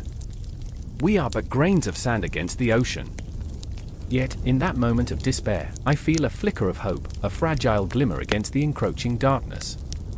From the ashes of destruction rises the possibility of resistance, the spark of rebellion ignited in their hearts. They are not mere victims, they are the guardians of their land, the last embers of a dying fire.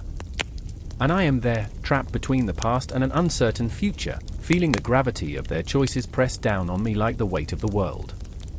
There is an urgency in the air, a thick pulse that beats with the rhythm of their resolve. Zern's eyes blaze, filled with a defiance that feels almost sacred. We will gather the remnants of our people, she vows, and we will rise like a phoenix from these ashes. Her determination is a river, flowing fiercely, carving a path through the stone of despair.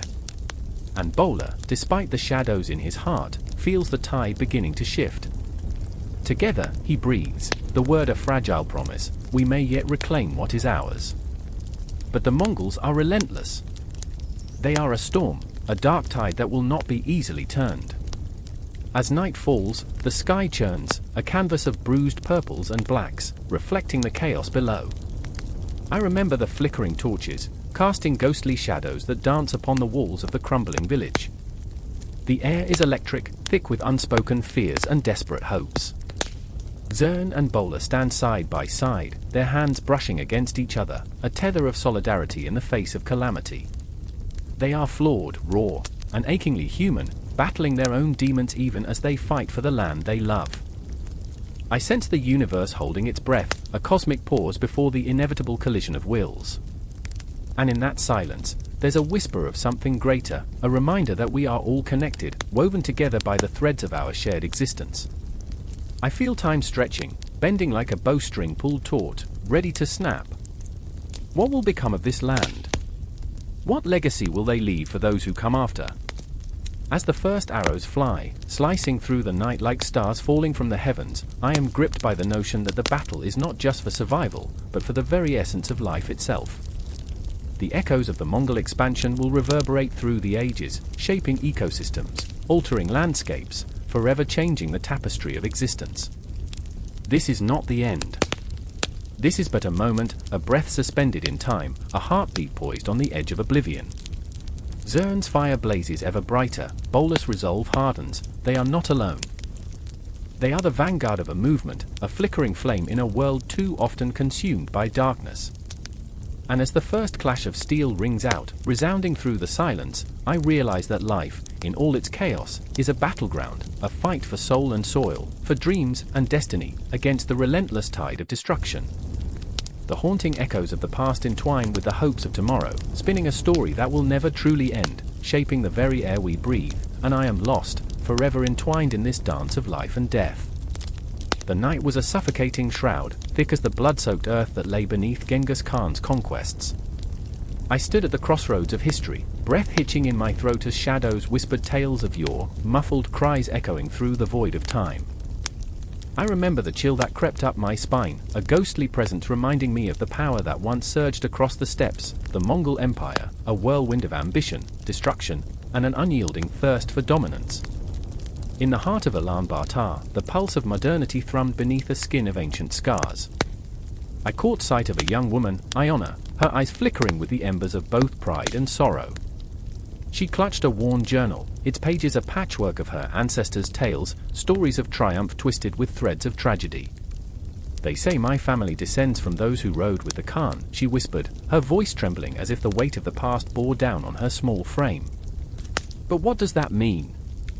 Glory? Or a legacy of blood?" Her words echoed in the damp air, igniting a firestorm of conflict within me. How could she reconcile the horrific tales of conquest with the honor that came with her lineage?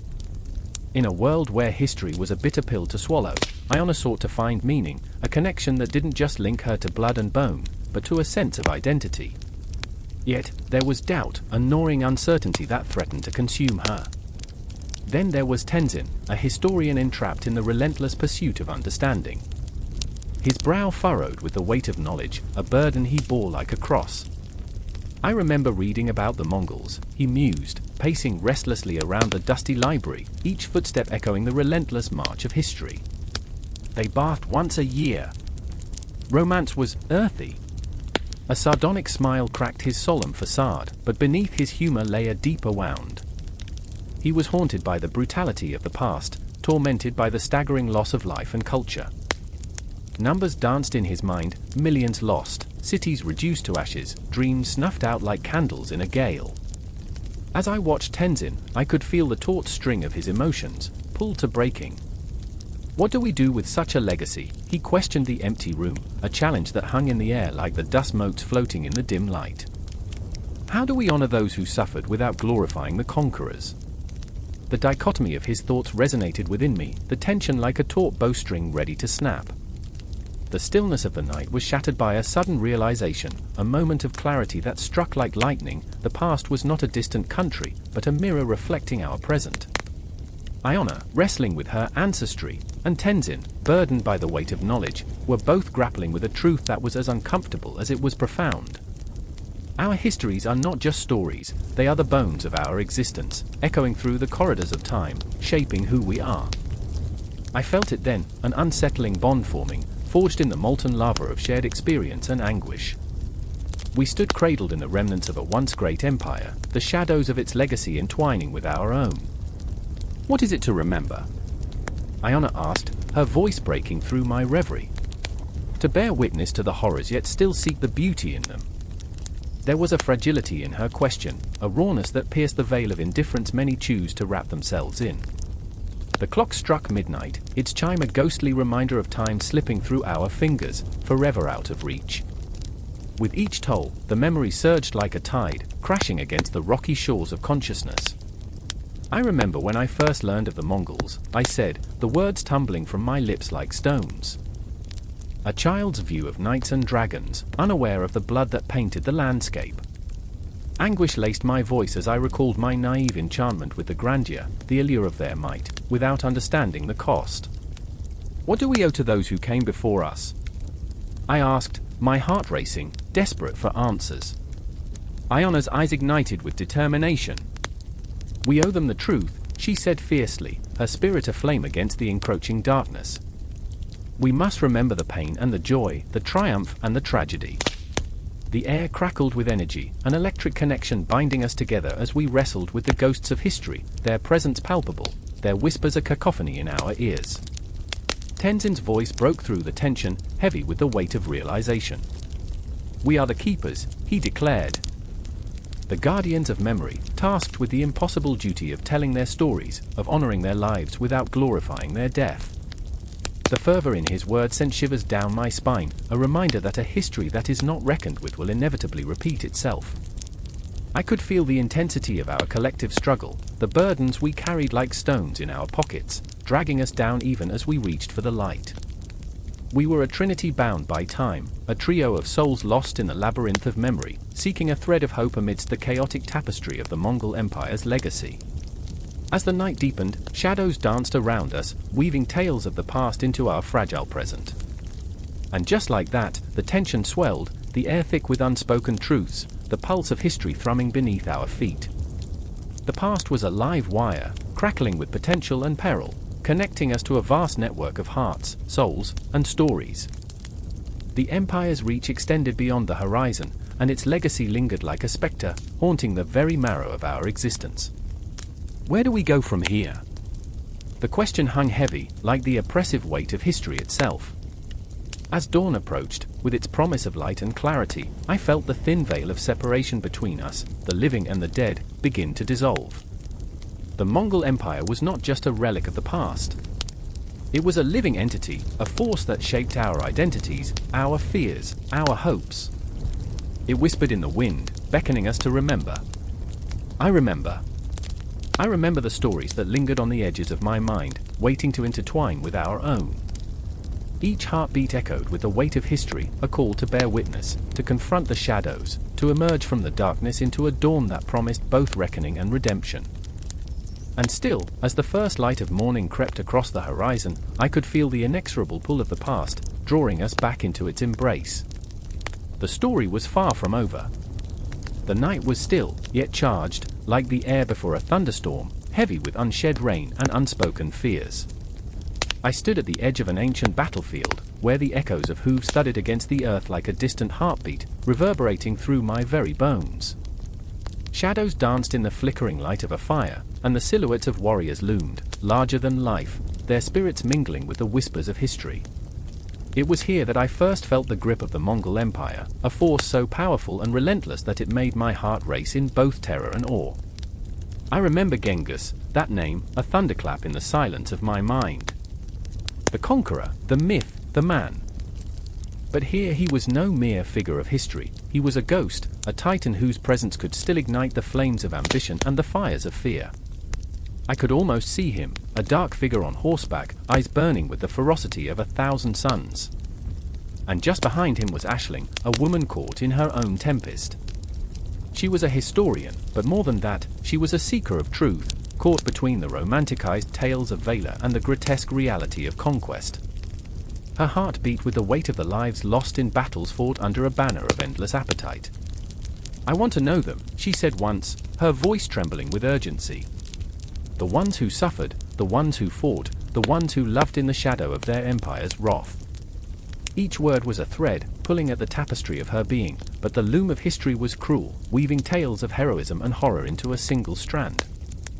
I watched her, a flicker of light in the dark, as she pored over texts, searching for the humanity hidden beneath layers of blood-soaked glory. Then there was Derin, a man wrestling with his own demons. A soldier, a veteran haunted by the echoes of the past, he bore the scars of battles fought and lost, not just in the flesh but in the very essence of his soul. He bore the weight of his actions like a yoke, every decision a stone, every order a shadow. "Do you think they remembered us?" he asked, eyes glazed with a reflective sorrow. His voice was a shiver, a whisper that crackled against the night like dry leaves in a storm. "Do you think they knew we fought for something greater, or that we were just pawns in a game played by men who saw the world as a chessboard?" I remember standing there, caught between their worlds. The palpable tension of history hung in the air, each moment thick with unacknowledged truths. Aisling's fingers danced over ancient maps, tracing the roots of despair and conquest, while Derin's haunted gaze drifted into the distance, lingering on the ghosts of comrades who had fallen, forgotten. Their stories were intertwined, a snarl of fate and choice, love and loss. The Mongol Empire was not just a backdrop, it was the loom on which they wove their lives, a tapestry made of blood and dreams. Time twisted and folded in on itself. I could feel it, like the taut string of a bow pulled to its limit, ready to snap. There was a stench of fire and iron mingling with the scent of earth, an olfactory reminder of the past that seeped through the very cracks of the present. The moon hung low, a dim eye watching us, subjective and cold. The shadows of history flickered like candle flames, smudging the line between reality and myth. The battles were not just fought in fields but also in hearts, in the whispers of lovers torn apart by the relentless march of empires. "I can't escape it," Aisling said in a moment of vulnerability, her voice quivering, as if she were standing on the precipice of understanding. "These stories, they haunt me. They twist in my mind like the threads of history." I saw the tears well up in her eyes, the culmination of generations of anguish and hope, of conquest and survival. And Derin, standing just a breath away, felt the weight of her sorrow crash into him, as if the very essence of the Mongol Empire had wrapped its fingers around their throats. And then there was the moment, a clash of truth and myth, a revelation that struck like lightning. The fire crackled, sending a shower of sparks into the night sky, igniting the ghosts of those lost. "It wasn't just the Empire," Derin murmured, each word like a dagger embedded in his heart. "It was the people, their hopes, their failures, their laughter amidst despair." His voice trembled with raw emotion, the truth of his own battle spilling forth, unfiltered. The Mongols took cities, but they couldn't take the dreams of those who lived there. In that instant, I felt the air shift, the tension pulsing like a living thing, wrapping around us. The weight of their pain hung heavily, a shroud of sorrow and hope enveloping our small gathering. I was not merely a spectator, I was entwined in their narratives, caught in a cycle of mourning and remembrance, watching as history played out its agonizing dance. The stars above twinkled, mockingly distant, while we grappled with our own insignificance against the backdrop of such monumental legacy. The Mongols had left their mark, but what about those who remained? The stories of the forgotten lingered like specters, echoes of laughter, whispers of love, tears shed under the shadow of an empire that demanded everything. And still, the night pressed on, heavy with unshed stories, pulsing with the rhythm of heartbeats, each one a reminder of the fragility of life, the haunting beauty of existence. The tension hung in the air like the last note of a haunting melody, promising an explosion that would rip through the silence. But this was no endpoint, no resolution. It was a moment suspended in time, a breath held tightly within the chasm of history. The confrontation loomed, a reckoning between their pasts and the truths that lay buried beneath the surface. As I stood there, heart racing, the air thick with anticipation, I knew this was merely the beginning. The stories would intertwine, spiraling into an abyss of emotion and conflict, the Mongol Empire looming large above us like a titan, ever present, ever consuming. In the end, history is not just written, it is lived, felt, and perpetuated. It resonates in every heartbeat, echoing through the corridors of time, shaping who we are and who we will become. And as the night deepened, the shadows grew longer, and I felt the weight of that history pressing down, inviting me to step closer into the firelight of understanding, to confront our shared humanity amidst the relentless power of the past. A dark cloud loomed over the village of Tura, its shadows creeping like a silent predator. The air was thick with tension, as if time itself held its breath, waiting for the clash of steel, the cries of betrayal, or the ghostly whispers of history to break the silence. I remember standing in the mud, feeling the chill seep into my bones while the distant clang of swords echoed through the valley. It was an ordinary day in an extraordinary time, a day steeped in the legacy of the Mongol Empire, soaked in the blood of ambition and steeped in the perfume of power. Darren, a soldier with wide eyes that mirrored the deep uncertainty of the world around him, held his sword like a lifeline. He was a man of few words, his heart was a fortress of fears and dreams, a paradox of strength and vulnerability. His fingers trembled as he gripped the hilt, a ghost of a smile flickering across his lips, trying to mask the storm inside.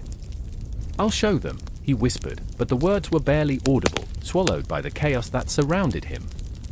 The weight of a legacy hung over him, and each heartbeat felt like a countdown to an inevitable confrontation that danced on the edge of his consciousness. Then there was Asa, a woman forged from the fires of rebellion and resilience. She moved with the grace of a hawk, her spirit unyielding, a flame that had ignited the whispers of revolution among the people. Yet, beneath her fierce exterior lay a heart torn between loyalty and love. The Mongol ideals of unification and strength echoed in her mind, but so did the cries of her ancestors, their blood soaking the very ground she stood upon. "We can't go on like this," she would say to Darren, her voice wrought with urgency. "The shadow of Genghis Khan looms over us, but we must carve our own path." But would they be brave enough to step into the light, or would they remain forever trapped in the darkness of history? The air crackled with anticipation, and as I stood there, watching the tension build, I felt the chill of inevitability wash over me. The Mongols had left their mark, a brutal fingerprint etched into the very fabric of the land, a tapestry woven with strands of governance and brutality, visions of unity and chaos. I remember the stories my grandmother told, 1,000 whispered legends of a once mighty empire, of how they ruled with an iron fist and a keen intellect. Laws were as fluid as the rivers that carved paths through their vast territories, a blend of shrewd pragmatism and merciless enforcement. Each successor state that rose from the ashes of this empire carried a piece of that legacy, a shard of power, a hint of glory, but also the ghosts of 1,000 bygone dreams. As the sun dipped below the horizon, casting a blood-red hue across the sky, the moment drew closer. Darren and Asa stood at the edge of the battlefield, their breath mingling with the chill of the evening air. "What if we fail?" Darren finally asked, his voice a fragile thread in the growing storm. "What if the ghosts of our ancestors are right? What if we're just pawns in a game we can't control?" "Failure is a ghost we must embrace," Asa replied fiercely, her eyes blazing with the fire of conviction. "We cannot let the past dictate our future. We are not them. We are the blood that runs deeper." She reached out, her hand clasping his with a fierce intensity that radiated warmth in the cold. In that moment, time paused, a heartbeat, a glance, a promise that hung in the air thick as smoke. The world spun around them, yet they stood still, intertwined in a moment that felt endless and fleeting at once. The clang of swords pierced the stillness, an orchestra of chaos erupting into violent symphony. The battlefield was a canvas painted with shades of fear and fury, where bravery danced dangerously close to madness. Darren thrust his sword forward, embodying the spirit of the Mongol warriors who had once galloped across these lands, yet he fought not just for survival, but for the future they envisioned. He remembered the old tales, the unity forged from the Mongol yoke, the laws that brought order, the ideas that inspired. But could he embrace this legacy while breaking free from its chains? And Asa, she moved like a whisper through the shadows, her heart a metronome of determination. Each step was a rebellion against the weight of expectation, a refusal to be a mere echo of the past. The ideals of those who had come before her were both a guide and a curse, and she felt the suffocating pressure of destiny resting on her shoulders. "I will not be a ghost," she shouted into the fray, her voice rising above the cacophony. "I will carve my own path."